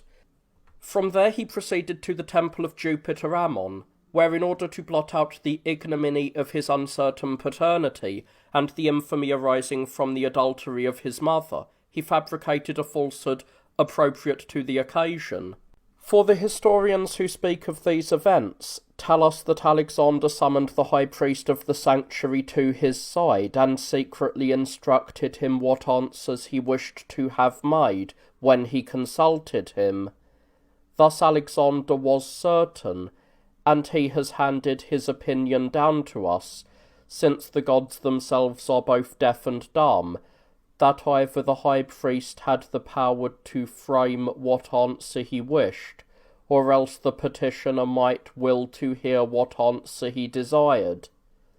While he was returning from Ammon to the 3rd war against the Persians, Alexander founded Alexandria in Egypt. After Darius had given up all hope of peace, he offered battle at Tarsus to Alexander, who was on his way back from Egypt. Darius had 400,000 infantry and 100,000 cavalry. The battle began quickly, and everyone, blinded by fury, rushed to the sword. The Macedonians were undaunted in the presence of an enemy whom they had time and time again defeated, while the Persians preferred death to defeat. Rarely in any battle was so much blood spilled. When Darius saw that his men were being defeated, he himself was prepared to die while fighting, but his men prevailed over him and compelled him to flee. As a result of this battle, the military forces of the kingdoms of Asia declined in power, and the entire East came under the control of Macedon. The morale of the Persians was so completely shattered that thereafter none dared to rebel, and they who had enjoyed supremacy for so many years now patiently accepted the yoke of servitude. Alexander spent 34 consecutive days counting the booty of the camp. He then attacked Persepolis, the capital of the Persian kingdom and the most renowned and opulent city in the whole world. But when he learned that Darius was being held by his own relatives and had been bound in golden fetters, he decided to hasten to the king's side. Accordingly, after giving orders for his army to follow, he himself set out with 6,000 cavalry and came upon Darius, who had been deserted and abandoned by the roadside.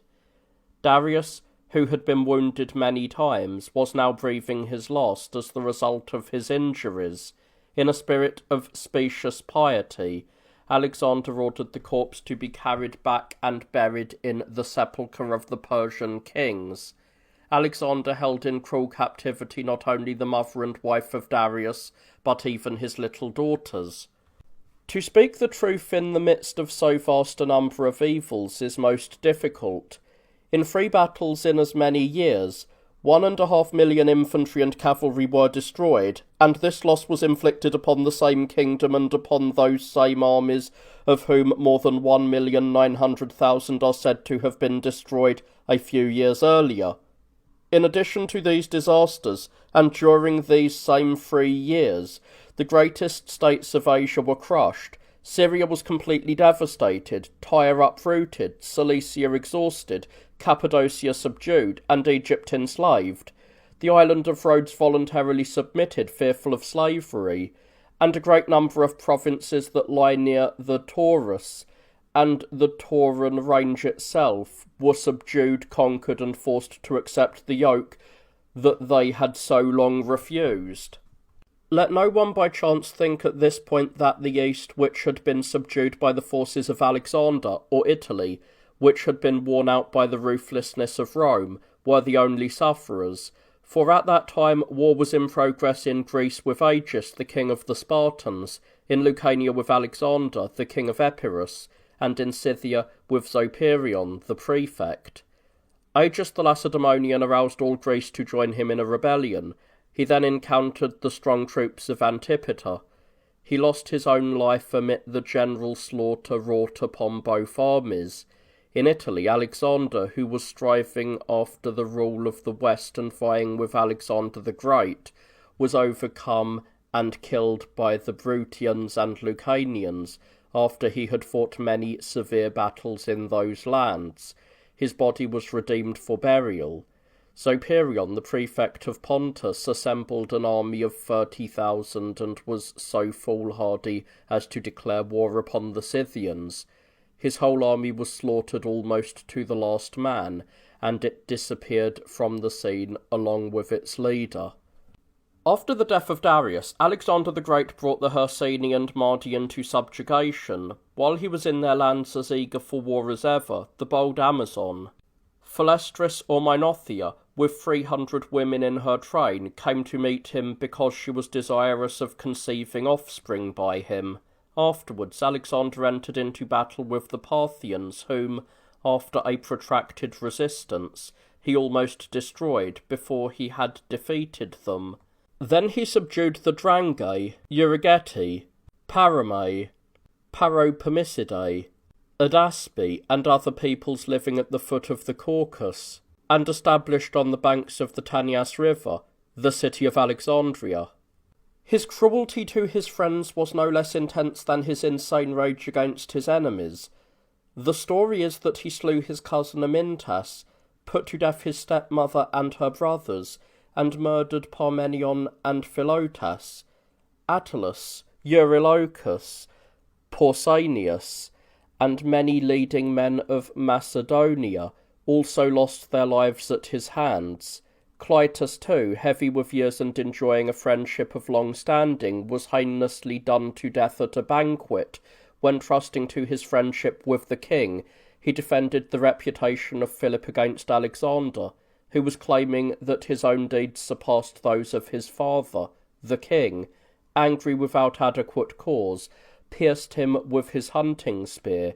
As he died, the blood of Clytus stained the entire banquet hall. Alexander, insatiable as he was for human blood, whether of his enemies or of his own allies, was always thirsty for fresh slaughter. He rushed forward to battle, and after a hard-driven attack, received the surrender of the Chorasmi and of the Dahae, who had never previously been vanquished. He also put to death Callisthenes, a philosopher who was a fellow student under Aristotle, because Callisthenes would not honour him as a god with the prescribed salutation. Likewise, he killed a great many other leading men. Next, Alexander attacked India so that his empire might be bounded by the ocean and the extreme parts of the east. He led his troops against the city of Nysa, and then extended his sway over the Daedalian mountains and the realms of Queen Cleophile, who surrendered and redeemed her kingdom by becoming his concubine. After he had entered and made himself master of India, Alexander came to a rocky eminence of remarkably uneven formation and height, to which many people had fled for refuge. He learnt that Hercules had been prevented by an earthquake from capturing it. Moved by a spirit of rivalry to surpass the exploits of Hercules, Alexander, after great exertion and danger, made himself master of the rock and received the surrender of all of the local tribes.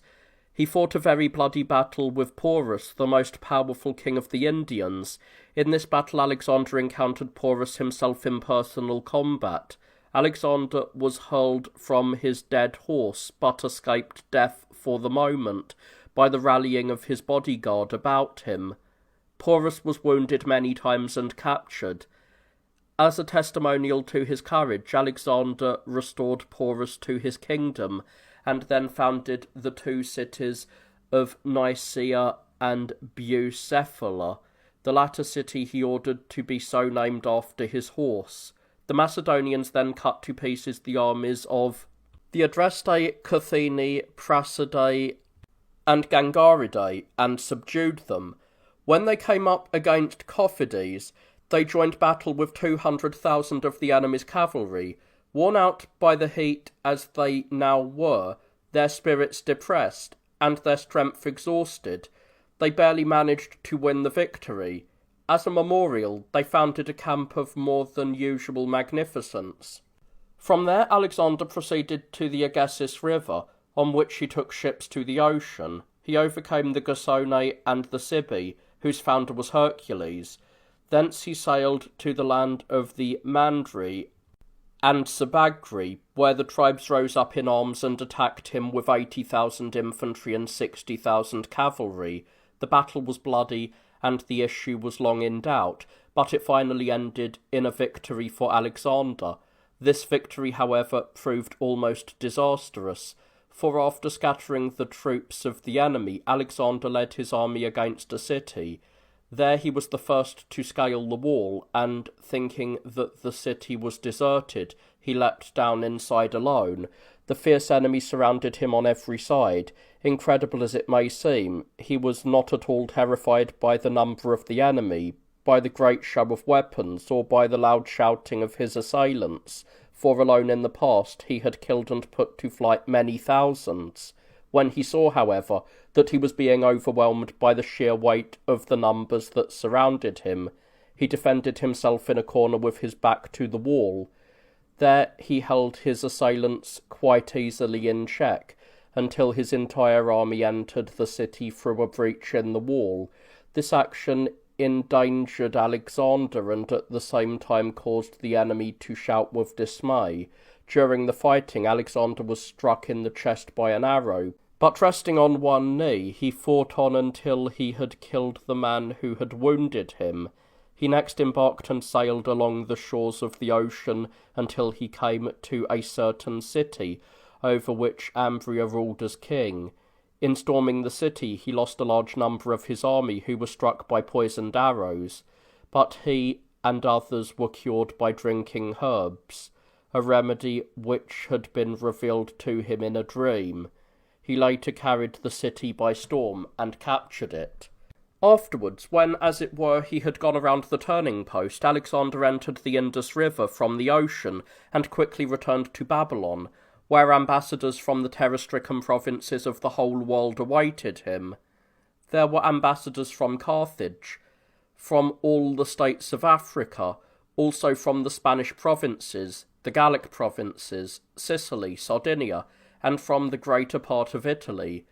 So great a fear of the acknowledged leader of the most distant East had gripped the peoples of the furthest West that delegations were present from countries that one would hardly believe could even have heard of Alexander's name. But Alexander, ever thirsty for blood, was poisoned and died at Babylon. Thus was his wicked appetite punished by the treachery of a servant. O calloused soul of mine, and heart ever inhuman, did not my eyes fill with tears as I reviewed the past, in order to prove that calamities have recurred in cycles throughout all ages? Did not I weep as I spoke of evils so great that the entire world trembled from death itself, or from fear of death? Was not my heart torn with grief? As I pondered over all of this, did I not make the terrible experiences of my ancestors my own, seeing in them the common lot of man. And yet, if I may speak of my own story, how for the first time I saw the strange barbarians, how I avoided my enemies and flattered those in authority, how I guarded myself against the pagans, fled from those who lay in wait for me, and how finally, enveloped by a sudden mist, I slipped through the clutches of those who with stones and spears pursued me over the sea. I would that I could move all my audience to tears. I would grieve in silence for those who were unmoved, attributing their apathy to the callousness of men who, never having undergone suffering themselves, were insensible to the suffering of others. The Spaniards and Moroni voluntarily went to Babylon to humble themselves before Alexander. That he might not regard them as enemies, these ambassadors sought the bloody overlord throughout Assyria and India, visiting the ends of the earth, and to their misfortune, becoming acquainted with both oceans. Yet the memory of their sad plight either has become dim with age or has passed into oblivion. Can we really imagine for a moment that some thief will win everlasting fame because he has despoiled a single corner of the world, leaving the greater part of it untouched? It is as if peace were sought from the Goths and the Swabi by an Indian or an Assyrian, to say nothing of the reverse, and even by the Spaniard himself, who is now being attacked. Let judgment be passed whether the days of Alexander should be praised on account of his valour in conquering the world, or be accursed because of the ruin he brought upon mankind. Many people will be found today who think the present good because they themselves have overcome obstacles and because they consider the miseries of others their own good fortune. Yet someone may say, the Goths are enemies of the Roman world. We shall reply, the whole East in those days thought the same of Alexander, and so too have the Romans appeared to others when they attacked distant and harmless peoples. The destruction wrought by an enemy is one thing, the reputation of a conqueror is another. The Romans and Alexander formerly harried with wars peoples whom they later received into their empires and ruled by their laws. The Goths as enemies are now throwing into disorder lands which, if they should ever succeed in mastering, which God forbid, they would attempt to govern by their own code. Posterity will call mighty kings those whom we now regard as our most savage enemies, by whatever names such deeds as these are known, whether as sufferings or acts of bravery. When compared with former times, both are less numerous in our own age. In either case, comparison with the times of Alexander and the Persians points to our advantage. If bravery is the proper word, the valour of the enemy is less marked. If suffering is the word to use, the distress of the Romans is less acute. In the 450th year of the city, during the consulship of Fabius Maximus, consul for the 5th time, and Decius Mus, consul for the 4th time, 4 of the strongest and most flourishing peoples of Italy made an alliance and formed one army, for the Etruscans, Samnites and Gauls conspired together and attempted to destroy the Romans. The latter were in a state of fear and trembling at the prospect of this war, and their confidence in themselves was severely shaken. They did not dare to rely fully upon their troops, but separated the enemy by strategy, thinking it safer to engage in many small battles than in a few great ones. By sending some troops in advance into Umbria and Etruria to ravage hostile territories, the Romans compelled the army of the Umbrians and Etruscans to return home in order to protect their own lands. The Romans then hastened to start a war against the Samnites and the Gauls. In this war the Romans were hard pressed by an attack of the Gauls, and the consul Decius was killed. Fabius, however, finally won the battle despite the wholesale slaughter of Decius's soldiers. In that battle, 40,000 Samnites and Gauls lost their lives, but the Romans are reported to have only lost 7,000, and these from the division of the slain Decius. Livy, however, states that excluding the Etruscans and Umbrians whom the Romans had craftily diverted from this campaign, the Gauls and Samnites had 140,000 infantry and 47,000 cavalry, and that 1,000 armoured chariots opposed the Roman line of battle. It has often been said that the domestic peace of the Romans was always being interrupted by foreign wars, and that their foreign ventures were made more difficult by internal disorders. This was so true that their colossal arrogance was completely held in check from all sides. A pestilence in the city, in this case, capped their bloody and tragic victory. Funeral processions met and violated the sanctity of the triumphal processions. There was no rejoicing over the triumph, for the entire state was grieving for the sick and the dead. A year followed, in which, after the resumption of the Samnite War, the Romans were defeated and fled to their camp. Later, the Samnites, assuming a new garb and new spirit, they had covered their arms and clothing with silver, and had prepared their minds for death if they did not conquer, dedicated themselves to the war. The consul Papirius was sent against them with an army, although forbidden to advance by the Puleri, the diviners of the sacred chickens, who predicted adverse results. He laughed at them and ended the war as successfully as he had resolutely undertaken it. In this battle 12,000 of the enemy were slain, and 3,000 are reported to have been captured. But disease suddenly broke out and ruined his truly praiseworthy victory, a victory which false auspices had not been able to prevent. So great and so unbearable a pestilence then swept the city, for the sake of allaying it by any means whatsoever. The Romans fought that they should consult the Sibylline books.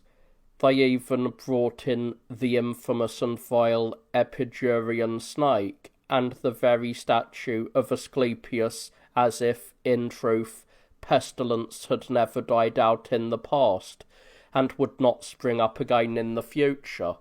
During the following year, the consul, Fabius Gurges, fought without success against the Samnites. He was defeated, lost his army, and fled back to the city. While the Senate was deliberating whether to remove him from office, his father, Fabius Maximus, although detesting the ignoble behaviour of his son, offered to go as his legate, provided his son were given an opportunity of wiping out the disgrace and of renewing the war. His request was granted, and battle was joined. The pious old man suddenly saw his son, the consul, hard-pressed in combat with the Samnite leader Pontius, and surrounded by the enemy's spears, poised for the throw. He at once rode his horse into the middle of the line of battle. Inspired by this deed, the Romans stood fast along the entire battle front. After they had destroyed the army of the enemy, they finally captured its leader Pontius, who had been defeated and utterly crushed. In that battle 20,000 Samnites were slain, and 4,000, including their king, were captured. Thus the Samnite War, which had been carried on for 49 years with much disaster to the Romans, was at last ended by the capture of the Samnite leader.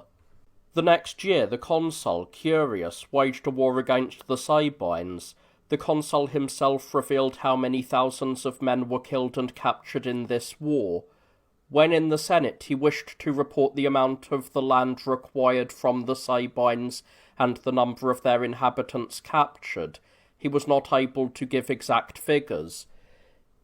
In the 463rd year of the city, and during the consulship of Dolabella and Domitius, the Lucanians, Bruttians, and Samnites made an alliance with the Etruscans and Senonian Gauls, who were attempting to renew war against the Romans. The The Romans sent ambassadors to dissuade the Gauls from joining this alliance, but the Gauls killed the envoys.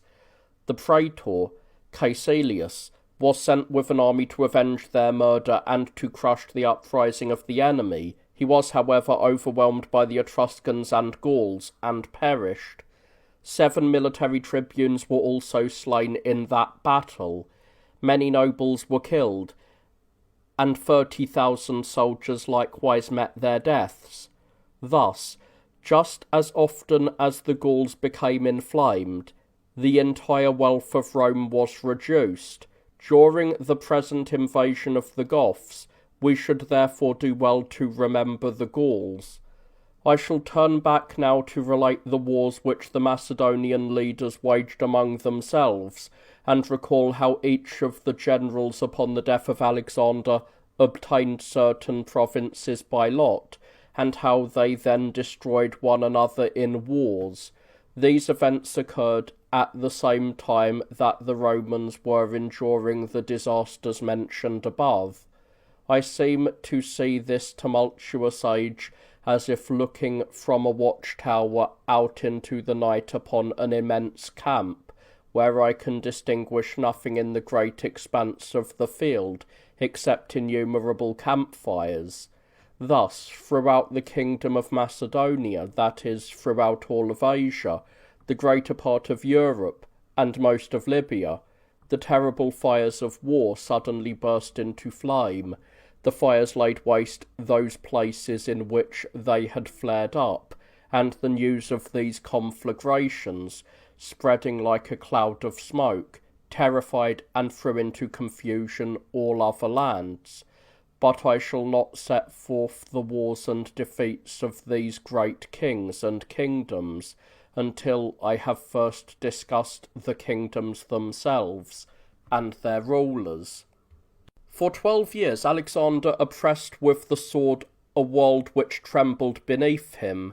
His generals rent it asunder for 14 years more. Just as whelps greedily tear to pieces a rich prize brought to earth by a full-grown lion, these generals, stirred to rivalry by the prize, threw themselves upon one another. By the first lot, Egypt, Africa, and part of Arabia fell to Ptolemy. Laomedon of Mytilene was allocated Syria, which bordered on Ptolemy's province. Philotas received Cilicia, Philon the Illyrians. Atropates was put in command of Greater Media, and the father-in-law of Perdiccas was given Lesser Media. The people of Susiana were assigned to Schinus, and Greater Phrygia to Antigonus, the son of Philippus. Nearchus was given Lycia and Pamphylia, Cassander Caria, and Meander Lydia. Leonatus received Lesser Phrygia.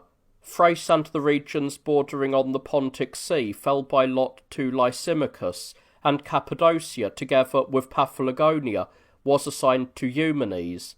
The chief command of the army fell by lot to Seleucus, the son of Antiochus, and Cassander, the son of Antipater, was placed in command of the bodyguards and companions of the king.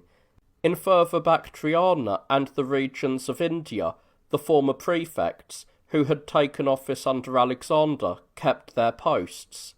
Taxiles received the Ceres, who were settled between the Hydaspes and the Indus River. Python, the son of Agenor, was sent to the colonies in India. Oxyarches was assigned to the Paropamisidae at the foot of the Caucasus Mountains. The Gedrosian and Arachosian were awarded to Sybritus. Stratonor obtained the inhabitants of Dragania and Aria. Amintas was allotted the Bactrians. Scythius the Sogdians. Stactonor the Parthians. Philippus the Hersanians. Phratophernes the Armenians. Telepolemus the Persians. Pusestas the Babylonians. Archon the Pelasgians, and Archelaus Mesopotamia.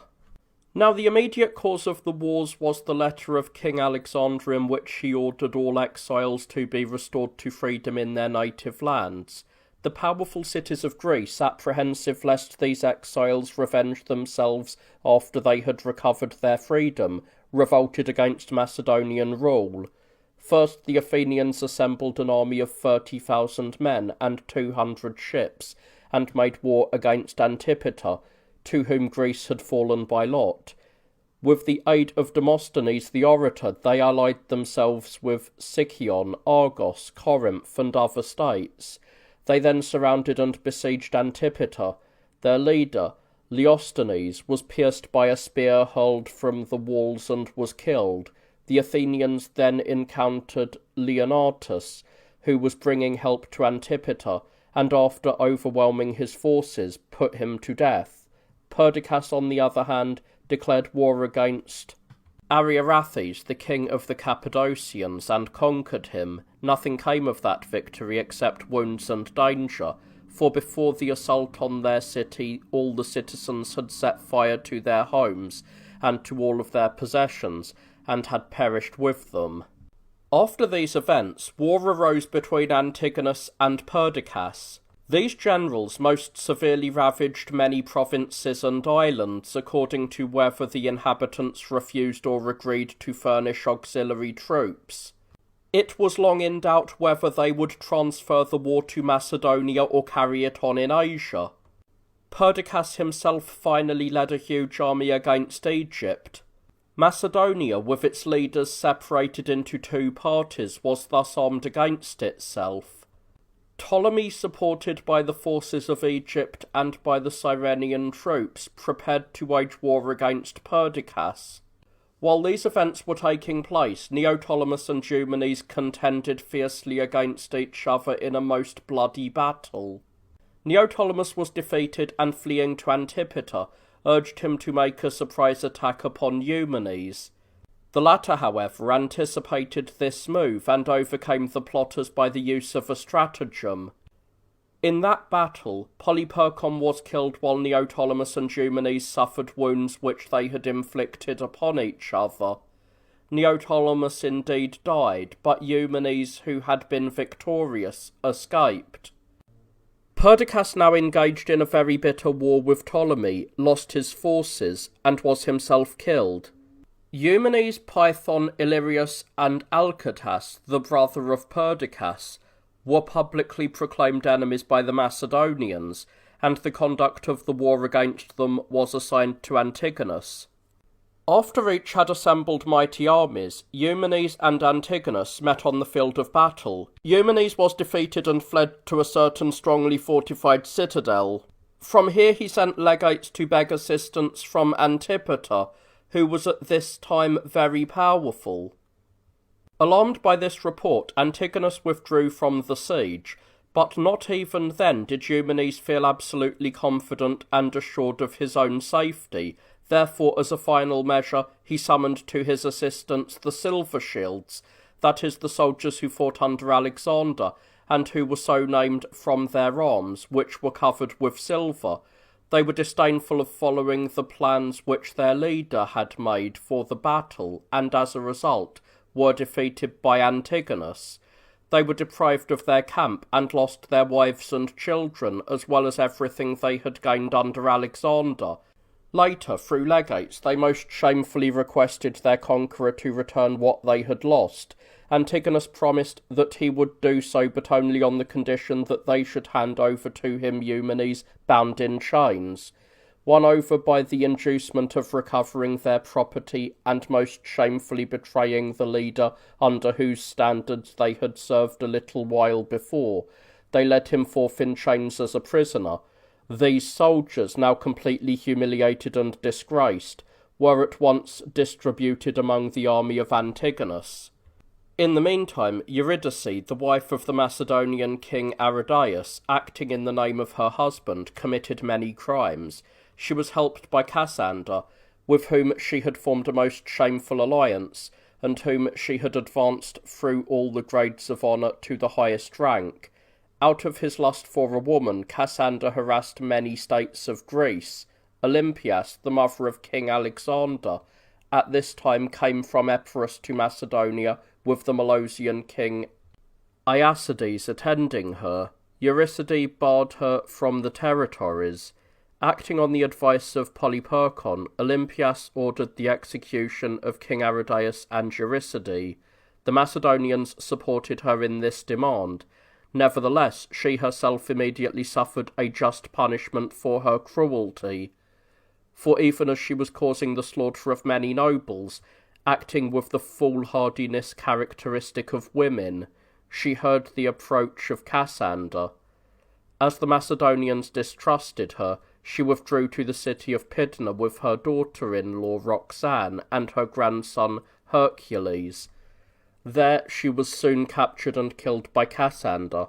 The son of Alexander the Great was sent with his mother to the citadel of Amphipolis for safekeeping. With the slaughter of Perdiccas, Alcetas, Polyperchon, and a number of other generals of the opposing party too many to mention, the wars among the successors of Alexander seemed to be about to come to an end, but Antigonus, inflamed with the desire to be lord and master, pretended that it was necessary to resort to war to free Hercules, the son of the king, from his imprisonment. When his activities became known, Ptolemy and Cassander entered into an alliance with Lysimachus and Seleucus, and prepared strenuously for war on land and sea.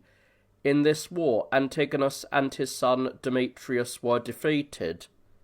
When Cassander, whom Ptolemy had made a partner in the victory, was returning to Apollonia, he came upon the Avianiati.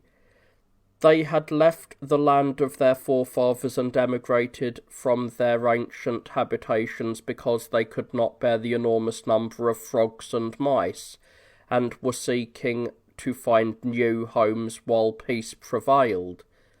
But Cassander, knowing the reputation of this people for courage and numbers, received them into an alliance and settled them on the furthest boundaries of Macedonia. He was afraid that under the pressure of necessity they would invade Macedonia and ruin the land by warfare. When Hercules, the son of Alexander, had reached his 14th year, Cassander, fearing that everyone would prefer Hercules as the legitimate king, took care to have him and his mother secretly murdered. Ptolemy engaged in a second battle with Demetrius, a naval battle in which he lost almost his entire fleet and army. After his defeat, he fled to Egypt. Antigonus, elated by this victory, ordered that both he and his son Demetrius be called kings. The other generals followed this example, each assuming the name and authority of king. When Ptolemy and Cassander saw that Antigonus was deceiving them and the other leaders of their faction one by one, they communicated with one another by letters, agreed upon a time and place for meeting, and prepared their forces to war against him.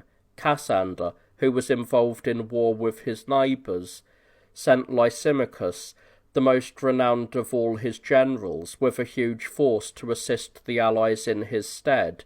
Seleucus, arriving from Greater Asia, added a new enemy to those who were hostile to Antigonus. Indeed, this Seleucus took part in most of the great wars throughout the East among the allies of the Macedonian kings. At the beginning of the war, he stormed and captured Babylon. He then subdued the Bactrians who had risen in new revolts. Next he made a journey to India, whose people, after the death of Alexander, had killed his prefects, rising in revolt and seeking to win their freedom under the leadership of a certain Chandracotta. They had thrown off his yoke from their necks. Later, Chandracotta, acting with great cruelty towards the citizens whom he had saved from foreign domination, oppressed them with slavery.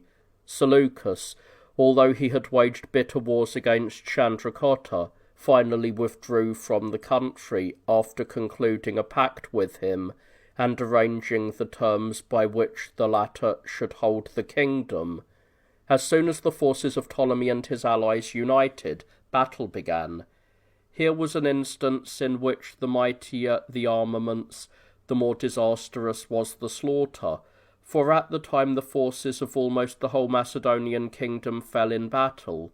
In the course of the fighting, Antigonus was slain, but the end of the war was only the beginning of another. The victors could not agree about the spoils, and again split into two factions, Seleucus joining forces with Demetrius and Ptolemy with Lysimachus. After the death of Cassander, Philip succeeded to the throne. New wars, as if taking a fresh start, arose to trouble Macedonia. Although Thessaloniki, his own mother and the wife of Cassander, pleaded pitifully for her life, Antipater pierced her with his own sword. His brother Alexander, while preparing for war against him to avenge his mother, was trapped and slain by Demetrius, whose assistance he had sought. Lysimachus, hard-pressed in an extremely dangerous war with Dorus, the king of the Thracians, was not able to fight against Demetrius. Elated by the conquest of Greece and all Macedonia, Demetrius now prepared to cross into Asia. Ptolemy, Seleucus, and Lysimachus, however, having learned from experience in the earlier struggle how much strength there was in union, once more formed an alliance, united their armies, and transferred to Europe the war against Demetrius. Pyrrhus, the king of Epirus, joined them as their companion and ally, hoping to drive Demetrius out of Macedonia. Nor was this hope in vain, for after Demetrius had been abandoned by his army and forced to flee, Pyrrhus invaded the kingdom of Macedonia. Lysimachus killed his son-in-law Antipater, claiming that the latter was plotting against him. He then slew his own son, Agathocles, whom he hated, with a hate unnatural to humans. In these days, a most terrible earthquake overthrew the city of Lysimachia. Its population was destroyed, and the city became a cruel tomb. Moreover, all the allies of Lysimachus deserted him because he was staining himself with blood by his repeated murders. They joined Seleucus, a king already engaged in the struggle for the crown, and encouraged him to declare war against Lysimachus. It was a shameful spectacle. The two kings, Lysimachus was 74 years old and Seleucus 77, standing in battle line and bearing arms, were striving to deprive each other of the kingdom. To be sure, this was the last war among Alexander's companions, but it was one which has been reserved as an example of human misery. Even when they alone held the world, after the destruction of the 34 generals of Alexander, they took no thought of the approaching end of their lives, now so nearly finished. Rather, they continued to regard the ends of the entire world as too narrow boundaries for their empire. In that battle, Lysimachus was the last to be killed. His 15 children either had been sent away or killed before this battle had begun. Thus the death of Lysimachus proved to be the end of the Macedonian war.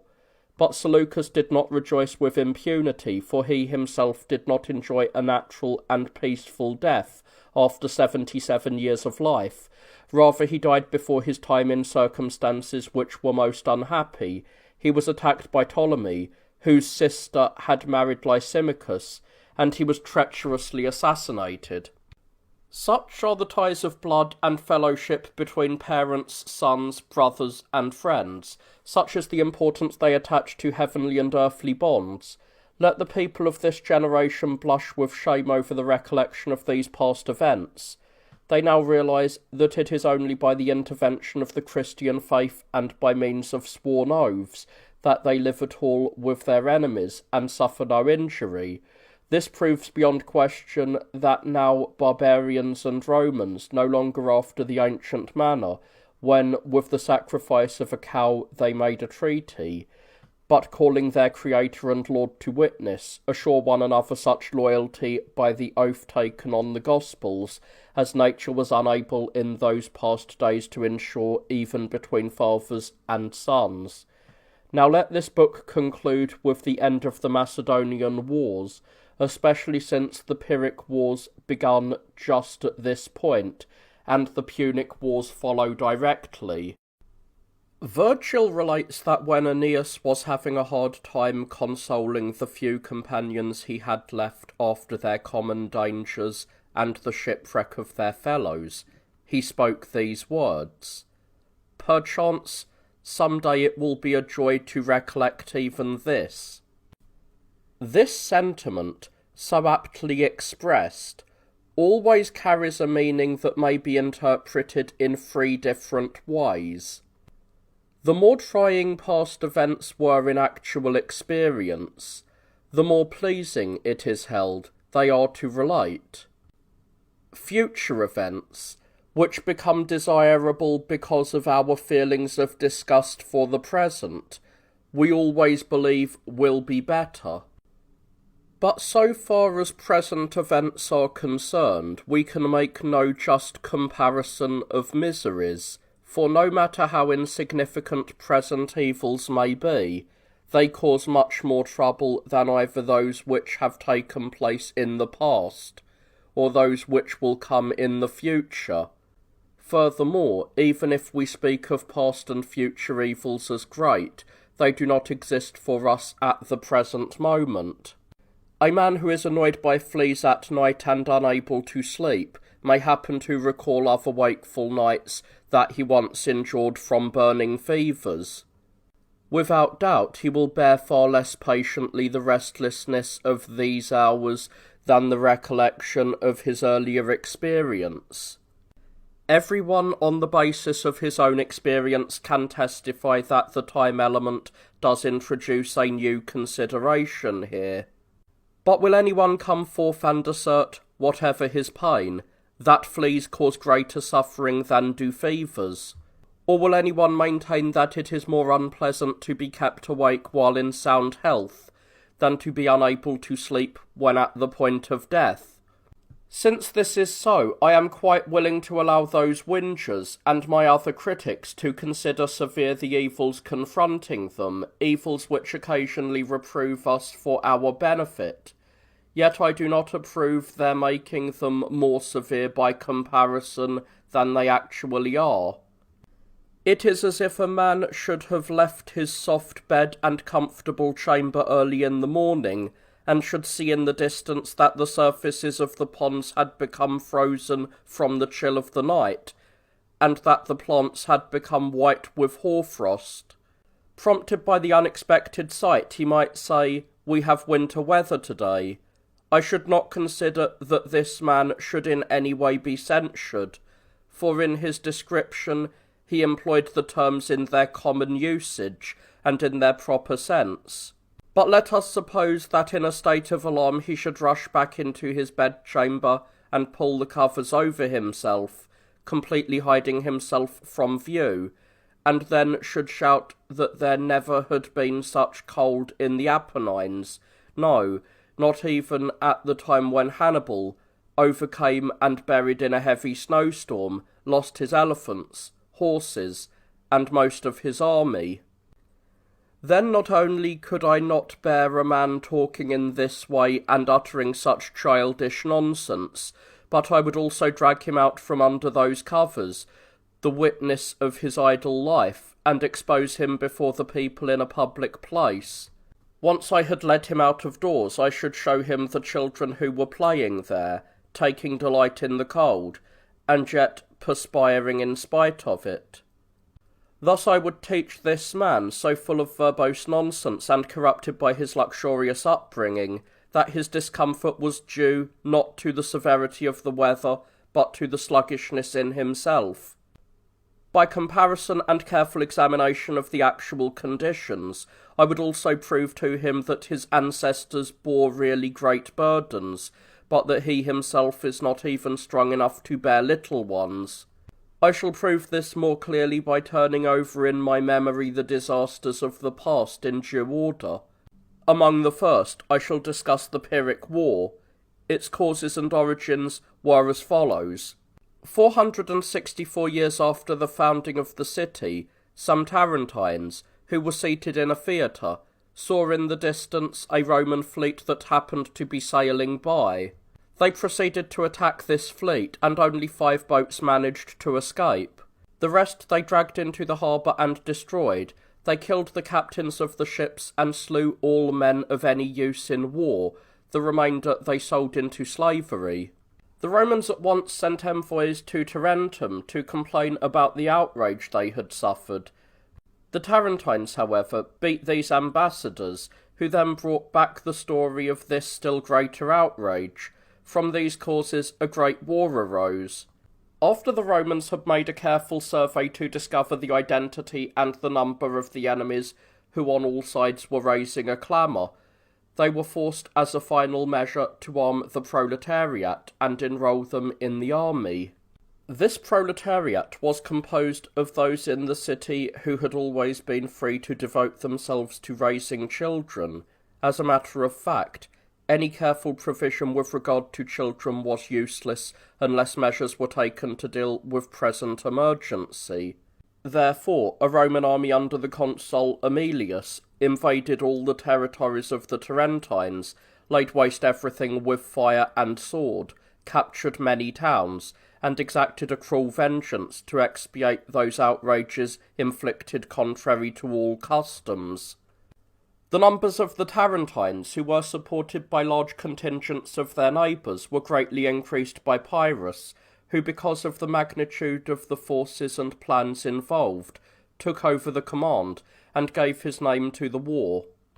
In order to free Tarentum, a city founded by the Lacedaemonians, and thus related by blood to Greece, Pyrrhus brought the entire force of Epirus, Thessaly, and Macedonia to Italy. Here he introduced for the first time 20 elephants, which the Romans had never before seen. Pyrrhus would have inspired terror on land and sea on account of his men, horses, arms, and beasts, and especially on account of his own energy and skill in trickery. But he was deceived by the ambiguous response of the Delphian god, the most boastful and lying scoundrel whom they called a great prophet. Consequently, he met the same end as one would have met who had not consulted the oracle. The first battle between King Pyrrhus and the consul Lavinius was fought near the Liris River and Heraclea, a city of Campania. The terrible struggle lasted the whole day. On both sides every man expected death and did not know the meaning of retreat. When the Romans saw elephants, savage in appearance, strong in odour, and terrifying in their huge bulk, entering between the clashing lines of battle, they fled in all directions.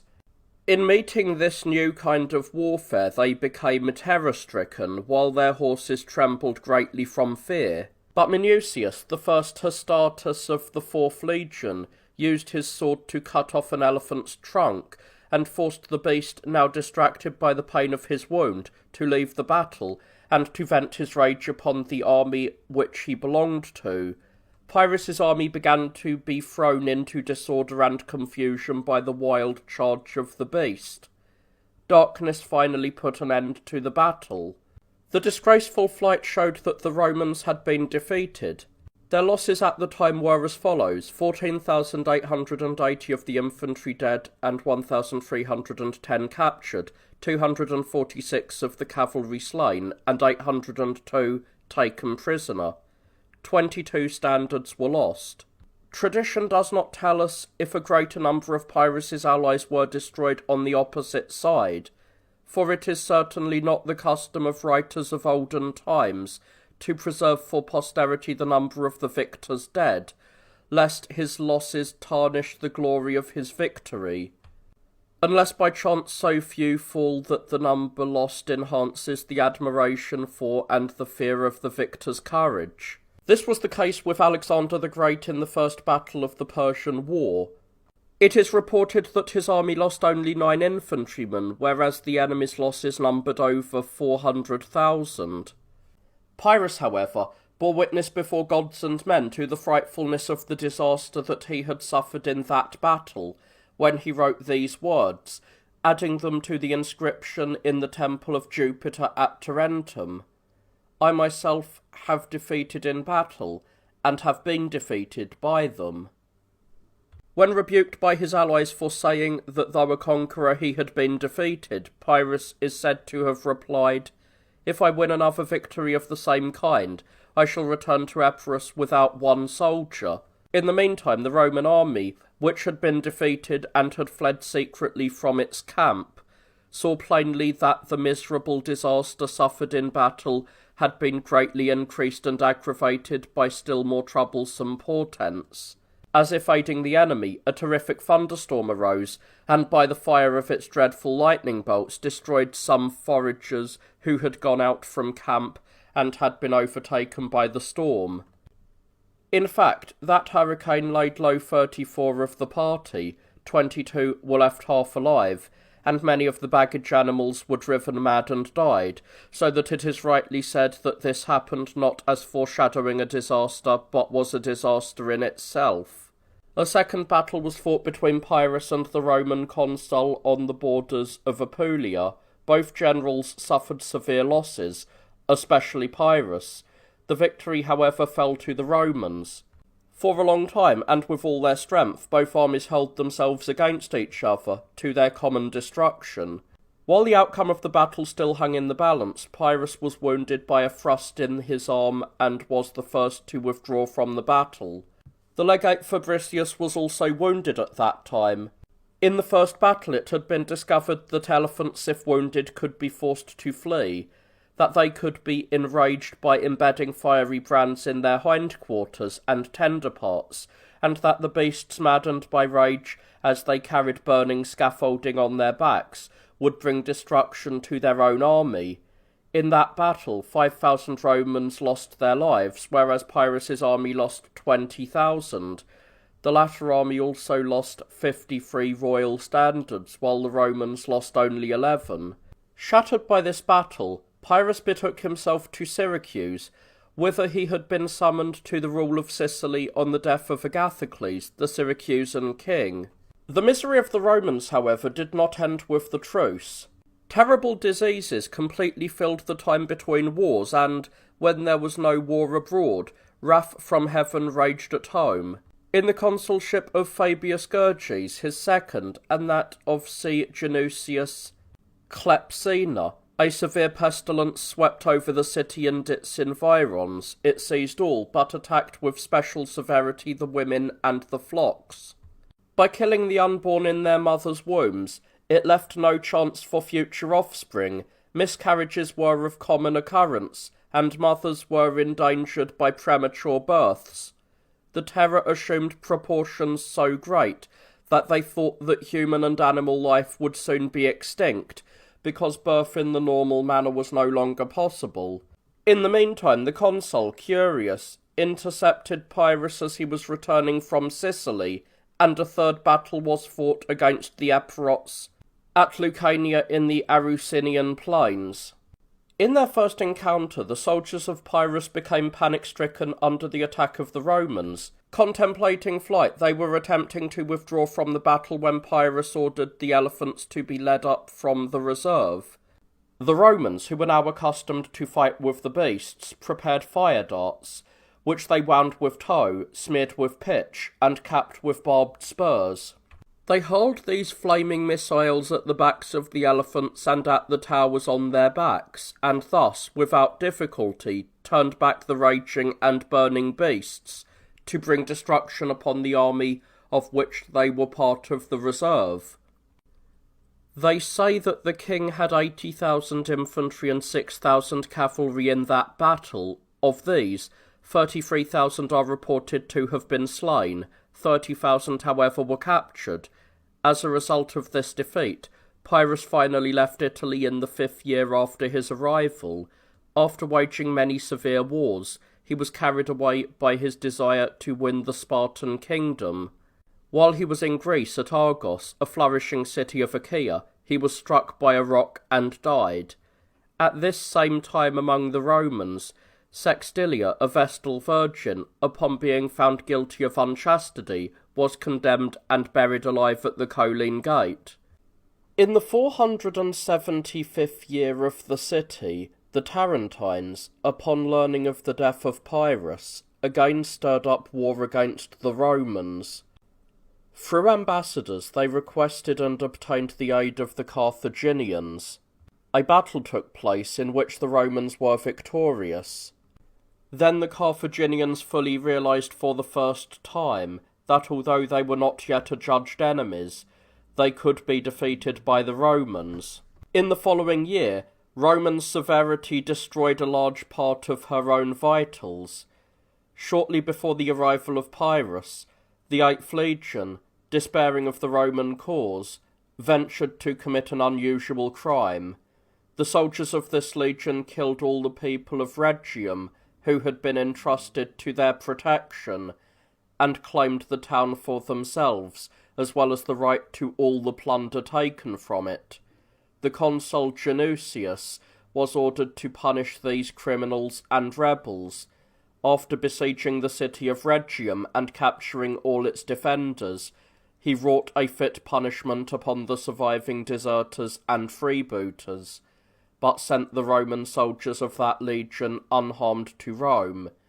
There, by order of the people, they were beaten to death and beheaded in the middle of the Forum. At that time Rome thought that she was a conqueror when she slaughtered a legion of her own with its full complement, although she would clearly have suffered a defeat if she had lost that legion in battle with the enemy. In the 478th year of the city, inauspicious and dreadful omens were seen or reported at Rome. Lightning destroyed the temple of Salus, and part of the wall in the same locality, it is said, was also struck. Before dawn, 3 wolves came into the city, bringing in a half-eaten corpse. When they were frightened by the shouts of the people, they left the remains strewn in the Forum. At Forme, the walls everywhere were burned and destroyed by many bolts of lightning. While in the fields of Cales, a flame suddenly burst forth from an opening in the ground and blazed frightfully for 3 days and 3 nights. 5 aerga of land were burnt to ashes. The moisture which brought fertility was so completely exhausted that not only the plants of the fields but even the trees, so they say, were consumed to their very roots. In the following year the consul Sempronius led an army against the Picentes. Just as the battle lines had taken their position within spear range, the earth suddenly shook with so horrible a rumbling that both lines, amazed by the miracle, grew faint and were stricken with terror. For a long time each people was dumbfounded by the realization that their undertaking had been prejudged and stood motionless. At length they began the battle with a sharp attack. So disastrous was this engagement that people rightly say that the earth, destined to receive so much human blood, at that time trembled and groaned fearfully. The few Romans who escaped death in this battle won the victory. 480 years after the founding of the city, among many other prodigies, blood was seen to come from the ground, and milk from the sky. In many places, indeed, blood gushed forth and flowed from springs, and from clouds, drop by drop. Milk fell like a kind of rain. Ill-omened storms, as it seemed to the people, flooded the land. At that time the Carthaginians, who had given assistance to the Tarentines against the Romans, were rebuked by the Senate through ambassadors. They added to the shame and disgrace incurred in breaking the treaty by committing a premeditated perjury. At that time too the Volscians, the most flourishing of the Etruscan peoples, almost perished as a result of their wantonness. After making licence a habit, they indiscriminately freed their slaves, invited them to banquets, and honoured them with marriage. The liberated slaves, admitted to a share of power, criminally plotted to usurp complete rule of the state, and relieved of the yoke of slavery, were consumed with the desire for power. Once free, they cursed those masters whom they as slaves had devotedly loved, because they remembered that these men had once been their masters. The liberated slaves then conspired to commit a crime, and claimed the captured city for their class alone. So great were their numbers that they accomplished their rash purpose without real resistance. they criminally appropriated the property and wives of their masters, and forced the latter to go into distant exile. These wretched and destitute exiles betook themselves to Rome. Here they displayed their misery and tearfully pleaded their cause. They were revenged and restored to their former positions through the stern rule of the Romans. In the 481st year after the founding of the city, a great plague raged at Rome. Its frightfulness I am satisfied to merely indicate because I am unable to describe it adequately. If anyone should inquire how long it lasted, I should say that its ravages lasted more than 2 years.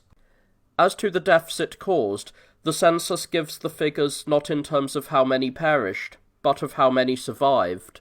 If anyone should inquire about the violence with which it raged, let him consult the Sibylline books as witnesses. These testify that the plague was sent by the wrath of heaven. But lest our temptation to scoff somewhat be offensive to anyone, because we appear to have said that it was the anger of heaven, whereas the Sibyl has said that the gods were angry, let him hear and recognize that, though these things do take place for the most part through the agency of heavenly powers, nevertheless, they do not take place at all without the will of an omnipotent God. At that time, Capronia, a Vestal virgin, upon being convicted of unchastity, was hanged.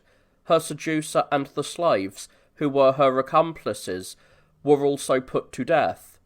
Behold, how many and how great are the evils of which we give a continuous record. These events followed one another in separate years, in which certainly it was seldom, if ever, that something tragic did not take place. And this is true even despite the fact that those who recorded these events, in their determination to please, omitted great numbers of miseries, for they were afraid that they might hurt the feelings of those for whom and about whom they were writing, and also that they might appear to frighten their audience rather than instruct them by examples from the past. Moreover, we ourselves, placed at the end of these ages, are able to learn the misfortunes of the Romans only through those who have praised them. Hence you can understand how much there must have been which was purposely suppressed on account of its horror, when we find so much which, amid the praises of historians, can only partially be known.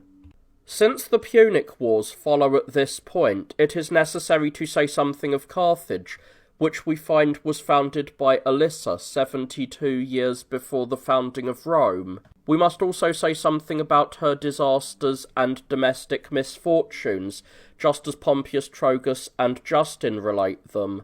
The Carthaginians have always had domestic and internal misfortunes. Because of this source of discord and its unhappy facility of causing disturbance, they have never yet enjoyed prosperity abroad or peace at home.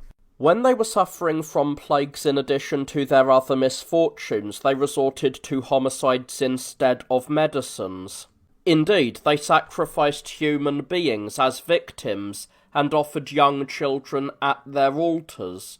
In this way, they aroused even the pity of their enemies. Concerning this form of sacred rite, nay, rather of sacrilege, I am perplexed as to what I should discuss in preference to all else. For if some demons have dared to order rites of this character, requiring as they did that the deaths of men should be propitiated by human slaughter, it must be understood that these demons acted as partners and promoters of the plague, and that they themselves killed those whom the plague had not seized. For it was customary to offer healthy and undefiled sacrificial victims. In doing this, they not only failed to allay, but rather anticipated, the pestilence. When the Carthaginians, the gods being alienated, as Pompeius Trogus and Justin admit, because of sacrifices of this kind, and, as we assert, because of their presumption and impiety towards an angered god, had long fought unsuccessfully in Sicily, they transferred the theatre of war to Sardinia, and there they were still more disastrously defeated. On account of this, They sentenced their general Maesius and the few surviving soldiers to exile. When their petition for clemency was denied, these exiles, led by Maesius, made war upon and besieged their native city. Maesius was met by his own son, Carphilo, a priest of Hercules, who came clad in purple as if to insult him. Maesius had him crucified in the sight of his countrymen, still arrayed in his purple garments, and wearing his sacred fillets. A few days later, Maesius captured the city itself. He killed many of the senators, and ruled with cruelty. Afterwards, he was himself slain. These events took place in the days of Cyrus, the king of the Persians. Later, the Carthaginian king, Himilco, while waging war in Sicily, unexpectedly lost his army by a horrible pestilence. The plague spread rapidly, and the people perished in droves. As soon as anyone was smitten, he fell lifeless. There was no time to bury the dead. When the news of this catastrophe was heard in Carthage, the city, stunned by this sudden blow, became as greatly agitated as if she had been captured. The whole city resounded with wailing, the gates were closed everywhere, and all public and private business was forbidden. Everybody rushed to the harbour, and plied the few who were disembarking, and who had survived the disaster, with questions about their friends and relatives. When told their fate, some of the unhappy men were silent, while others groaned. At one time the voices of those weeping, and at another the cries and the sorrowful lamentations of the unhappy mothers were heard along the entire shore. In the midst of this mourning, the commander himself, ungrit and wearing the soiled tunic of a slave, disembarked from his ship. At his appearance, the weeping hands gathered in one body. He himself, lifting up his hands to heaven, bemoaned and lamented now his own misfortune, now the misfortune of the state, and crying aloud as he was making his way through the city, he finally entered his own house. He then dismissed with a final word of encouragement all of the mourners, who wept as they followed him. After barring the doors and excluding even his own sons, he ended his sorrow and his life with a sword. These events took place in the time of Darius. Subsequently, Hanno, a Carthaginian whose private fortune exceeded that of the state, was consumed with a covetous desire to usurp control of the government. As a useful means to this end, Hanno thought of killing all the senators, whose rank he considered would block his designs. His plan was to poison their cups at a sham marriage of his only daughter. His accomplices, however, betrayed this plot to the senators, who frustrated it without recourse to vengeance, for they feared that in the case of so powerful a man, the recognition of his conspiracy might cause more trouble than what he originally intended. Defeated in this plot, Hanno tried to advance his villainy by another scheme. He roused slaves to a surprise attack upon the city when she was off her guard, but before the day set for the massacre, he learned that he had been betrayed, and that his attack had been anticipated. With the help of 20,000 of his slaves, he then took possession of a certain fort. There he was captured while engaged in inciting the Africans and the king of the Moors to rebellion. First he was beaten with rods, next his eyes were torn out, and his hands and legs broken, just as if punishments were exacted on every limb, and finally he was publicly crucified. His body, mangled with stripes, was nailed to a cross. All his children and relatives were put to death, lest any of his family should ever think of following his example or of avenging him. These events took place in the time of Philip. Afterwards, the Carthaginians learned that Tyre, their mother city, had been captured and destroyed by Alexander the Great. Fearing that he would come later to Africa, they sent one Hamilcar, who was called the Rhodian, and who was a man of extraordinary eloquence and shrewdness, to investigate thoroughly what Alexander was doing. He was received by Parmenion as a deserter, and was later admitted to the royal army. He then informed his fellow countrymen about everything that was taking place by writing on tablets and covering the writing with wax. After the death of Alexander, Hamilcar returned to Carthage, where he was put to death just as if he had really betrayed his city to the king. An envy that knew no mercy, rather than an ungrateful spirit, brought him to his end. Sometime after these events, the Carthaginians were waging constant but never quite successful wars against the Sicilians. When they had besieged the city of Syracuse, at that time the most flourishing city of Sicily, they were tricked by the remarkable ingenuity of the Sicilian king Agathocles, and reduced to a state of utter desperation. For when the Carthaginians were besieging Agathocles at Syracuse, he saw that his forces were not large enough to fight on even terms, nor his supplies sufficient to withstand a siege. He therefore crossed to Africa with his army, concealing his manoeuvre even better than he had anticipated. Therefore the first time he disclosed to his own people what he was attempting, and then indicated what further must be done. All acting in agreement, they first set fire to the ships in the place where they had landed, so that there would be no possible hope of retreat. Then, while he was devastating the country wherever he went, and reducing towns and fortresses to ashes, Agathocles encountered a certain Hanno, accompanied by 30,000 Carthaginians. Hanno and 2,000 of his men were slain in the battle, but Agathocles himself lost only 2 men.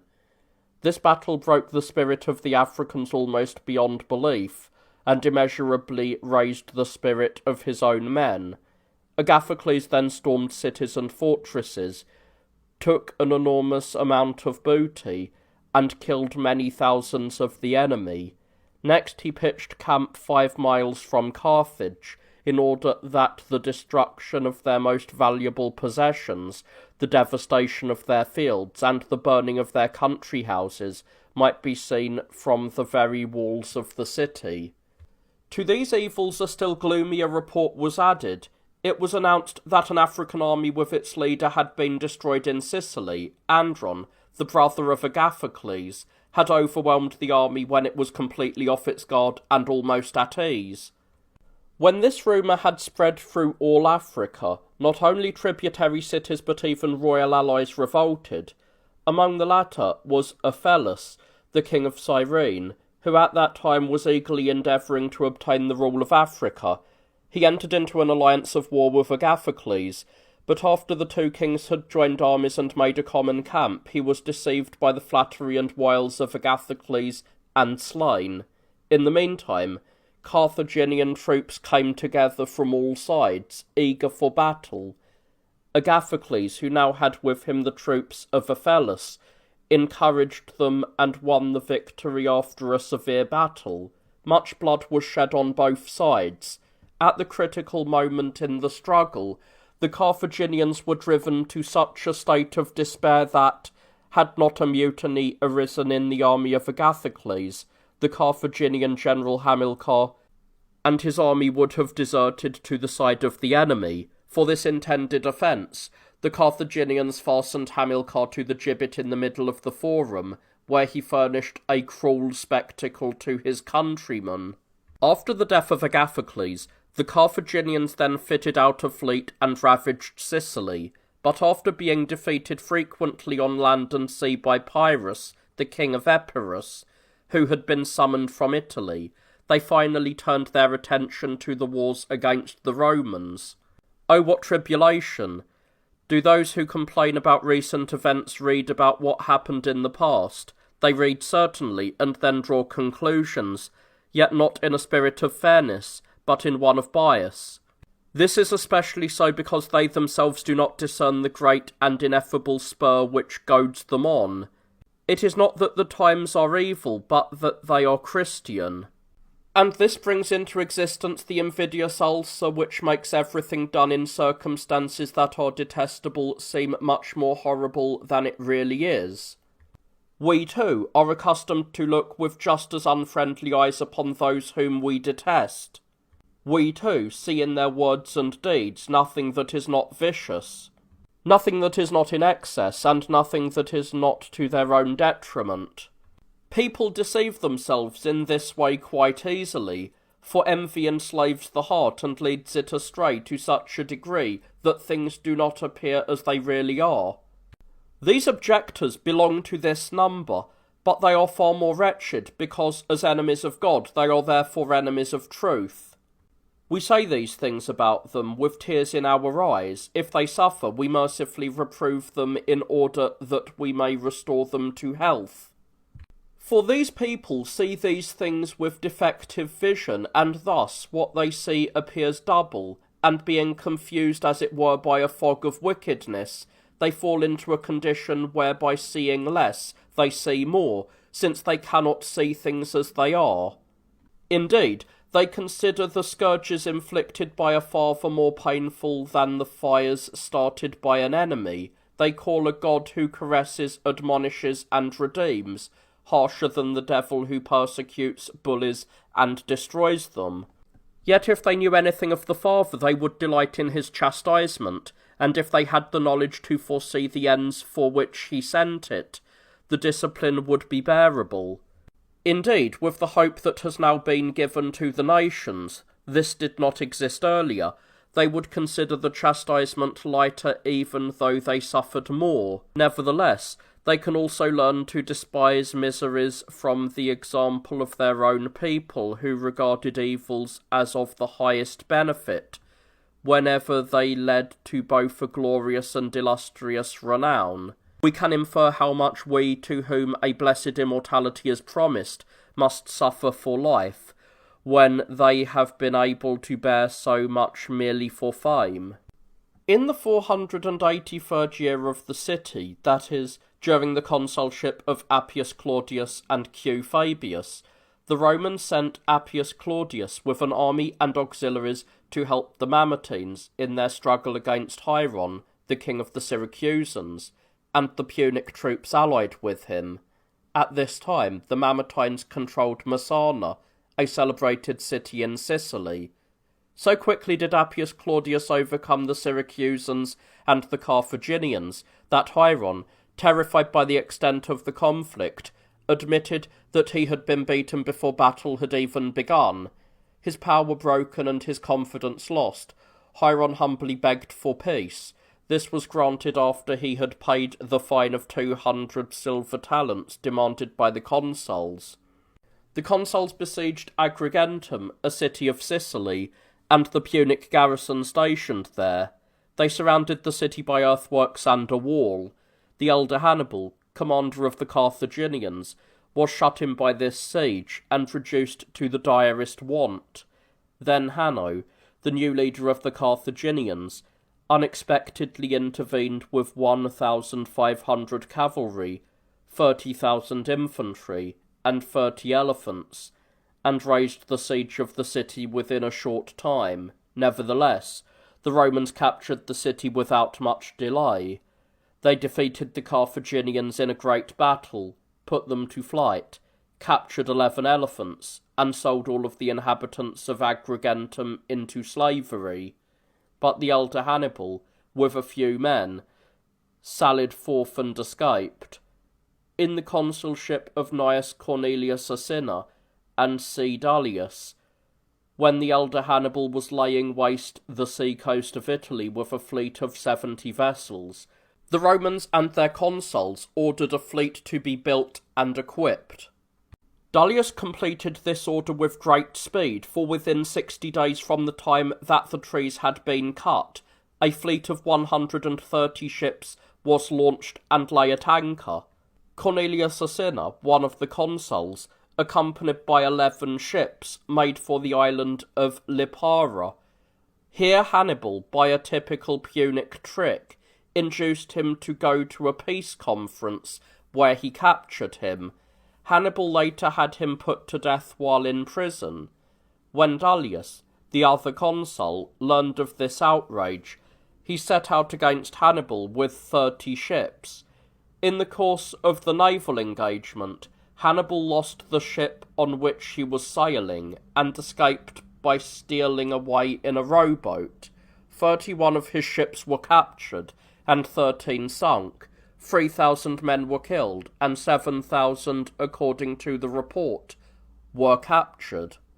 Later, in the consulship of C. Aquilius Florus and L. Cornelius Scipio, the Carthaginians put Hanno in charge of naval operations, substituting him for Hannibal in the defence of the Sardinians and Corsicans.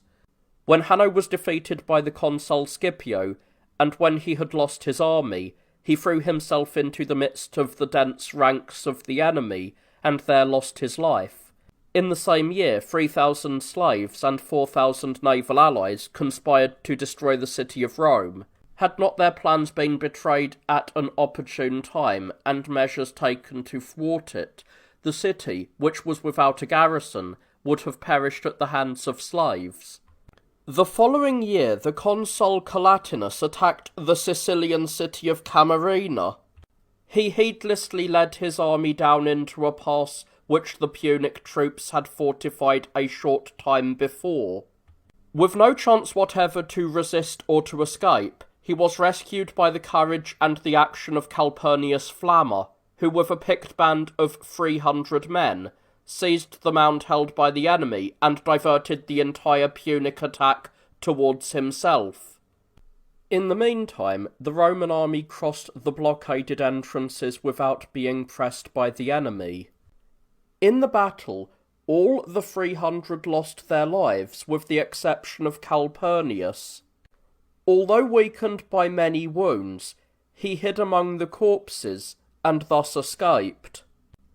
For a second time the Carthaginians put the elder Hannibal in charge of the fleet.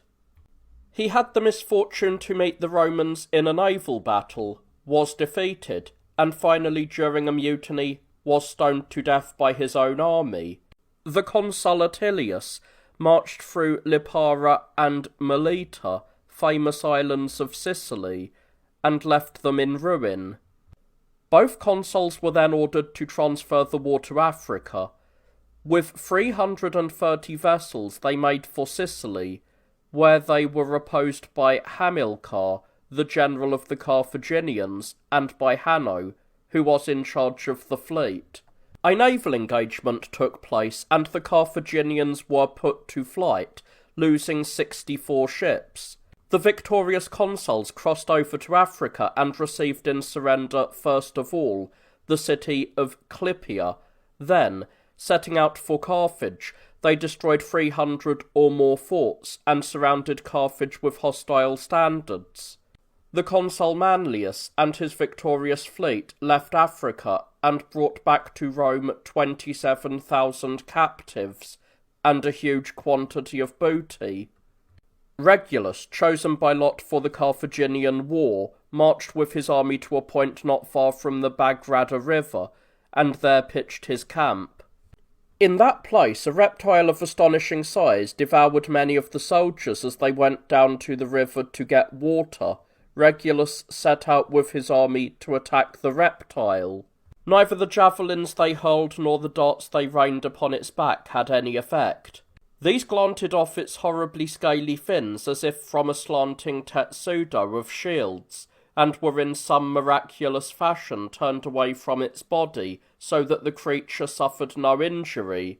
Finally, when Regulus saw that it was killing a great number of his soldiers with its bites, was trampling them down by its charge, and driving them mad by its poisonous breath, he ordered ballista brought up.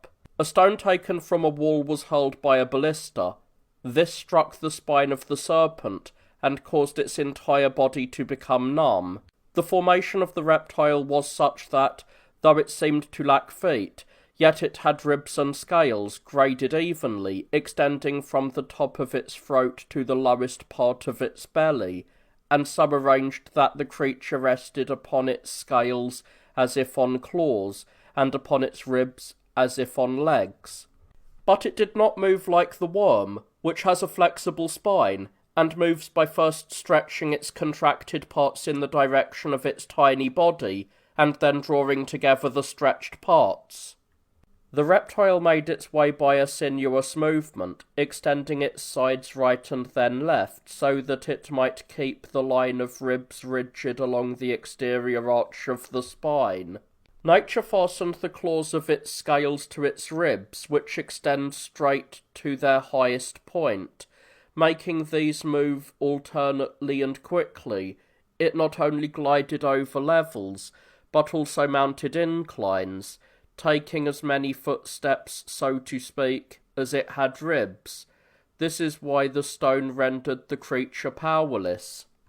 If struck by a blow in any part of the body from its bowels to its head, it is crippled and unable to move, because wherever the blow falls, it numbs the spine, which stimulates the feet of the ribs and the motion of the body. Hence this serpent, which had for a long time withstood so many javelins unharmed, moved about disabled from the blow of a single stone, and quickly overcome by spears, was easily destroyed.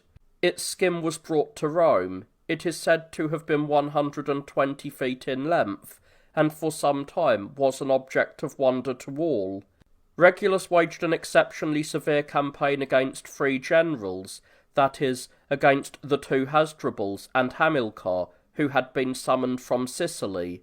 In this war 17,000 Carthaginians were slain, 5,000 were captured, 18 elephants were led away, and 82 towns surrendered to the Romans. The Carthaginians, crushed in battle and exhausted by disasters, sought peace from Regulus. But when they heard of the hard and intolerable conditions of peace, believing that it was better to die in arms than to live in misery, they decided to hire Greek auxiliaries in addition to the Spanish and Gallic troops. They therefore summoned the Lacedaemonian king Xanthippus and his auxiliaries, and appointed him chief in command. After inspecting the Punic forces, Xanthippus led them down into the plain, where with a vastly strengthened army he engaged the Romans in battle. In this encounter the Romans suffered huge losses. 30,000 of their soldiers were slain, and the renowned general Regulus, together with 50 of his men, was taken prisoner. He was cast into chains, and finally in the 10th year of the Punic Wars, shared in giving the Carthaginians a glorious triumphal procession. Xanthippus, aware of the consequences of his bold action, and fearing a change in conditions already sufficiently unstable, left Africa, and returned to Greece. When the consuls Aemilius Paulus and Fulvius Nobilior heard of Regulus's imprisonment, and of the destruction of the Roman army, they crossed under orders to Africa, with a fleet of 300 vessels, and attacked Clypea. The Carthaginians arrived immediately with a fleet of equal size. The naval battle could not long be delayed. 104 Carthaginian ships were sunk, 30 with their complement of soldiers were captured, and in addition 35,000 soldiers were slain. The Romans lost 9 ships, and 1,100 soldiers perished. The consuls then pitched camp near Clypea. The 2 Hannos, the Punic commanders, again assembled a mighty army, and after engaging in battle with the Romans, lost 9,000 soldiers. But in those days the Romans never enjoyed long periods of good fortune, and whatever successes they won were forthwith eclipsed by a series of misfortunes. So it was that when the Roman fleet, loaded with booty, was returning to Italy, it was shattered by a storm of indescribable violence. Of 300 ships, 220 were lost. The Romans saved the remaining 80 by throwing the cargo overboard. The Punic general Hamilcar, who had been sent with an army into Numidia and Mauritania, treated all of the people as enemies, and acted with cruelty towards them, because they were said to have received Regulus in a friendly spirit. He had the leaders of all the districts fastened to the gibbet, and fined the rest of the people 1,000 silver talents, and 20,000 cattle. In the 3rd year, So quickly does uncontrolled fury forget danger. The consuls Servilius Caepio and Sempronius Blasius crossed to Africa with 260 ships and laid waste the whole maritime coast that lies near Cyprus. Advancing inland, they captured and overthrew many cities and brought a huge amount of booty back to the fleet. When they were returning to Italy, their ships were dashed to pieces on the rocks near the promontory Palinurus, which extends from the Lucanian mountains out into the deep. They lost 150 transports and the splendid booty which they had acquired by great cruelty. The magnitude of the misfortunes which afflicted the Romans at times prevailed over their base greed. The fathers, now disgusted with the conduct of naval affairs, decreed that the fleet should not have more than 60 vessels with which to protect Italy. But under the compulsion of their ungovernable greed, they at once broke the terms of this decree. Moreover, the consul Cotta crossed to Sicily and fought many battles on land and sea against the Carthaginians and Sicilians, leaving throughout the whole of Sicily unburied heaps of the dead, not only of the enemy, but also of his own allies. In the consulship of Caecilius Metellus and Furius Percillus, Hasdrubal, the new general of the Carthaginians, came from Africa to Lilybaeum with 130 elephants and more than 30,000 infantry and cavalry. He immediately engaged in battle at Panormus with the consul Metellus. The latter had earlier feared the great strength of the elephants, but he now managed to put the beasts to flight or to death by a brilliant manoeuvre. Thus he easily won the victory despite the great numbers of the enemy. 20,000 Carthaginians were slain in that battle, 26 elephants were killed and 104 captured. The Italians enjoyed a great spectacle when these elephants were led through Italy. Hasdrubal took refuge in Lilybaeum with a few men, and while absent from Carthage was condemned to death by the Carthaginians.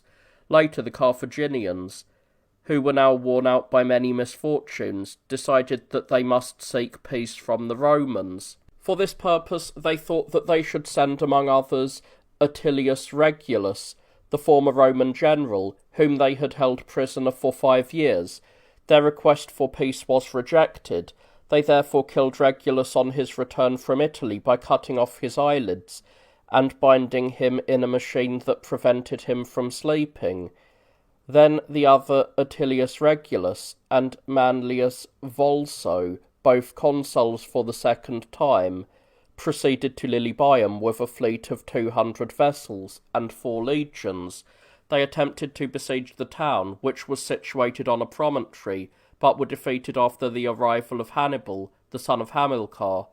They lost the greater part of their army, and they themselves escaped only with difficulty. After this, the consul Claudius, accompanied by a fleet of 120 ships, made for the harbour of Drepanum to engage the enemy. There he was soon overtaken by a Punic fleet and defeated. Claudius himself, with 30 ships, fled to the camp of Lilybaeum. All the rest of the ships, 90 in number, are said to have been captured or sunk. 8,000 soldiers were slain, and 20,000, according to report, were taken prisoner. Gaius Junius, a colleague of Claudius, also lost his entire fleet through shipwreck. The following year, a Punic fleet crossed to Italy and brought devastation to many regions throughout the length and breadth of the land. In the meantime, Lutatius, with a fleet of 300 ships, sailed over to Sicily, where he began a battle at the city of Drepana.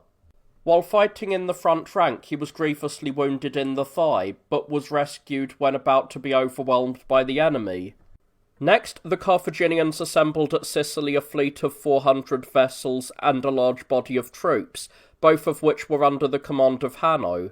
Nor was Lutatius slow to move. On the contrary, he was extraordinarily quick to anticipate the plans of the Carthaginians. The opposing fleets lay over against each other, with anchors almost intermeshed, all night long at the Agestes Islands. At daybreak, Lutatius was the first to give the signal for battle. After a violent struggle, Hanno was defeated. He abandoned his ship and was the first commander to flee. With him, a considerable part of his army made for Africa. The rest fled to Lilybaeum. The Romans captured 63 Punic ships and sank 125. They took 32,000 men prisoner and slew 14,000. Of the Roman ships, 12 were sunk. Lutatius then went to the city of Erycina, which the Carthaginians were holding, and there, after engaging in battle, killed 2,000 Carthaginians. At this juncture, the Carthaginians, with all possible speed, communicated with the consul Lutatius, and then with Rome. They sued for peace and immediately obtained it, on the terms formerly proposed. These conditions were, that they should withdraw from Sicily and Sardinia, that they should defray the expenses of the war by paying 3,000 Euborian talents of pure silver in equal instalments over a period of 20 years. The terms of this peace were established more than 23 years after the opening of the Punic War. Who, I ask, can know the extent of the wars which the two cities waged for 23 years? Who can state how many Carthaginian kings, how many Roman consuls, how many armies, how many ships they brought together, overthrew, and crushed? Not until we have fully considered all of these things are we in a position to pass judgment. In the 570th year of the city, a sudden catastrophe which befell Rome herself prevented the Romans from celebrating a triumph. Nor do I speak rashly when I say that this affliction, not so severe as sudden, crushed Rome's immoderate joy. For in the consulship of Lutatius Catulus and Manlius, various disastrous fires and floods almost destroyed the city. The Tiber, swollen by unusual rains, continued to overflow its banks to such an extent and for so long a time that no one would have believed it possible. It destroyed all the buildings of Rome that were situated in the plains, but all places, regardless of their location, suffered like destruction. For wherever the lingering flood waters spread, the structures were soaked through and crumbled, and wherever the raging torrent struck, buildings were overthrown and levelled. A fire causing even greater desolation followed in the wake of this most disastrous flood. This fire, it is impossible to state definitely where it began, swept through many parts of the city, and took a pitiable toll of homes and human lives. Indeed, more than all the wealth gained by a great number of foreign victories was at that time consumed by one fire. After destroying everything around the Forum, this ephemeral flame swept the temple of Vesta and overwhelmed that fire which was thought to be eternal. Even the gods themselves were unable to come to its assistance. While Metellus was rescuing the burning gods, his arm was half burned, and he barely managed to escape with his life. In the consulship of Sempronius Gracchus and Valerius Flato, the Romans went to war with the Faliscians. 15,000 of the latter lost their lives in this war. In the same year, war was waged with varying success against new enemies, the Cisalpine Gauls. In the first conflict, when Valerius was consul, 3,000 Romans fell. In the second, 14,000 Gauls were slain, and 2,000 captured. The consul was denied a triumph, however, on account of the previous disaster. In the consulship of Manlius Torquatus and Attalus Bulbus, the island of Sardinia rebelled against the Carthaginian rule. The Sardinians, however, were soon crushed and reduced to subjugation. The Romans then voted to declare war on the Carthaginians as violators of the peace that they themselves had requested. The Carthaginians, for their part, humbly sued for peace. After they had accomplished nothing by twice sending ambassadors, and even after 10 of their leading men, twice acting as supplicants, had failed in their mission, they finally obtained peace through the eloquence of Hanno, the most unimportant man among their ambassadors.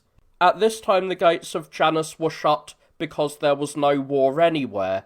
This had happened previously only in the reign of Numa Pompilius. At this point I had best hold my peace, and pass over in silence those days to which our own can in no way be compared, lest my loud voice arouse the disparagers of our own times to censure the age rather than themselves. Behold, the gates of Janus were closed. The Romans waged no war abroad, while Rome held all of her children quiet in her bosom, and did not breathe a sigh. And when was this? After the first Punic War, and how long a time? After 440 years. How long did this last? 1 year. And what followed? The Gallic War, and the Second Punic War with Hannibal, not to mention other events. How ashamed am I to have investigated and exposed these matters. Was that 1 year's peace, or rather shadow of peace, an alleviation of miseries, or an incentive to evils?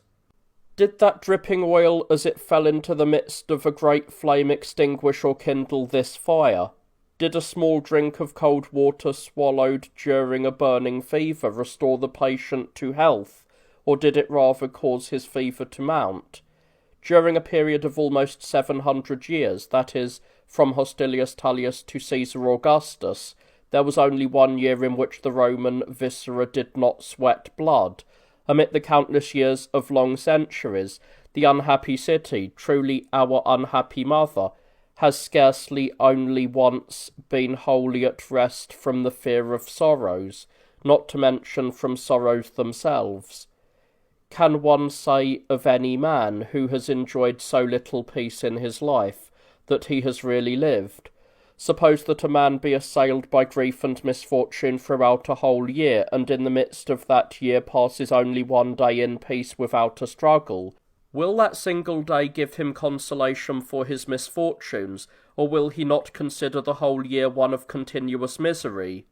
But these critics, he replied, have set up this year as a glorious example of indefatigable courage. Would that they might have passed over it, and left in oblivion its uninterrupted succession of disasters. Now we know that in the body of a man leprosy is finally diagnosed when a different colour appears in various places on the healthy parts of the skin. But if the disease spreads everywhere so that the whole body assumes one colour, however altered, then this method of distinguishing loses all its value. Similarly, if people labour on uninterruptedly with cheerfulness and without a desire for a breathing spell, they apparently are governed both by a strong willpower and the choices they have been accustomed to make. But once, during a very brief interval of peace, leisure releases their energies either for the enjoyment of the higher things, or preoccupations with trifling matters. They can immediately see how much pleasure this brief interval afforded them, and how much they suffered during that long period. That is, they now appreciate how much they would have enjoyed that interval of peace had it lasted a longer time, and also how they would have avoided this unending succession of miseries if they had been able, in any possible way, to do so.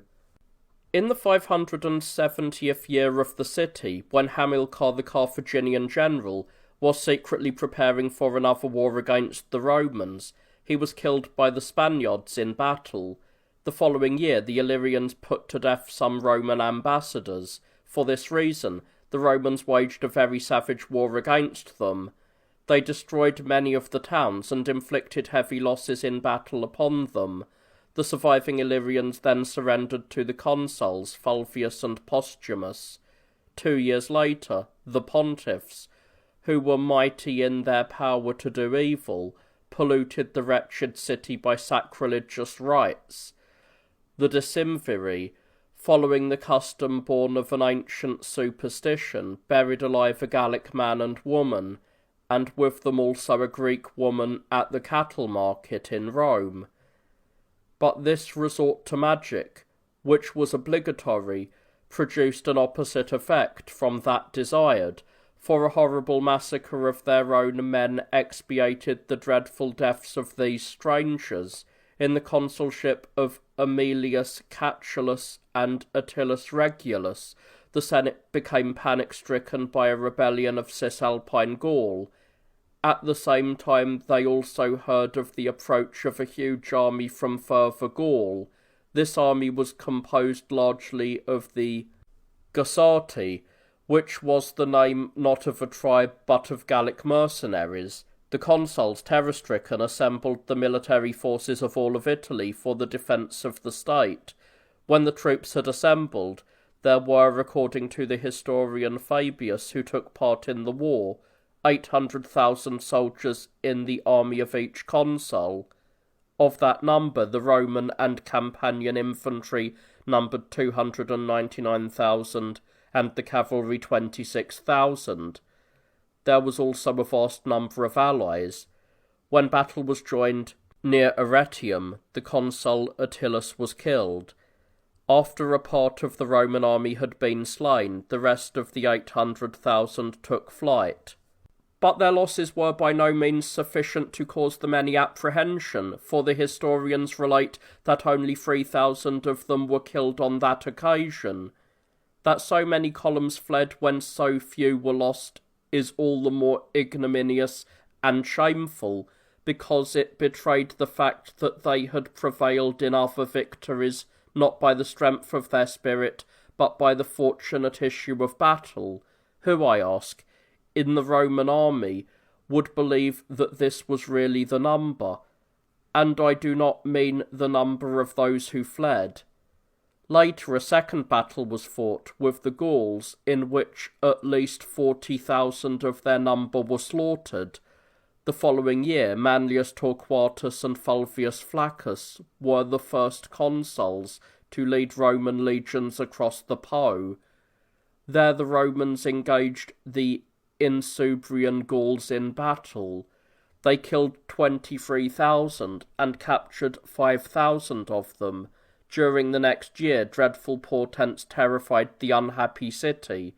Wretched indeed was this city, which was greatly alarmed by the clamour raised by the enemy on one side, and by the wickedness of the demons on the other.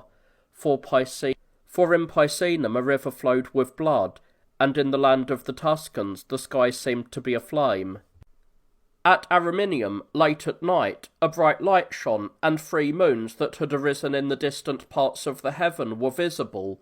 In addition, so severe earthquakes shook the islands of Caria and Rhodes that even the huge Colossus fell, where buildings collapsed everywhere. The same year the consul Flaminius, disregarding the auspices which forbade fighting, fought the Gauls and defeated them. In that battle 9,000 Gauls were slain and 17,000 captured. Later the consul Claudius destroyed 30,000 of the Gaussati. He advanced into the first line of battle and killed with his own hand their king, Viridomarus. In addition to the many towns of the Insubres that he forced to surrender, Claudius also captured Mediolanum, a very flourishing city. Then new enemies, the Histri, became aroused. The consuls Cornelius and Minucius subdued them only after shedding much Roman blood. Now happened an unimportant incident that illustrates the old passion of the Romans for fame, so debased as to lead to parricide, for Fabius Censorius killed his own son, Fabius Butio, because he had been charged with theft. This crime the laws usually punished only by a fine, or at the most by exile, whoever the guilty man might be, but the father thought it fitting and necessary to punish his own son by death. In the 534th year after the founding of the city, Hannibal, the Carthaginian commander, first attacked Saguntum, a flourishing city of Spain, and a friend of the Roman people. He then laid siege to the city, which endured the tortures of hunger, and bore heroically all sufferings, whether deserved or undeserved, in view of the promise its inhabitants had made to the Romans. In the 8th month he finally destroyed it. Acting in a way absolutely contrary to law, he also refused an audience to the accredited ambassadors of Rome. As a result of his hatred of the Roman people, which he had most solemnly sworn before the altar in the presence of his father Hamilcar when he was 9 years old, though in other matters he was the most faithless of men, he crossed the Pyrenees in the consulship of Cornelius Scipio and Sempronius Longus, and by the sword opened a path through the fierce Gallic tribes. After a 9-day journey from the Pyrenees, he came to the Alps. There he defeated the Gallic hillsmen who strove to prevent his ascent, and by employing fire and iron, he cut a pass through the rocks that blocked his way. He was delayed for 4 days, but finally, by a supreme effort, he reached the plains on the 5th day. At that time, they say that Hannibal's army did not exceed 100,000 infantry and 20,000 cavalry. The consul Scipio was the first to meet Hannibal.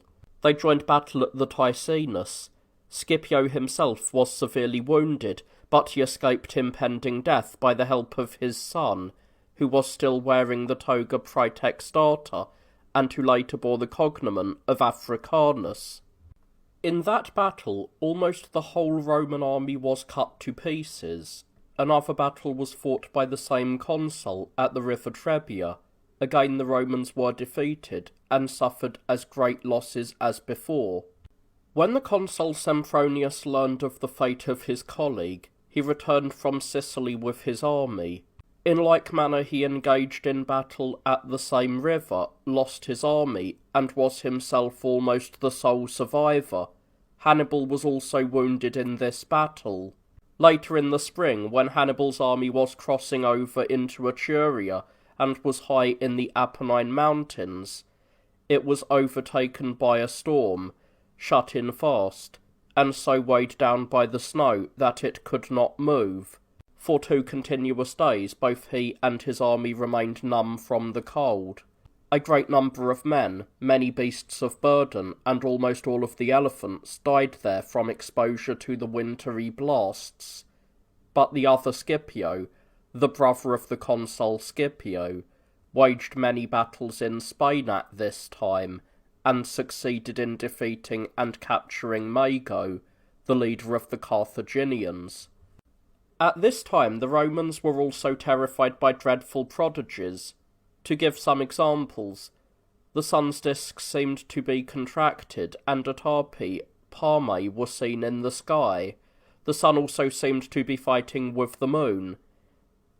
At Capena, 2 moons arose in the daytime. In Sardinia, 2 shields sweated blood. In the territory of the Faliscans, the sky seemed to be rent apart, as it were, by a great fissure. At Antium, when men were harvesting, bloody ears of corn fell into their baskets. Hannibal, knowing that the consul Flaminius was alone in his camp, moved forward in the spring and took the more direct road, even though it was marshy. By this manoeuvre he planned to surprise and overthrow him when he was off his guard. The Sarnus River happened at that time to have overflowed its banks far and wide, and had left its bordering fields in ruin. Concerning this a poet has said, and the plains which Sarnus waters, Hannibal, advancing with his army into this country, lost a large part of his allies and beasts of burden, particularly when the mists which rose from the swamps cut off his view. Hannibal himself, seated aloft on the sole surviving elephant, barely managed to avoid the hardships of the march, but as a result of the severe cold, lack of sleep, and the strain of the work, he lost the sight of one of his eyes, which had long been diseased. When Hannibal was in the vicinity of the camp of the consul Flaminius, he laid waste the surrounding country in order to provoke him to fight. A battle took place at Lake Trasimene. There the Roman army had the misfortune to be tricked by a stratagem of Hannibal, and was completely cut to pieces. The consul himself perished. In that battle it is reported that 25,000 Romans were slain and 6,000 captured, of Hannibal's army, only 2,000 fell.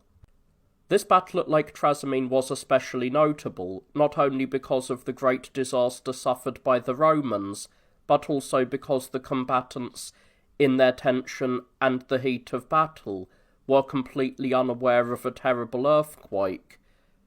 This assumed so violent proportions that, according to reports, it destroyed cities, moved mountains, tore rocks asunder, and forced rivers back in their course. The Battle of Cannae followed the disaster of Trasimene. During the intervening period, however, Fabius Maximus, the dictator, slowed down the attack of Hannibal by his policy of delaying action. In the 540th year of the city, the consuls Aemilius Paulus and Terentius Varro were sent against Hannibal. They had the ill fortune through the impatience of Varro to lose at Cannae, a village of Apulia, almost the entire resources upon which Rome had based her hope. In that battle, 44,000 Romans were killed, although a great part of Hannibal's army also lost their lives. In no other battle of the Punic War were the Romans so close to annihilation, for in that battle the consul Aemilius Paulus perished. 20 men of consular and praetorian rank were also killed, and 30 senators were either captured or killed. 300 nobles, 40,000 infantry, and 3,500 cavalry also lost their lives. The consul Varro fled to Venusia with 500 cavalry. Without doubt, that would have been the last day of the Roman state had Hannibal, after his victory, hastened to reach Rome at once. He sent to Carthage, as proof of his victory, 3 modii of gold rings that had been pulled from the hands of slain Roman knights and senators. So desperate was the plight of the remaining Romans that the senators thought it necessary to consider a plan of abandoning Italy and seeking new homes. This plan would have been confirmed on the motion of Caecilius Metellus, had not Cornelius Scipio, then military tribune, and the same man who was later called Africanus, prevented him with drawn sword, and forced him instead to swear to maintain the defence of his country. The Romans, daring to breathe again, and emerging as it were from death to the hope of life, chose Decimus Junius dictator. He made a levy of those above 17 years of age, and gathered 15 legions of immature and untrained soldiery. With a promise of freedom, he then induced slaves of proven strength and purpose to take the military oath. Some of these slaves volunteered, but others, when urgently needed, were bought with public money. The arms that were lacking were taken from the temples, and private wealth poured into the impoverished public treasury. The equestrian order, as well as the frightened plebeians, forgot their own interests and planned for the common welfare. The dictator, Junius, resuming an ancient practice of the days of Rome's misery, in order to reinforce the army, decreed that all men subject to punishment for crime or debt should be promised immunity and turned over to the military service, opening for them, as it were, a haven of refuge. Their number amounted to 6,000. Campania, or rather all Italy, in utter despair of restoring Rome to her former position, finally went over to Hannibal's side. After this, the praetor Postumius, who was sent to wage war against the Gauls, was destroyed with his army. In the consulship of Sempronius Gracchus and Fabius Maximus, Claudius Marcellus, the ex-praetor, who had been chosen proconsul, routed the army of Hannibal in a battle. He was the first man, after the great disasters of the Republic, to offer hope that Hannibal could be defeated. In Spain, moreover, the Scipios crushed the Carthaginian general Hasdrubal in a hard-fought battle as he was preparing his army for an invasion of Italy. causing him to lose 35,000 by death or capture.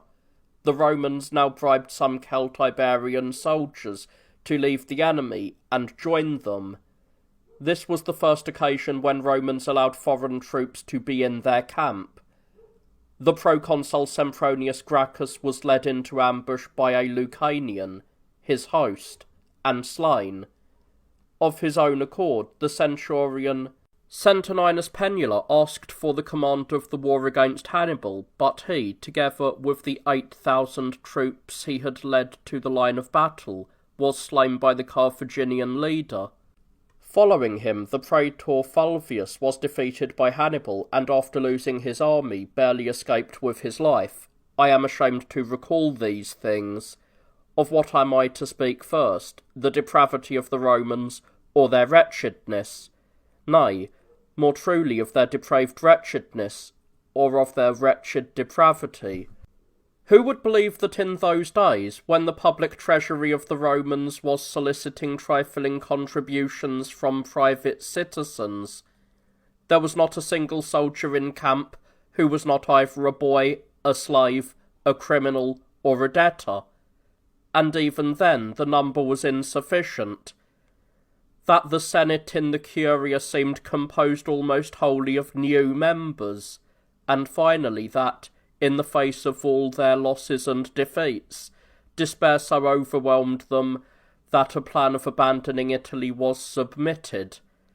And who would believe that at this time when, as we have said, they could not wage even one war at home, they undertook 3 more wars across the seas, one in Macedonia against Philip, the very powerful king of Macedonia, another in Spain against Hasdrubal, the brother of Hannibal, a third in Sardinia against the Sardinians, and the other Hasdrubal, the Carthaginian general.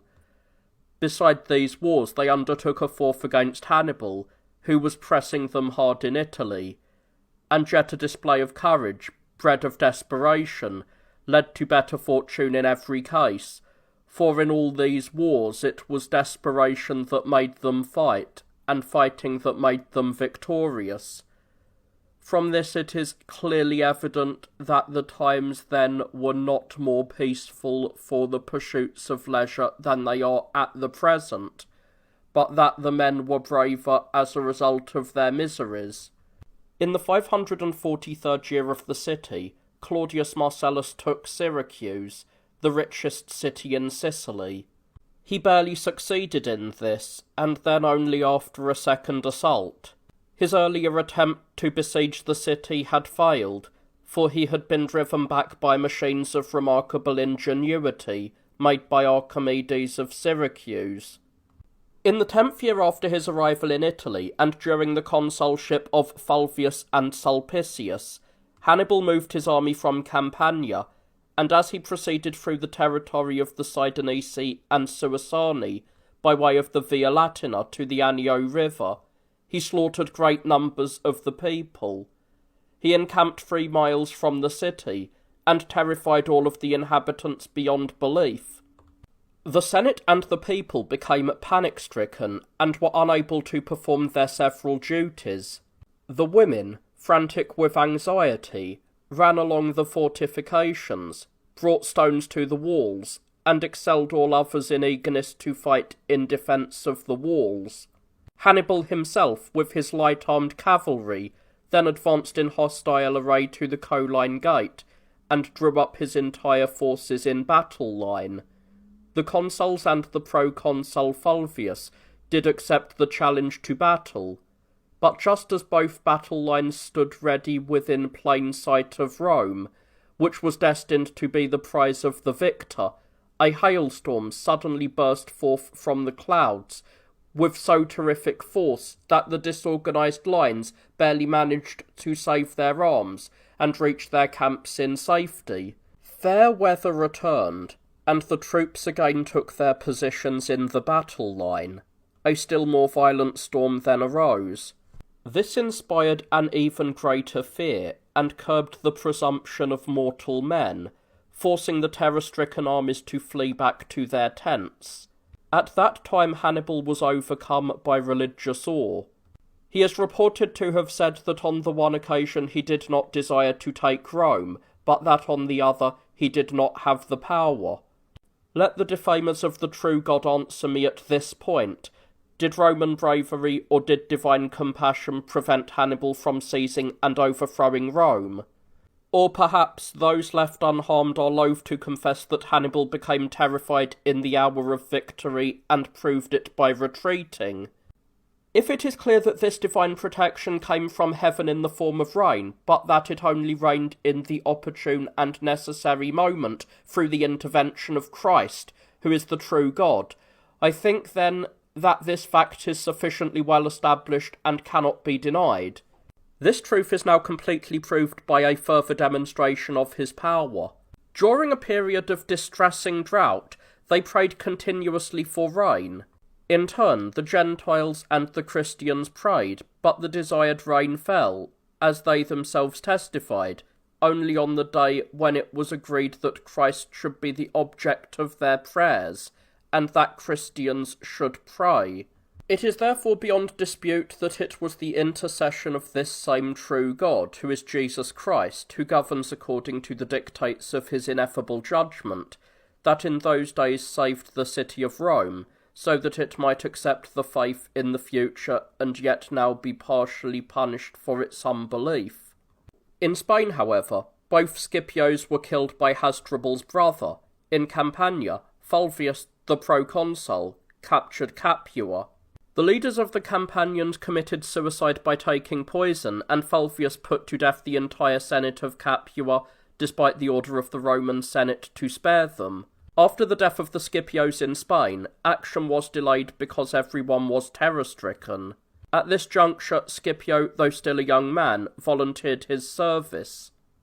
In the meantime, the scarcity of money in the public treasury had become a source of shame. On the proposals of Claudius Marcellus and Valerius Laevinus, who were consuls at that time, all of the senators openly brought gold and silver coins to the quaestors at the treasury. Nothing except individual rings and bullae remained for themselves and for their sons, and for their daughters and wives they left only a single ounce of gold, and not more than a single pound of silver. Scipio, when 24 years old, was chosen with the rank of proconsul for the command in Spain. He crossed the Pyrenees, with his mind bent upon avenging his father and uncle especially. On the first assault he captured New Carthage, where the Carthaginians had much money from tax payments, strong defences, and great stores of gold and silver. Then Scipio also captured Mago, the brother of Hannibal, and sent him with others to Rome. The consul, Laevinus, returning from Macedonia, took the Sicilian city of Agrigentum by storm, and there made a prisoner of Hanno, the African commander. He also accepted the surrender of 40 cities and took 26 by storm.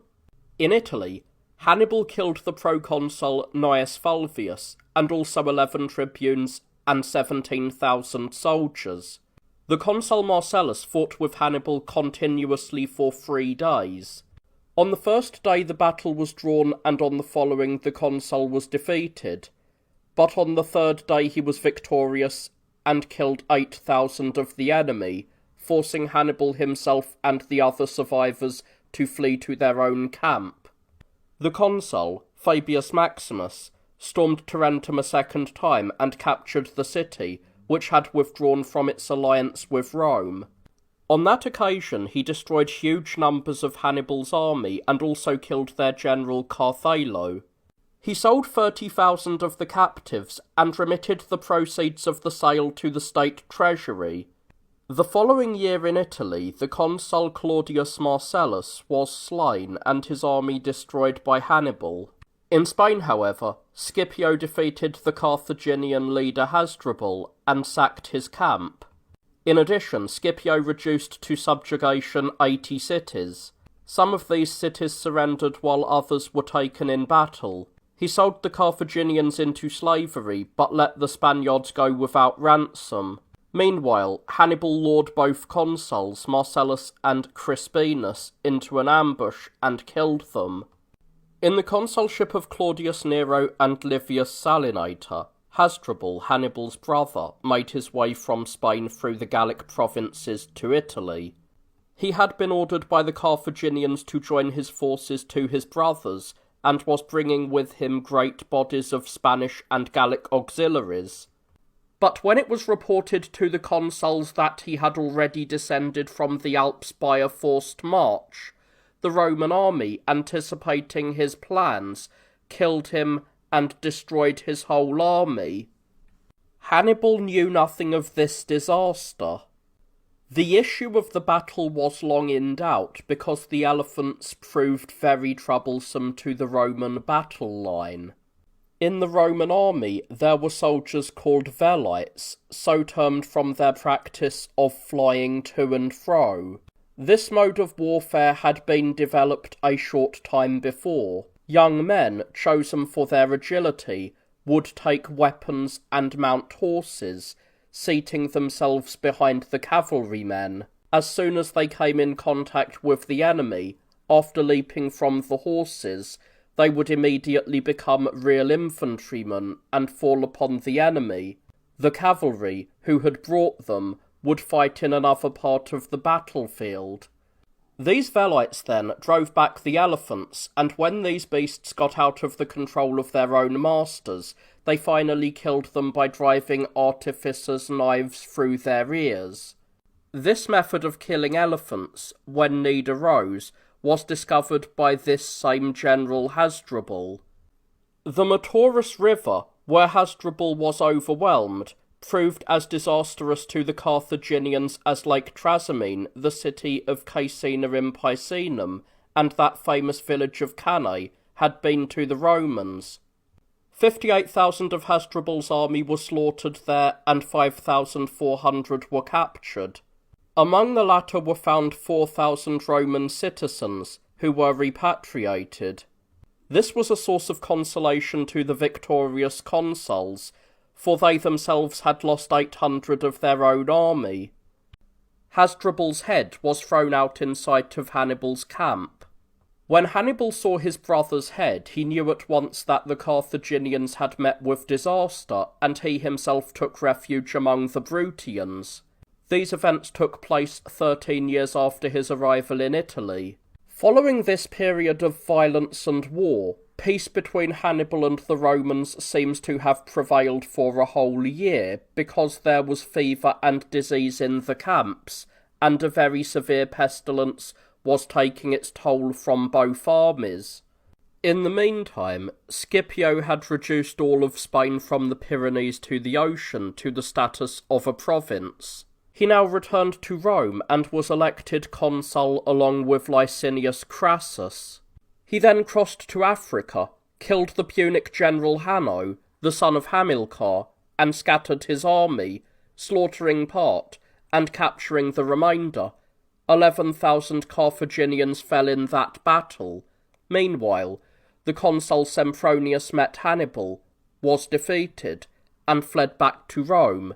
In Africa, Scipio attacked the winter quarters of the Carthaginians, and also those of the Numidians, both of whom were not far from Utica. In the early hours of the night, he set these quarters on fire. The Carthaginians, in their alarm, imagined that the fire had started by accident, and ran out to extinguish it. Therefore the Romans, who were armed, easily conquered them. In the two camps, 40,000 men met death either by fire or by sword, and 5,000 were captured. The leaders themselves, in a pitiful condition from their burns, barely managed to escape. Hasdrubal, their commander, came to Carthage as a fugitive. Then Syphax and Hasdrubal recruited a great army, and at once engaged in a second battle with Scipio. They were defeated and fled. Laelius and Massinissa captured Syphax as he was fleeing. The rest of the great army took refuge in Cirta, which after being stormed surrendered to Massinissa, who led Syphax, bound in chains, to Scipio. The latter handed him over for safe conduct to Laelius, together with huge spoils and many captives. Hannibal was ordered to return to Africa to give assistance to the worn-out Carthaginians. After killing all soldiers of Italian stock who were unwilling to accompany him, he abandoned Italy, shedding tears as he departed. As the African coast drew near, one of the sailors was ordered to climb a mast, and from that vantage point to observe what land they were approaching. He answered that he saw in the distance a ruined sepulchre. Hannibal regarded this report as an ill omen, changed his course, and disembarked his forces at the town of Leptis. While his army was resting, Hannibal proceeded at once to Carthage, and there sought a conference with Scipio. On meeting, the two famous generals regarded each other for a long time in wonder and mutual admiration. After they had failed to negotiate peace, they engaged once more in battle.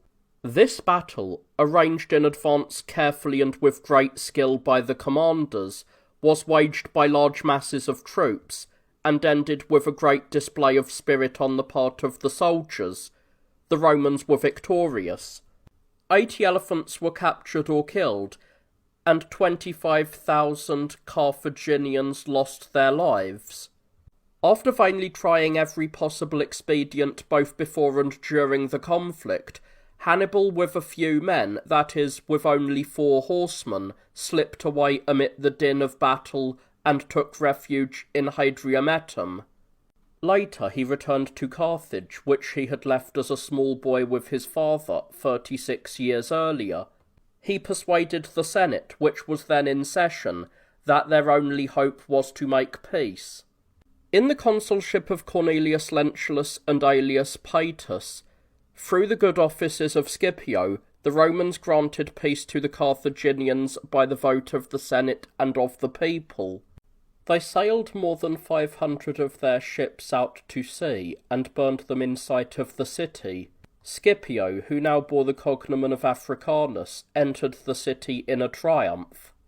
Terentius, one of the noble Carthaginian captives, and later a comic poet, wore the pileus, which was a symbol of the liberty granted him, and followed the chariot of the conqueror. In the 546th year after the founding of the city, the Second Punic War, which had been waged for 17 years, came to an end. The Macedonian War followed immediately. Quintus Flaminius was chosen consul. After he had defeated the Macedonians in many severe battles, he granted peace to Philip. He then fought against the Lacedaemonians. After defeating their leader Nabis, he led before his chariot Demetrius, the son of Philip, and Armenes, the son of Nabis, who were the noblest of the hostages. The Roman captives, who had been sold throughout Greece by Hannibal, were all restored to freedom and followed the chariot of the conqueror with their heads shaven as a sign of their new liberty. At the same time, the Insubres, the Boii, and the Cenomani united their forces under the leadership of the Punic Hamilcar, who had remained in Italy. After laying waste Cremona and Placentia, they were overcome by the praetor, Furius, in a very hard-fought battle. Later, the proconsul Flaminius vanquished King Philip in battle, and also the Thracians, Macedonians, and Illyrians, besides many other tribes that had come to their assistance. The Macedonians were defeated and lost their camp. According to Polybius, 8,000 Macedonian soldiers were slain on that day, and 5,000 were captured. Valerius says that 40,000 were slaughtered, but Claudius tells us that the number was 32,000. This inconsistency of the historians is certainly an evidence of falsehood. But flattery is surely the cause of their misrepresentation, since they eagerly heap praises upon the victor and extol the virtue of their own country for the edification of present and future generations. Otherwise, if the number had not been investigated, it never would have been spoken of at all. But if it is glorious for a commander and a country to have destroyed so many of the enemy, how much more joyful is it for a country and how much happier for a commander if they have lost none or very few of their men. The intent to deceive becomes absolutely plain, because with like shamelessness, they lied by exaggerating the number of the enemy dead, while they either minimised the losses suffered among their own allies, or kept them entirely secret. Shortly after this battle, Sempronius Tuditanus was crushed in a battle in Hither Spain. He was killed, and the entire Roman army was destroyed. The consul Marcellus was defeated by the Boii in Etruria, and lost a great part of his army. However, Furius, the other consul, later brought assistance to him, and together they ravaged the entire Boii nation with fire and sword, almost annihilating this people. In the consulship of Valerius Flaccus and Porcius Cato, Antiochus, the king of Syria, prepared for war against the Roman people, and crossed from Asia into Europe. At that time also, the Senate ordered Hannibal to be brought to Rome, because rumours were circulating among the Romans that he was stirring up war. Hannibal secretly set out from Africa and went to Antiochus. He met the latter tarrying at Ephesus, and urged him to begin war immediately. At that time, too, the law that no woman should have more than half an ounce of gold, or should wear a coloured garment, or use a carriage anywhere in the city, which had been proposed by Oppius, a tribune of the plebs, was repealed after being in force for 20 years. In the second consulship of Scipio Africanus and Sempronius Longus, the Romans slew 10,000 Gauls at Mediolanum. In a later battle, 11,000 Gauls were slain, but only 5,000 Romans lost their lives. The praetor, Publius Digitius, lost almost his entire army in Hither Spain. The praetor Fulvius defeated the Celtiberi together with the neighbouring peoples, and captured their king. Minucius was drawn into a situation of extreme peril by the Ligurians. He was surrounded by enemy ambuscades, and barely managed to escape as a result of the activity of the Numidian cavalry. Scipio Africanus, with the other ambassadors, was sent to Antiochus, and had a private talk with Hannibal. Peace negotiations failed, however, and Scipio parted from Antiochus. In both Spains, the praetors Flaminius and Fulvius waged wars that brought terror and destruction to each people. During the consulship of Cornelius Scipio and Acilius Glabrio, Antiochus seized the passes of Thermopylae, the fortification of which, in view of the uncertain issue of battle, gave him a greater measure of safety. Nevertheless, when battle began, he was overcome by the consul Glabrio, and was barely able to escape with a few men from the battlefield, and to reach Ephesus. Antiochus is said to have had 60,000 troops. Of these, 40,000 were slain, and more than 5,000, according to the report, were captured. Scipio, the other consul, engaged in war with the Boii nation, and slew 20,000 of the enemy in battle. The following year, Scipio Africanus and his ally Eumenes, the son of Attalus, engaged in a naval battle against Hannibal, who was then in command of the fleet of Antiochus. Hannibal was defeated, put to flight, and lost his entire army. Antiochus therefore sued for peace. Of his own free will, he sent back the son of Africanus, whom he had taken prisoner. It is uncertain whether this son of Africanus was captured while he was scouting or while he was fighting in battle. In further Spain, the proconsul Aemilius perished after his whole army had been slaughtered by the Lusitani.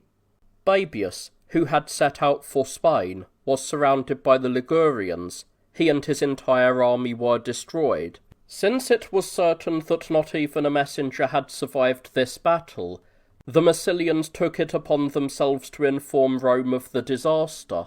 The consul, Fulvius, travelled from Greece to Gallo-Graecia, which is now Galatia, and came to Mount Olympus, on which all of the Gallo-Greeks with their wives and children had taken refuge.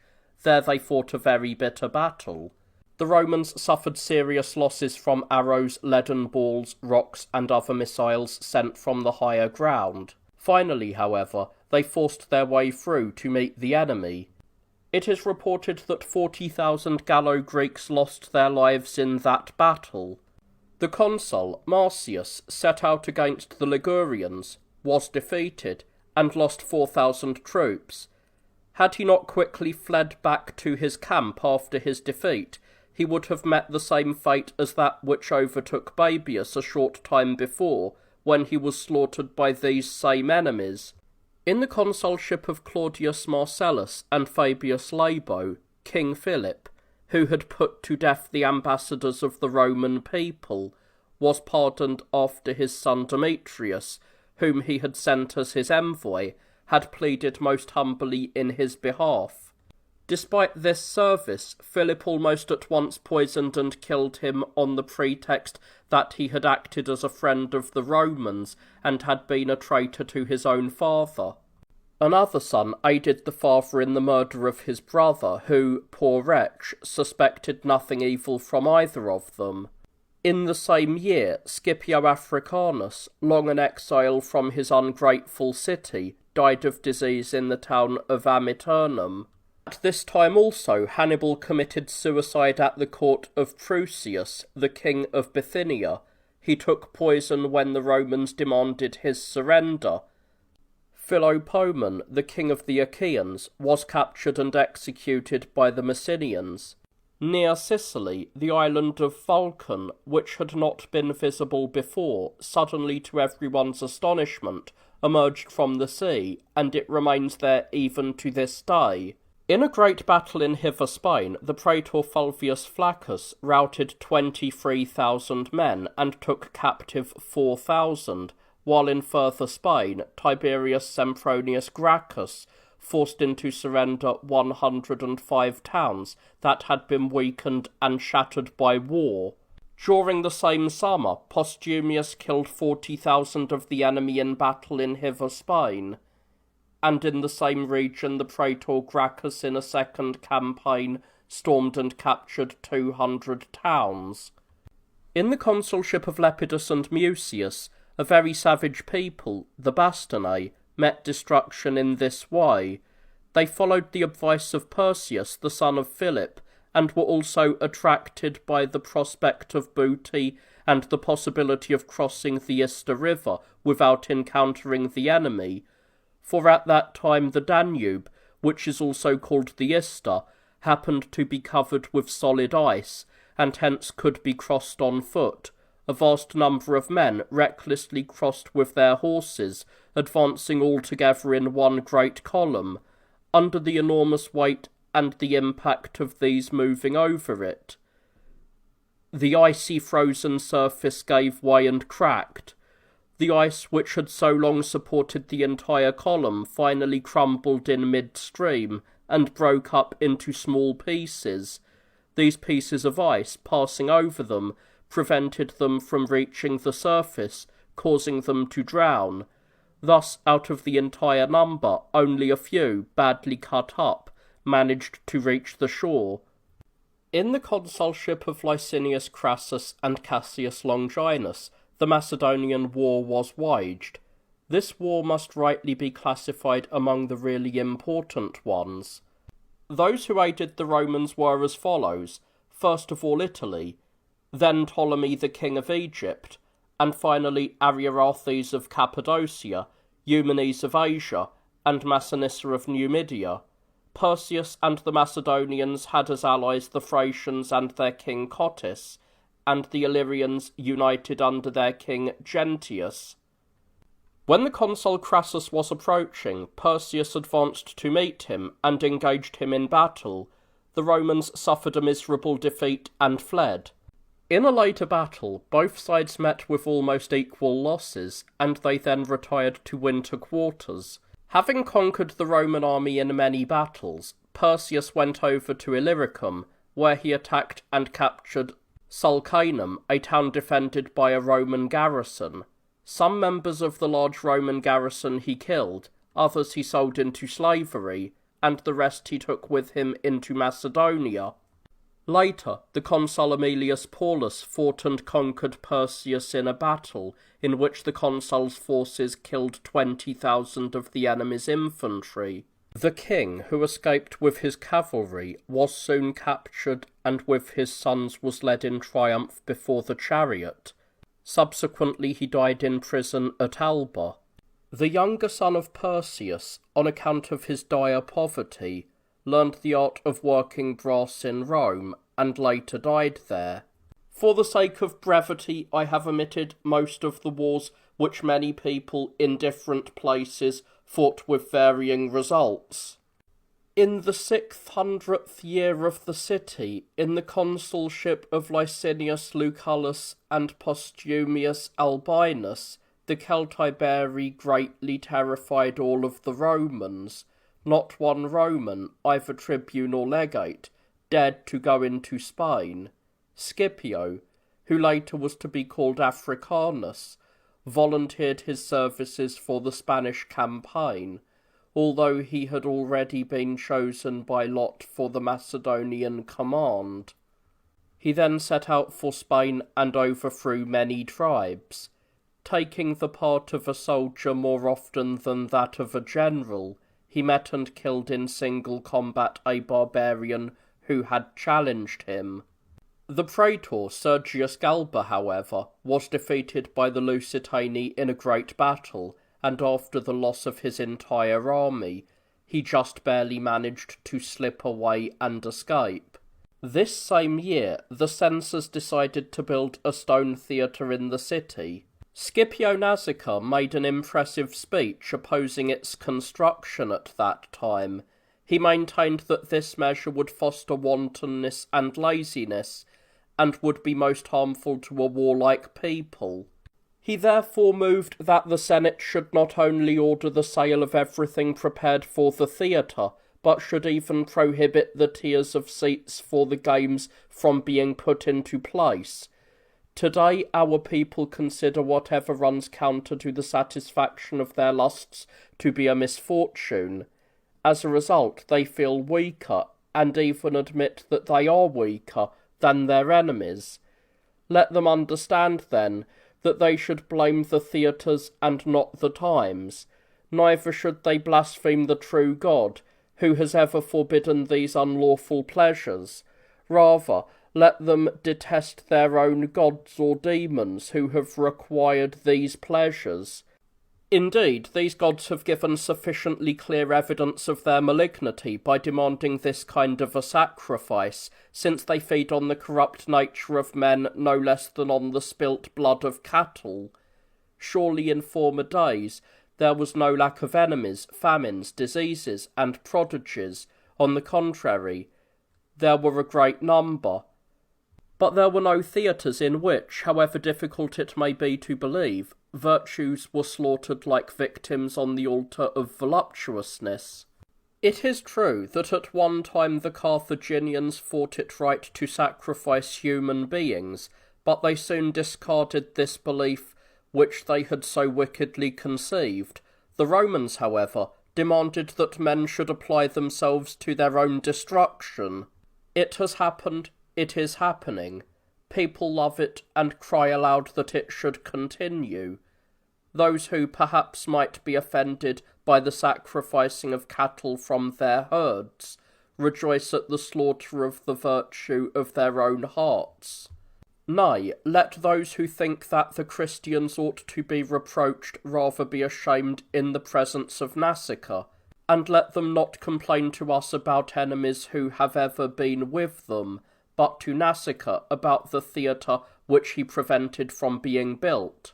In Spain, the praetor Sergius Galba accepted the voluntary surrender of the Lusitani, who were living on the nearer side of the Tagus River. Later he committed a crime by putting them to death. Although he had pretended that he would act in their interest, he surrounded them with troops and destroyed them while they were unarmed and off their guard. This treachery on the part of the Romans was later the source of the greatest disturbance throughout all of Spain. The Third Punic War began 602 years after the founding of the city in the consulship of Censorius and Manlius. The Senate voted that Carthage must be destroyed. The consuls and Scipio, who was then the tribune of the soldiers, then proceeded to Africa and reached the camp of the elder Africanus near Utica. They then summoned the Carthaginians and ordered them to surrender both their arms and their ships without delay. The quantity of arms hastily surrendered was easily great enough to arm all of Africa. But after the Carthaginians had surrendered their arms, they were ordered to abandon the city and to withdraw inland 10 miles from the sea. Grief brought them to despair. Resolving either to defend the city or to be buried with her in her fall, they chose 2 Hasdrubals as their leaders. They then set about to manufacture arms, using gold and silver to supplement the scarce supply of bronze and iron. The 2 consuls decided to attack Carthage, the situation of which is said to have been somewhat as follows. The city was surrounded by a wall nearly 22 miles long, and was almost entirely enclosed by the sea, except for a neck of land. This extended for 3 miles, and had a wall 30 feet wide constructed of hewn rock, 40 cubits in height. The citadel, the name of which was Bursa, was a little more than 2 miles long in circumference. On one side, a continuous wall connecting the city with Bursa towered above the Pool Sea. This was so named because a projecting strip of land formed a breakwater and thus made its waters calm, like a pool. Although the consuls by means of machines had shattered and demolished a considerable part of the wall, nevertheless, they were defeated and driven back by the Carthaginians. Scipio, however, drove the enemy behind their walls and came to the rescue of those who were fleeing. Censorius returned to the city. Manlius passed by Carthage and directed his forces against Hasdrubal. In the meantime, Massinissa died, and Scipio divided the Numidian kingdom among Massinissa's 3 sons. When Scipio returned to the vicinity of Carthage, Manlius stormed and plundered the city of Tazaga, slaying 12,000 Africans and capturing 6,000. Hasdrubal, the Punic general and the grandson of Massinissa, was suspected of treachery. His own countrymen wielded pieces torn from the benches in the Senate House and beat him to death. At the same time, the praetor Juventius fought an engagement with Pseudo-Philippus in Macedonia. He was slain, and the entire Roman army suffered very heavy losses. In the 606th year of the city, that is, in the 50th year after the Second Punic War, in the consulship of Cornelius Lentulus and Mummius Scipio, the consul of the year before, tempted fortune for the last time in an effort to destroy Carthage. He advanced to Gothon, where he fought a battle lasting 6 days and 6 nights. Utter despair forced the Carthaginians to surrender. They begged that the survivors of the disastrous battle might at least be permitted to become slaves. First a line of women came down, a wretched enough sight, and following them a still more miserable-looking body of men. Tradition says there were 20,000 women and 30,000 men. Hasdrubal, the king, voluntarily surrendered himself. The Roman deserters, who had taken possession of the temple of Asclepius, now of their own accord hurled themselves down from the walls and were burned to death. The wife of Hasdrubal, acting as would a man in grief and a woman in rage, threw herself and her 2 sons into the middle of the fire. Thus the last queen of Carthage came to her end by the same death as that which in ages past had claimed the first queen. The city burned for 17 consecutive days, furnishing the conquerors with a pitiable spectacle to illustrate the fickleness of human fortune. Thus Carthage was destroyed, and her entire stone wall reduced to dust 700 years after her foundation. With the exception of a few leading men, every one of the captives was sold into slavery. The Third Punic War now came to an end in the 4th year after it had begun. In regard to the Third Punic War, it has never appeared to me, a very diligent but not brilliant inquirer, that Carthage was so far guilty of causing the war that her destruction was justly decreed. And I am especially moved by the fact that there would have been no need for deliberation if, as in previous wars, an obvious cause and resentment had inflamed the Romans against a rising power. But there was deliberation. While some of the Romans proposed that Carthage be destroyed to ensure the permanent safety of Rome, there were others who, with a view to the permanent schooling of Roman courage, a task they always imposed upon themselves through suspicion of a rival city, held that Carthage should be left to herself intact, lest Roman energy, always trained in war, should relax through peace and leisure into listless indolence. Consequently, I find the cause not in unfair aggression on the part of Carthage, but in the loss of steadfastness and morale among the Romans. Such being the case, why do they charge to Christian times the dullness and rust with which they themselves are outwardly stolid and inwardly corroded? Moreover, some 600 years ago the Romans lost, as their men of wisdom and caution had predicted, that great whetstone of their brilliance and keenness, Carthage. So I shall close this book, lest by rubbing too violently I may remove their rustiness for the moment, but fail to stimulate the keen judgment that is needed, and therefore encounter unnecessary harshness. Yet I should have no fear of open and harsh attack, if I could discover a hope of creating that keen judgment within. In the light of the events directly following those I have just related, I realise that some people may be influenced by the fact that Roman victories continued to grow more numerous as the result of the overthrow of many peoples and cities. If they weigh the evidence carefully, however, they will find that more harm than good resulted. For none of these wars against slaves, allies, citizens, or fugitives should be dismissed lightly, since they certainly brought no benefits, but only great disasters. Nevertheless, I shall ignore this fact in order to treat the situation in the light in which these people saw it. I think that they would say, has there ever been an age happier than this, with its continuous triumphs, famous victories, rich prizes of war, imposing processions, and with kings and conquered peoples marching in a long line before the triumphal chariot? I shall answer them briefly and point out that they are pleading for, and that we are talking about, times and events which must be considered not merely from the point of view of one city, but by taking the whole world into consideration. It will then appear that whenever Rome conquers and is happy, the rest of the world is unhappy and conquered. Should we therefore attach too much importance to this small measure of happiness, when it has been obtained at so enormous an expenditure of effort? Granted that these times did bring about some happiness to a particular city, did they not also weigh down the rest of the world with misery and accomplish its ruin? If these times are to be considered happy because the wealth of a single city was increased, why should they not rather be judged as most unhappy, in the view of the wretched destruction and downfall of mighty realms, of numerous and civilized peoples?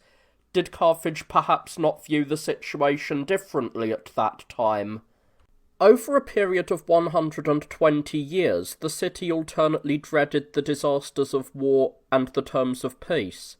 At one time deciding to renew war and at another to sue humbly for peace, Carthage was continually exchanging peace for war and war for peace. In the end, her wretched citizens throughout the city were driven to desperation and threw themselves into the flames. The whole city became one funeral pyre. The city is now small in size and destitute of walls, and it is part of her unhappy lot to hear of her glorious past. Let Spain present her opinion. For 200 years, Spanish fields were drenched with her own blood. The country was unable either to drive back or to withstand a troublesome enemy that was persistently attacking on every frontier. Towns and country districts everywhere were in ruins. The inhabitants were crushed by the carnage of battle and exhausted by the famines accompanying sieges.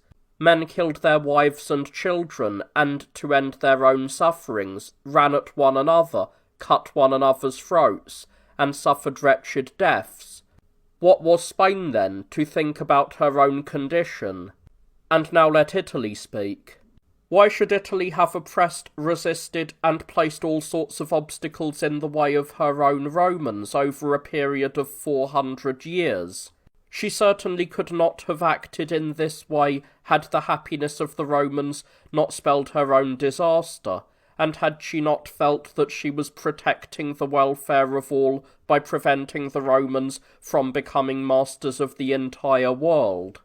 I need not now raise the question concerning innumerable peoples of various countries who, after enjoying long periods of freedom, have been defeated in war, forcibly carried away from their native lands, sold into slavery, and dispersed far and wide.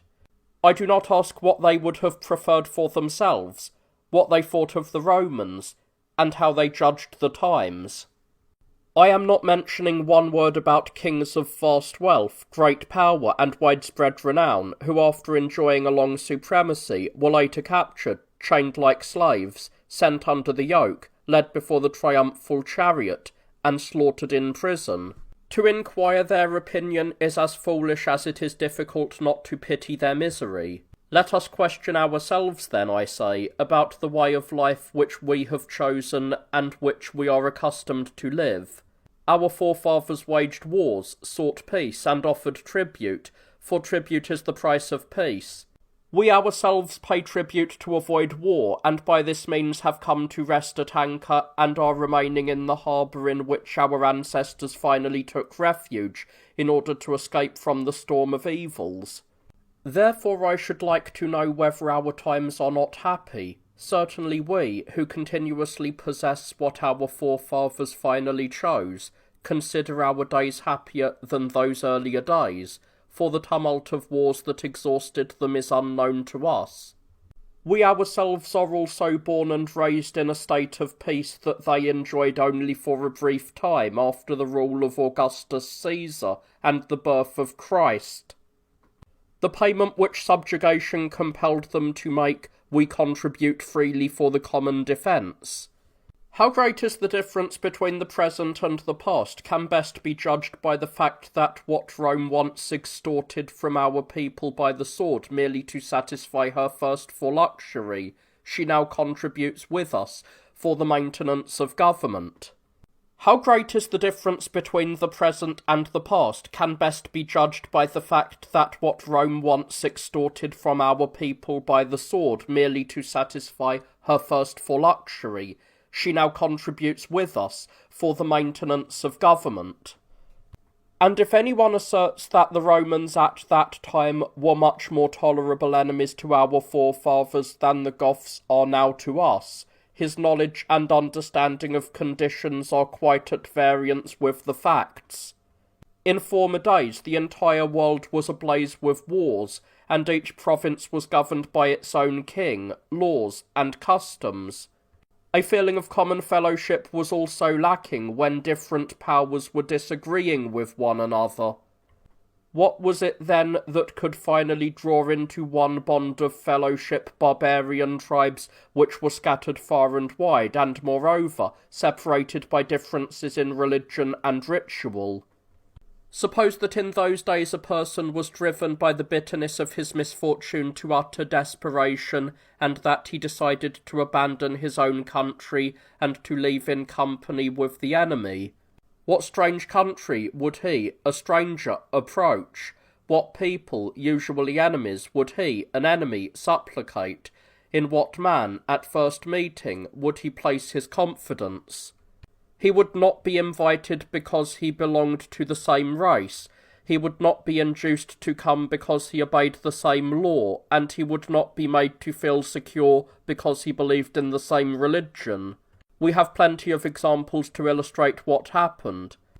Did not Busiris most brutally offer as sacrifices all strangers who had the misfortune to cross his path?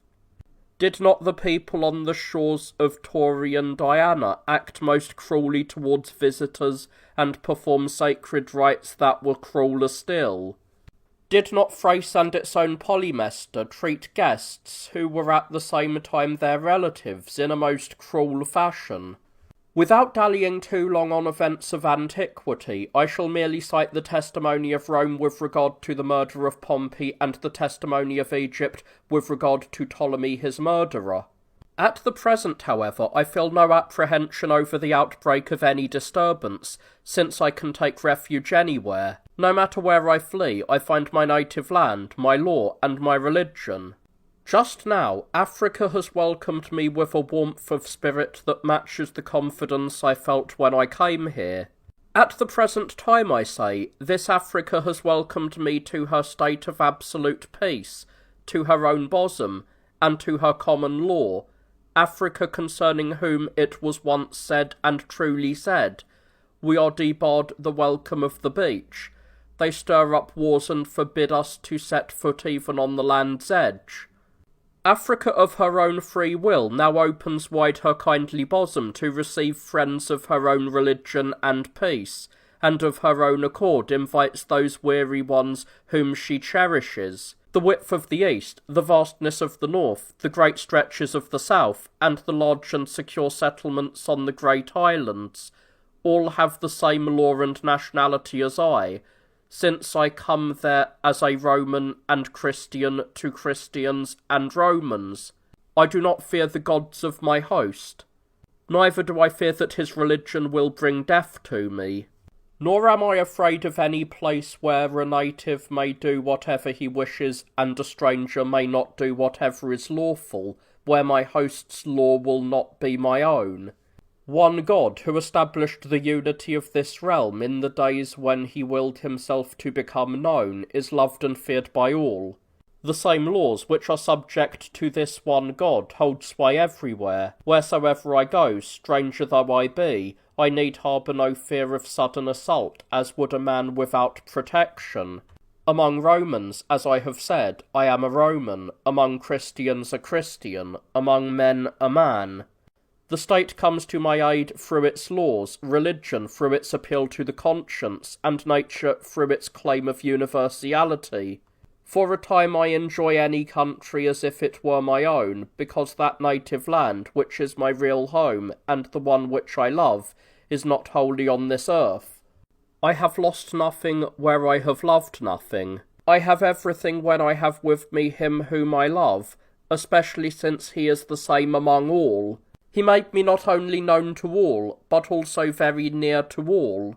Neither does he forsake me when I am in need, because the earth is his and its fullness, whereof he has ordered all things to be common to all men.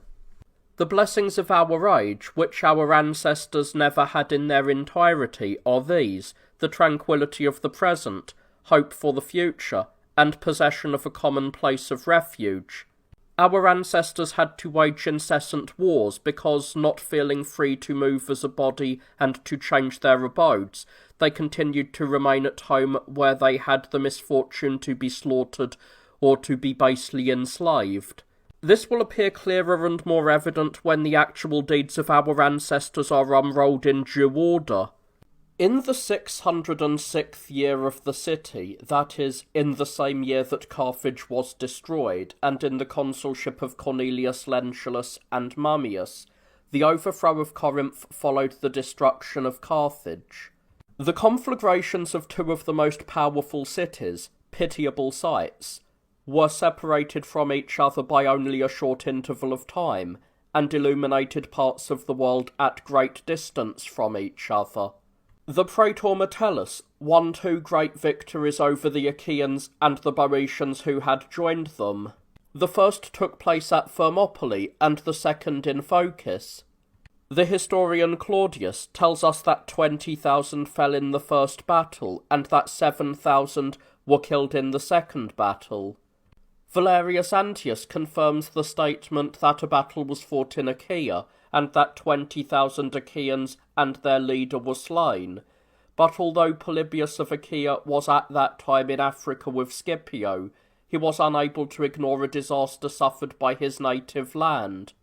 He claimed that one battle had been fought in Achaia under the leadership of Critolaus, but hastened to add that Daius and the army which he had brought with him from Arcadia had been crushed by this same praetor Metellus. Now, I have already made some remarks about the variety of opinions expressed by disagreeing historians.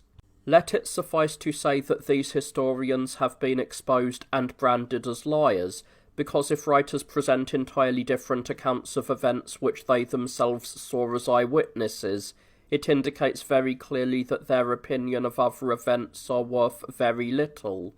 After the annihilation of garrisons over all Achaia, when the praetor Metellus was contemplating the destruction of the defenceless cities, the consul Mummius with a few men suddenly arrived in the camp. After Metellus had been sent away, Mummius stormed Corinth without delay. This city was by far the wealthiest of all cities in the world at that time, and for centuries back had been a kind of laboratory for all crafts and craftsmen, as well as the common market of Asia and Europe.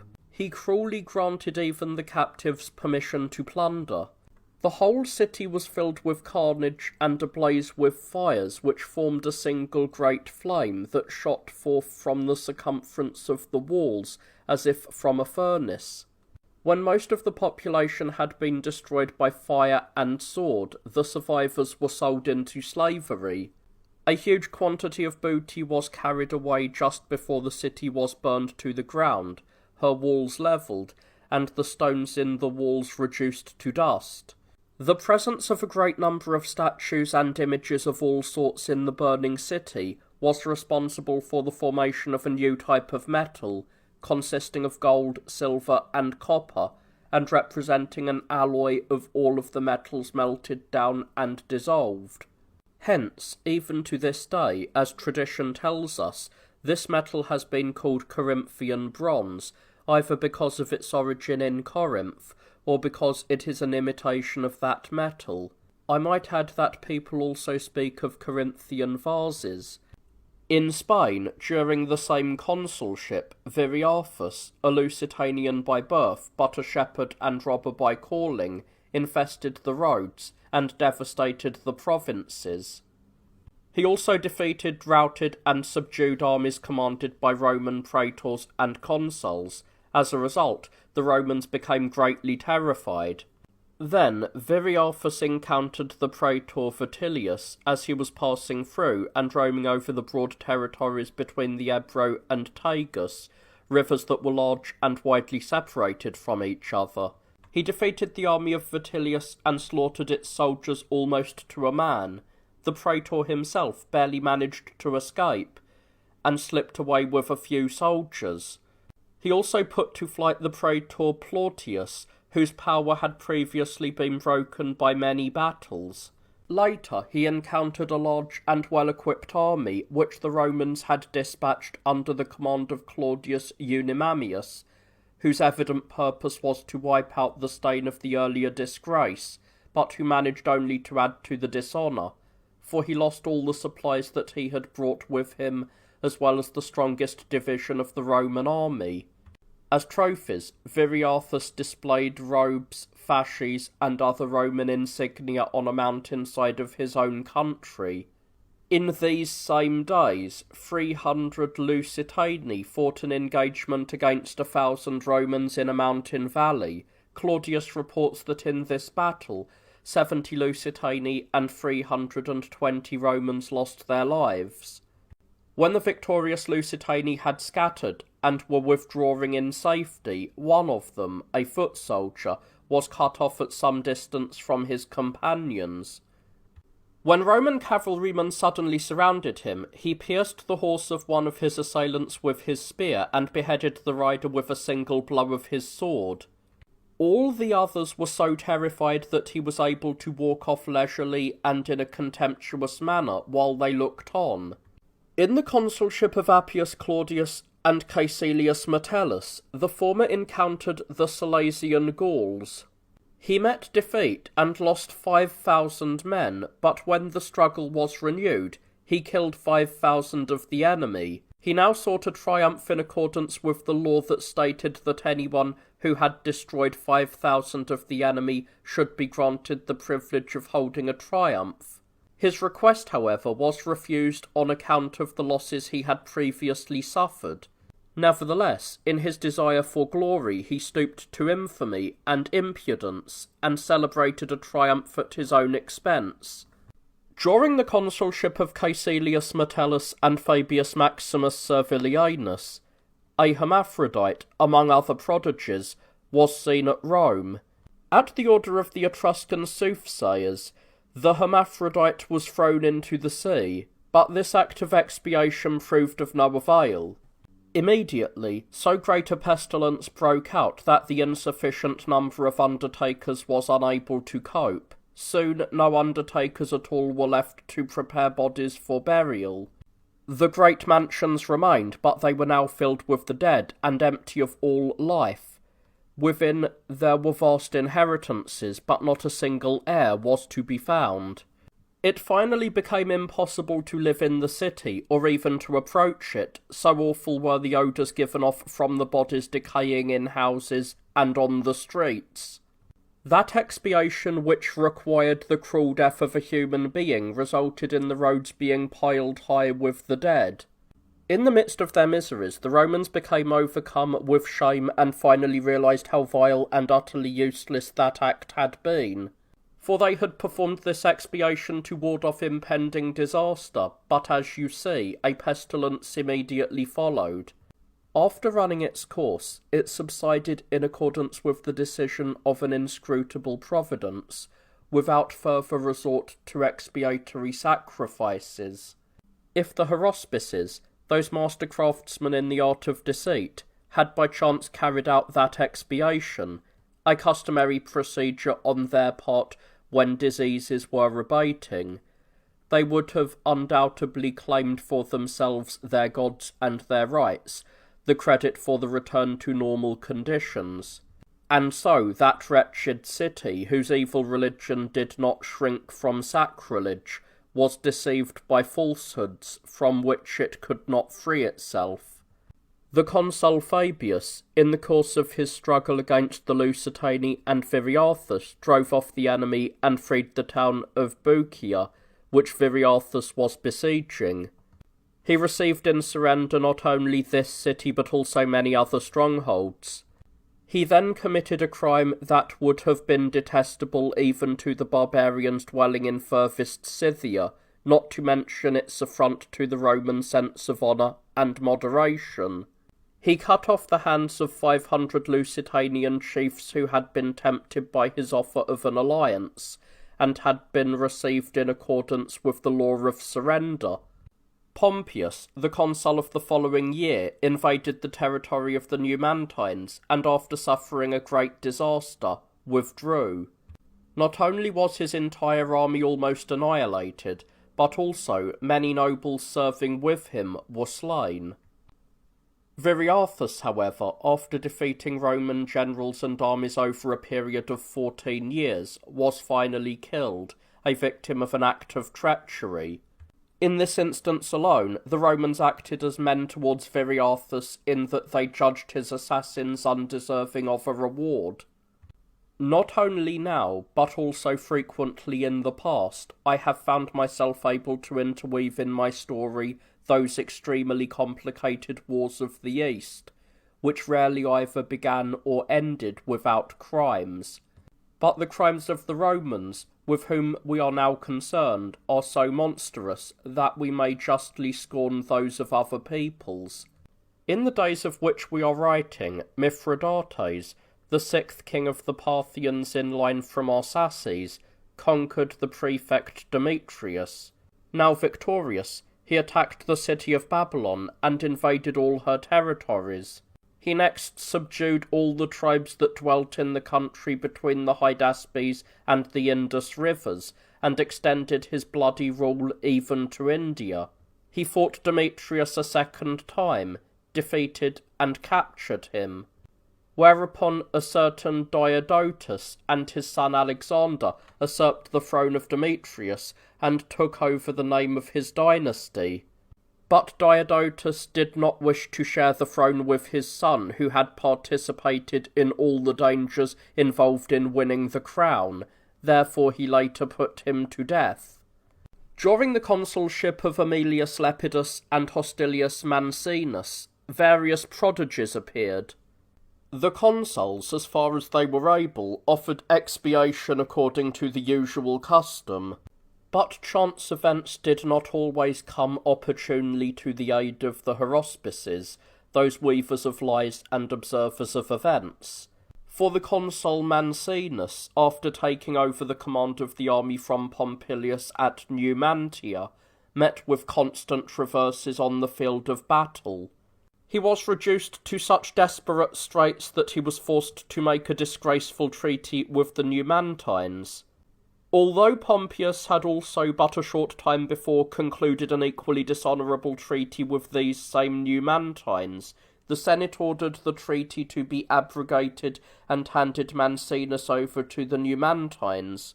They stripped him of his clothes, tied his hands behind his back, and exposed him to public view before the Numantine gates, where he remained far into the night, deserted by his own people, and rejected by the enemy. He furnished a spectacle that caused friend and foe alike to weep.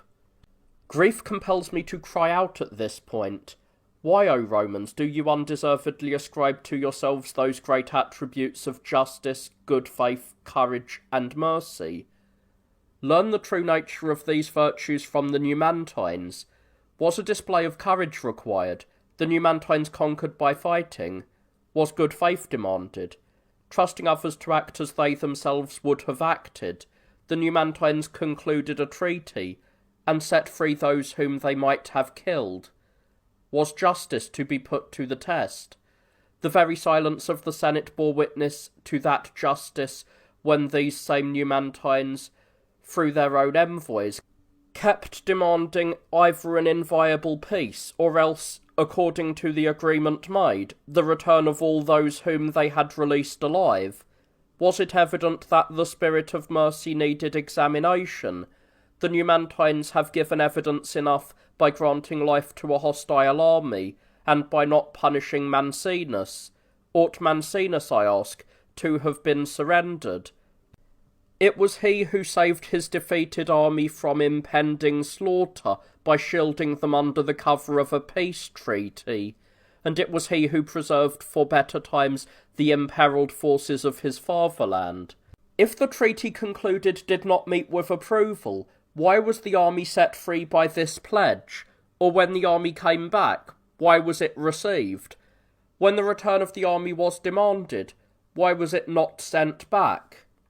Or, if any possible arrangement for saving the army met with approval, why was Mancinus, who concluded this treaty, alone surrendered? Somewhat earlier, Varro, in order to precipitate a conflict, had overcome the reluctance of his colleague Paulus and forced him to take action. Varro rushed forward his own army, which thus far had been afraid to risk battle, and at Cannae, notorious for that famous Roman disaster, drew up his luckless troops, not to fight a battle, but to expose them to death. He lost more than 40,000 Roman soldiers solely because of his own impatience, a trait upon which Hannibal had long relied to achieve victory for himself. After the death of his colleague Paulus, and what a man he was, Varro finally had the impudence to return practically alone to the city. There he earned the reward of his self-assurance. He was publicly thanked by the Senate for not despairing of the Republic, which, however, he himself had brought to dire straits. At a later date, Mancinus did his very best to save the army which, in the fortunes of war, had been surrounded. Nevertheless, this same Senate condemned him to be surrendered to the enemy. I know, O Romans, that you disapprove in the case of Varro, but you yielded to the emergency. You made the present decision in the case of Mancinus, and again cited the pretext of an emergency. Thus, your actions have from the very beginning been such that no citizen could consistently have any regard for so ungrateful a people, nor could an enemy place any trust in those proven to be so untrustworthy. In the meantime, Brutus, in further Spain, crushed 60,000 Galatae, who had come to the assistance of the Lusitani. He was victorious only after a desperate and difficult battle, despite the fact that he had surrounded them unawares. According to report, 50,000 of them were slain in that battle, 6,000 were captured, and only a small number escaped by flight. In nearer Spain, the proconsul Lepidus, against the Senate's orders, stubbornly tried to subdue the Vaicii, a harmless and submissive tribe. But he paid the penalty for his effrontery and stubbornness, for shortly afterwards he suffered a severe defeat. No less than 6,000 Romans met a just death in this unjust war. The rest, having stripped their camp and thrown away their arms, escaped. This disaster of Lepidus was not one whit less disgraceful than that suffered under Mancinus. Let the Romans themselves, overcome by constant disasters and defeated time and again, to say nothing of the Spaniards, who were beaten and worn out by so many battles, now ascribe, if they can, happiness to this period.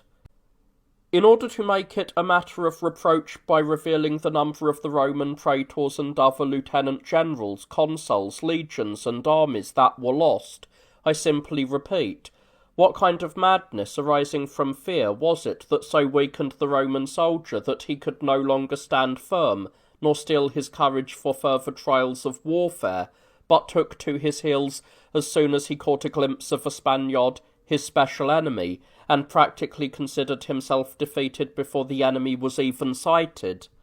From what I have said, it is clear that both sides judged their times wretched, since the Spaniards, though quite able to conquer, were loath to relinquish the pleasures of their idle life and to engage in foreign wars, whereas the Romans suffered more disgraceful defeats the more outrageously they encroached upon the peace of a foreign power. During the consulship of Servius Fulvius Flaccus and Calpurnius Piso, a maidservant at Rome gave birth to a boy who had 4 feet, 4 eyes, and as many ears, that is, double the number that an ordinary human being has. About this time, Mount Etna in Sicily erupted, and poured forth vast streams of fiery lava, which, like torrents, rushed precipitously down the slopes. The flames consumed everything nearby, while glowing ashes, which gave off a dense vapour as they flew far and wide through the air, scorched more distant places. This type of prodigy, ever native to Sicily, is wont not so much to portend as to bring misfortune. In the territory of Bononia, wheat sprouted forth on trees. In Sicily, a slave war arose, which was particularly severe and bitterly fought on account of the large number of slaves participating, the amount of their equipment, and the imposing strength of their forces. Roman praetors were completely routed, and even the consuls were terrified, for at the time 70,000 slaves, according to report, were in the army of the conspirators. This number did not include slaves from the city of Messana, which kept its slaves peaceful by treating them with kindness. In another respect also, Sicily was rather unfortunate. As an island, Sicily never had a law adapted to her own conditions, therefore she fell under the control of tyrants at one time and at another of slaves. The evil rule of the former resulted in slavery, whereas the perversity and presumption of the latter affected an interchange of liberty and slavery between the classes. Sicily was in an especially unfavourable position, since she was surrounded by the sea, and therefore able only with the greatest difficulty to purge herself of internecine evils. To her ruin, Sicily sustained a viperous growth that was strengthened by her own lust, and destined to live on after her death. In such a situation, the trouble caused by a slave rebellion is more violent than other disturbances, just as they occur more rarely, for a crowd of free men is motivated by an urge towards their country's welfare, whereas a slave mob desires the country's ruin. During the 620th year of the city, the disgrace of the treaty concluded at Numantia added to the shame which the Roman brow already carried. This disgrace was almost greater than that involved in the treaty formerly made at the Caudine Forks. Scipio Africanus was now unanimously elected consul by the tribes and dispatched with an army to storm Numantia. This was the furthest city of the Celtiberi and was situated in Hither Spain, on a high point of Galatia, not far from the lands of the Vaicii and Cantabri. For a period of 14 years, Numantia, with only 4,000 troops, not only had held her own against 40,000 of the Romans, but even defeated and forced them to conclude humiliating treaties. Therefore, when Scipio Africanus entered Spain, he did not immediately engage the enemy, thinking that he might overthrow them when they were off their guard. He knew that this race of men never allow their bodies and minds to become so relaxed in times of leisure that their state of training was not, even then, superior to the preparations of others. On the contrary, he confined his own army to its camp for some time, and drilled his soldiers as if they were in a training school. Even though Scipio passed part of the summer and the whole of the winter without attempting even one battle, he gained very little advantage from his diligence. In fact, when an opportunity for battle presented itself, the Roman army was overwhelmed by the attack of the Numantines, and it fled. After the consul had checked its flight by upbraiding his soldiers with reproaches and threats, the army rallied, turned against its pursuers, and compelled them to flee. It is difficult at this point to relate the truth of this affair. The Romans both put the Numantines to flight and witnessed it while they themselves fled. Hence, although Scipio had rejoiced and boasted that this victory had exceeded his expectations, nevertheless, he openly acknowledged that it would have been rash to continue this particular battle. Thinking, however, that he ought to take further advantage of his unexpected success, he closely besieged the city itself, surrounding it with a trench 10 feet wide and 20 feet deep. By means of numerous towers, he then set about to fortify the rampart, which had been constructed with stakes, so that if the enemy should sally forth and make an attack upon him, he might at once carry on the struggle not as a besieger against the besieged, but vice versa, that is, as the besieged against the besieger. Numantia, situated on an eminence not far from the Duris River, was surrounded by a wall 3 miles in circumference. Nevertheless, there are some who assert that the city was without walls, and that its area was very small. The later opinion is credible for this reason. Although the Numantines enclosed the large space mentioned in order to take care of the feeding and protection of their flocks, and also to provide satisfactory means for the cultivation of the land when hard-pressed in war, they themselves occupied a small citadel fortified by its natural position. Otherwise, so large an area would have seemed not to protect the city's inhabitants, but rather to betray its small population. The Numantines were shut in for a long time, and became completely exhausted by hunger. They then offered to surrender on the condition that they obtain reasonably satisfactory terms. They also repeatedly begged for an opportunity to engage in a regular battle, so that they might die like men. Finally, they all suddenly burst forth from the 2 gates. They had just drunk their fill, not of wine. This place was not favourable to vitriculture, but of a juice made from wheat. The drink is skilfully concocted, and it is called calia because it is heated. The potency of the moistened fruit bud is first intensified by heat. The bud is then dried, ground to a powder, and mixed with a mild juice. When this ferments, it becomes sour, and when consumed, produces the feeling of warmth characteristic of drunkenness. They drank this potion after their long fast, and as soon as it took effect, presented themselves for battle. The struggle raged long and fiercely, and even jeopardized the safety of the Romans. Had they not been under the command of Scipio, the Romans would have proved by fleeing that they were fighting against the Numantines. When the bravest of the men had been killed, the Numantines withdrew from battle, but they returned to the city with ordered ranks, and not as fugitives. They were unwilling to receive the bodies of the slain offered for burial. With their last hope gone, and only death awaiting them, they became desperate and set fire to their besieged city. Each died either by the sword, by poison, or by fire. So the Romans gained absolutely nothing from their victory except their own security, for when Numantia had been overthrown, they did not consider that they had defeated the Numantines, but that they had escaped from them. The fetters of the victor held not a single Numantine, so that Rome saw no sufficient reason for granting Scipio a triumph. The Numantines were so poor that they had no gold or silver that could have survived the fire, which had consumed their weapons and their clothing. While these events were taking place in Numantia, the seditions stirred up by the Gracchi were agitating Rome.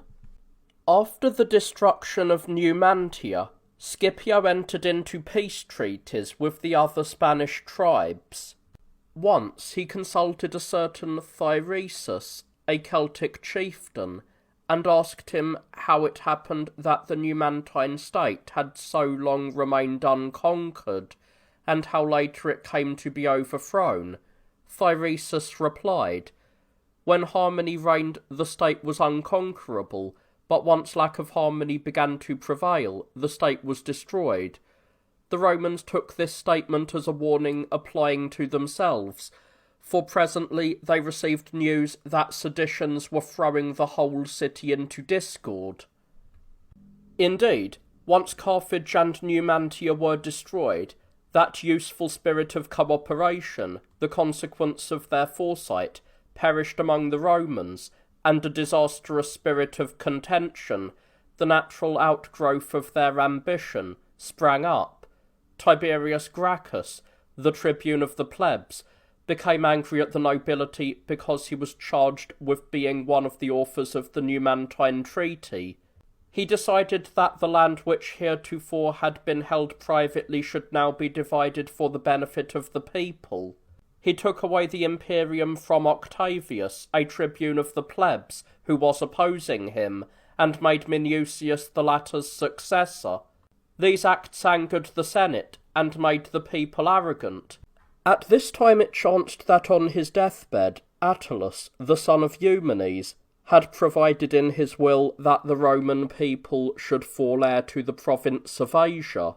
Gracchus, seeking to win the favour of the people by bribery, put through a law stipulating that the money obtained from Attalus should be distributed among the people.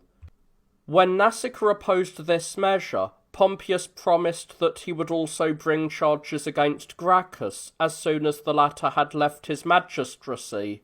When Gracchus was striving to remain a tribune of the plebs for the following year, and was stirring up riots among the people on election day, the nobles became greatly incensed. On the order of Nasica, they wielded pieces of wood torn from the benches, and put the plebeians to flight. As Gracchus, his cloak torn off, fled among the steps that were above the Calpurnian arch, he was struck by one of these pieces, and fell to the ground. When he rose to his feet, another blow of a cudgel smashed his skull, and killed him. In the riot, 200 were killed, and their bodies were thrown into the Tiber. The unburied corpse of Gracchus vanished. In addition, the contagion of the slave war that had arisen in Sicily infected many provinces far and wide. At Minturnae, the Romans crucified 500 slaves, and at Sinusia, Metellus and Servilius Caepio overwhelmed about 4,000 slaves. In the minds of the Athenians, the praetor Heraclitus broke up a slave uprising of like character. At Delos, citizens, anticipating the movement, crushed the slaves when they arose in another rebellion.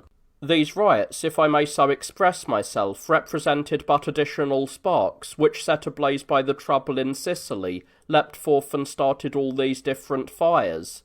For in Sicily, the consul Piso, who succeeded the consul Fulvius, took the town of Mamertium and killed 8,000 fugitives.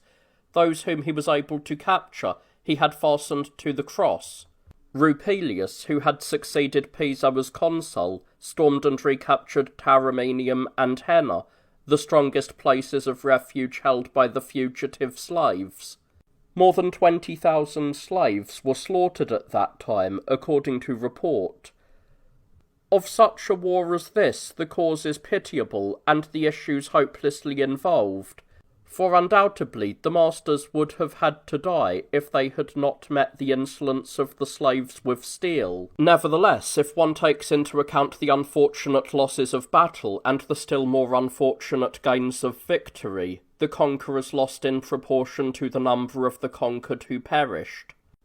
In the 622nd year of the city, Licinius Crassus, consul and Pontifex Maximus, was dispatched with a well-equipped army against Aristonicus, the brother of Attalus. Aristonicus had invaded the province of Asia, which had been left as a legacy to the Romans. The consul was also supported by the powerful kings Nicomedes of Bithynia, Mithridates of Pontus and Armenia, Ariarathes of Cappadocia, and Pylaemenes of Paphlagonia, all of whom contributed great forces. Nevertheless, Crassus was defeated in a pitched battle, and his army was compelled to flee after suffering heavy losses. When the consul himself was surrounded by the enemy and was about to be captured, he thrust the whip, which he had used on his horse, into the eye of a Thracian. The barbarian, smarting from the pain and burning with rage, stabbed him through the side with a sword. Thus Crassus escaped both dishonour and slavery by meeting death in the way he had chosen to die. Upon hearing of the death of Crassus and of the slaughter of the Roman army, the consul Perperna, who had succeeded Crassus, speedily marched over into Asia and surprised Aristonicus, who was resting after his recent victory. Perperna annihilated his army and forced him to flee. Next he besieged the city of Stratonicia, to which Aristonicus had fled for refuge. He compelled the latter, now emaciated from hunger, to surrender. The consul was later taken ill at Pergamum and died. Aristonicus, by order of the Senate, was strangled in a prison at Rome. In the same year, the miserable life of Ptolemy, the king of the Alexandrians, was brought to an end in a still more wretched manner. He first seduced his own sister, then married her, and finally divorced her, the last act being more disgraceful than the marriage. He next took to wife his own stepdaughter, that is, the daughter of his sister and wife. He put to death his own son, who was born of his sister, and also killed one of his brother's sons. Because of these acts of incest and parricide, he was detested by the Alexandrians, who drove him from his kingdom. During those same years, Aristonicus, not content with Babylon, Ecbatana, and the whole Median Empire, engaged in battle with the Parthian king, Phraates, and was defeated. Although Antiochus apparently had only 100,000 soldiers in his own army, he carried along with him 200,000 servants and camp followers, among whom were prostitutes and actors. Therefore, he and his army fell an easy prey to the Parthian troops, and all perished. I have no hesitation in saying that one of the worst disgraces that can be charged to the Romans occurred in the consulship of Sempronius Tuditanus and Acilius. On the day before his death, Scipio Africanus learned that he would be accused in court by evil and ungrateful men, notwithstanding the efforts he had made in behalf of his country. He therefore testified before an assembly that his life was in danger. Early the next day he was found dead in his own bedroom.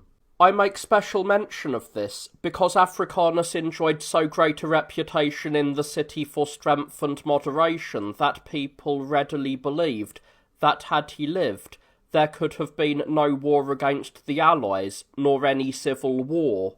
It was a common saying that Africanus was treacherously murdered by his wife Sempronia, a sister of the Gracchi. They said this, I believe, so that a family already steeped in crime and fated to bring ruin on its own country might have, in the midst of the wicked sedition raised by its men, a reputation even more monstrous because of the crimes committed by its women. In the consulship of Aemilius and Orestes, Etna was shaken by a severe tremor and poured forth masses of glowing lava. Again, on another day, on the island of Lipara and around its adjacent waters, the volcano boiled over to such an extent that it dissolved rocks already burned, scorched the planks of ships, after first causing the binding wax to liquefy, and boiled alive fishes swimming near to the surface. It also suffocated human beings, who by constantly breathing hot air, burned their vital organs. Only those who were able to withdraw to some distance escaped death. In the consulship of Plautius Hippias and Fulvius Flaccus, Africa had only just become peaceful and free from the ravages of war, when a horrible and unusual catastrophe overtook her. Huge numbers of locusts swarmed over the whole land. They not only completely destroyed all hope of any crops by consuming all the plants and part of their roots and the leaves of the trees along with the tender shoots of the branches, but even gnawed away the bitter bark and dry wood.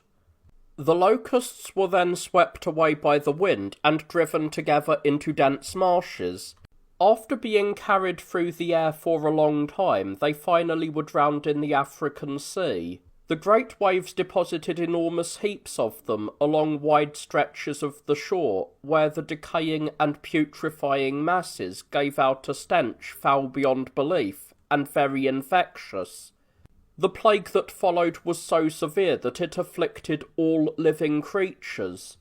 Everywhere the putrefying bodies of the birds, domestic animals, and wild beasts destroyed by the contaminated atmosphere increased the virulence of the pestilence. Indeed, the human toll taken by the plague was so frightful that my whole body trembles as I refer to it. In Numidia, where King Micipsa was ruling at that time, it is recorded that 800,000 men perished, while along the maritime coast closely adjacent to Carthage and to Utica, more than 200,000 lost their lives. In the city of Utica itself, 30,000 soldiers who were stationed there to protect all of Africa were killed and wiped off the face of the earth. The disaster came so suddenly and with so great violence that Utica in a single day, and through one gate alone, more than 1,500 bodies of young men and women were said to have been carried out for burial. Nevertheless, as a result of the favour and kindness of Almighty God, by whose mercy and in whose trust I speak, I should say this: although locusts in our time have appeared unexpectedly now and then, and this has happened in various places, for the most part they have been endurable even though they did some harm, but never has there been a plague of locusts like this. So long as these locusts were alive, they were utterly unbearable, but when they were dead, they became even more so. For while they were still alive, everything seemed about to perish, but once they were destroyed, as even more creatures died, they wished that the locusts had not perished.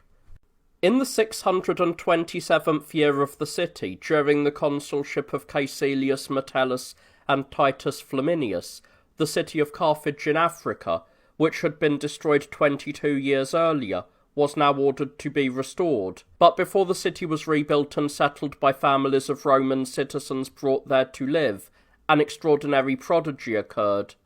Surveyors sent to determine the boundaries of the territory belonging to the city of Carthage discovered that the posts erected to mark the boundaries had been torn up, bitten, and gnawed to pieces by wolves during the night.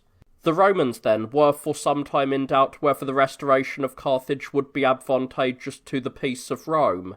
In that same year, Gaius Gracchus, the brother of the famous Gracchus who had previously been killed in a civil riot, was aided in his election to the office of tribune of the plebs by an uprising of the people. This brought great harm to the Republic, for Gracchus continually incited the Roman people to bitter dissension by his largesse and immoderate promises, especially those made in the interests of the agrarian law, in behalf of which his brother Tiberius Gracchus had met his death. Finally, however, he withdrew from the tribunate. As the tribune of the plebs, he was succeeded by Minucius, who proceeded to tear up his statutes and to repeal the greater part of his laws. Gracchus, accompanied by Fulvius Flaccus, and surrounded by a huge crowd, then went up to the Capitol where an assembly was in session. A great tumult arose there. The killing of a certain herald by the partisans of Gracchus was a summon to battle. Flaccus, escorted by his 2 sons, who were armed and also accompanied by Gracchus, who was wearing a toga and concealing a dagger under his left arm, sent a herald ahead to offer the slaves their freedom. When they did not accept his offer, he seized the temple of Diana as a citadel. As a countermove, Brutus, a man of consular rank, rushed down the Publican hill and made a spirited attack upon him, but Flaccus fought most stubbornly for a long time. Gracchus, meanwhile, withdrew to the temple of Minerva and planned to fall on his sword, but was restrained by the intervention of Laetorius. The battle raged for a long time, the issue ever hanging in the balance. Finally, however, the bowmen dispatched by Oppimus scattered the crowd which was engaged in hand-to-hand fighting. The 2 Flacci, father and son, fled through the temple of Luna, leapt down into a private house, and barricaded the doors. Their pursuers tore down the walls made of wickerwork and stabbed them both to death. When his friends had fought a long time, and many of them had laid down their lives in his behalf, Gracchus barely managed to reach the Sublician Bridge, where, in order to avoid being captured alive, he offered his neck to his slave.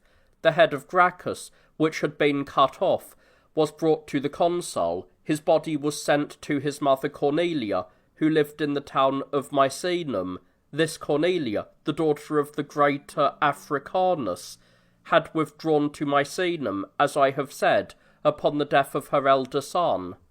The property of Gracchus was confiscated, and the young Flaccus was put to death in prison, while 250 of the faction of Gracchus, according to report, were slain on the Aventine Hill. The consul Oppimus was as cruel in the judicial investigations as he had been brave in the battle. He executed more than 3,000 men, most of whom, having been denied even a chance to defend themselves, were killed in spite of their innocence. In those same days, Metellus overran and subdued the Balearic Islands. By slaughtering a great many of the inhabitants, he suppressed a dangerous outbreak of piracy that had arisen at this time among the people. The proconsul Gnaeus Domitius also defeated the Allobrogian Gauls in a severe battle near the town of Vindalium. The principal reason for his victory was the terror that the strange appearance of the elephants aroused in the horses of the enemy, and in the enemy themselves, causing them to flee in every direction.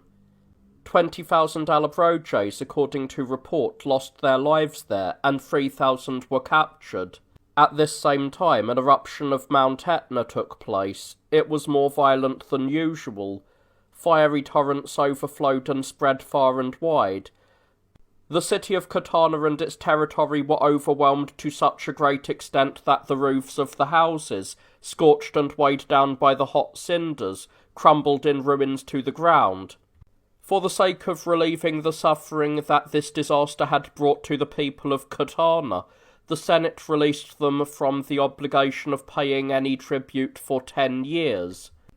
In the 628th year of the city, the consul Fabius encountered Bitutius, the king of the Arverni, a people of the Gallic state.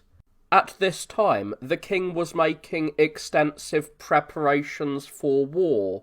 The army of the Romans was so small that Bitutius boasted that the small number of the Romans would scarcely suffice to feed the dogs that were with his army. Realizing that the one bridge over the river Rhone was too small for him to lead his troops across, Bitutius had another constructed by chaining together small boats, over which he spread boards and fastened them down. A battle was begun, which raged long and fiercely, finally ending in the defeat and rout of the Gauls.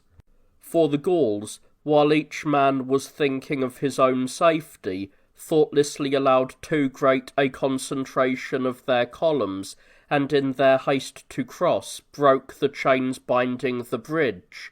Boats and men immediately sank. Of the 180,000 soldiers reported in the army of Bitutius, 150,000 were slain or drowned. The consul Marcius made war upon a tribe of Gauls living at the foot of the Alps. When they saw themselves surrounded by the Roman troops and realized that they would be an unequal match for them in battle, they killed their wives and children, and then threw themselves into blazing fires. Those whom the Romans had made captive before they had any opportunity of taking their own lives later did away with themselves, some by the sword, some by hanging, and others by starvation. Not one survived, not even one small boy who, in his love for life, might have been willing to endure the state of slavery. In the 635th year of the city, during the consulship of Scipio Nasica and Calpurnius Bestia, the Senate, acting with the consent of the Roman people, declared war on Jugurtha, the king of the Numidians. But I myself shall touch only briefly on Jugurtha, and then only to mention him in order to follow an orderly arrangement in my narrative. Owing to the excellent work of historians, people are generally sufficiently well informed not only of his fickle and insufferable character, but also of the exploits which he carried out, with a treachery that matched his great energy. When Jugurtha, the adopted son of the Numidian king Micipsa, was made co-heir with the king's natural children, he first put to death Hympsal, one of the heirs, and then, after defeating Adabal, the other heir, drove him from Africa. By offering a bribe of money, he then corrupted the consul Calpurnius, who had been dispatched against him, and persuaded the consul to agree to most disgraceful conditions of peace. Moreover, when Jugurtha came to Rome, he bribed or tried to corrupt everybody with money, and thus involved all in sedition and dissension. When he was on the point of leaving, he branded Rome with these shameful words, which well described the city: "O city for sale, and doomed to perish, if it can find a buyer." The following year, Jugurtha overwhelmed Postumius in battle at the city of Colama. The Roman general had been placed in command of an army of 40,000 soldiers by his brother, the consul Postumius, and was very eager to seize the city, because it was the repository of the royal treasury. Jugurtha, after defeating him, exacted a most humiliating treaty. Then he added to his own kingdom almost all the African territories that were trying to free themselves from the Roman rule.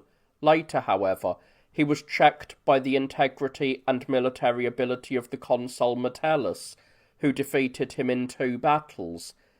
With his own eyes, he now saw his Numidia ravaged, and himself powerless to defend it. Forced by Metellus to surrender, Jugurtha gave 300 hostages, promised that he would turn over to him grain and other supplies, and handed over more than 3,000 deserters. He failed, however, to live up to the terms of the treaty, and continued his unwarranted attacks until he was finally overcome by the Roman forces, and the astuteness of Marius, who was just as clever as Jugurtha himself. Marius gave an excellent example of this trait when he outwitted the enemy and captured the city of Capsa, which they say was founded by the Phoenician Hercules, and which now was filled with royal treasures, Jugurtha finally despaired of his own affairs and resources, and made an alliance with Bocchus, the king of the Moors. Greatly strengthened by the cavalry contingents of the latter, he harassed the army of Marius with frequent raids.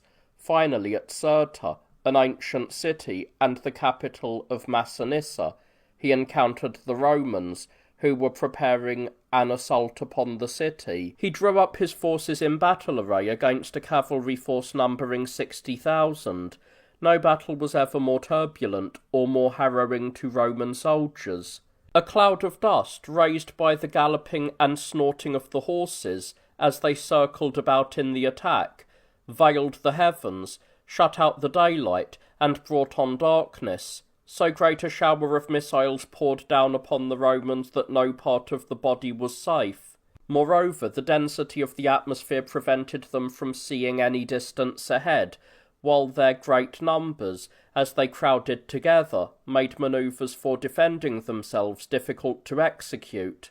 The Moorish and Numidian cavalry did not have to exert themselves much to carry out a well-timed javelin attack designed to break up the ranks of their opponents, who were ideally placed. They kept on discharging their javelins freely in the confident assurance that the missiles must of necessity strike their mark. Driven into one space, the Roman infantrymen were pressed closely against one another. Night afforded the Romans a temporary relief from their perilous situation, but the next day the same conditions of battle and of danger prevailed. It was useless for a soldier to rush against the enemy with drawn sword, for he would be driven back by javelins hurled from a distance. The infantrymen could not flee, since the cavalry, which had completely hemmed them in, could swiftly overtake them.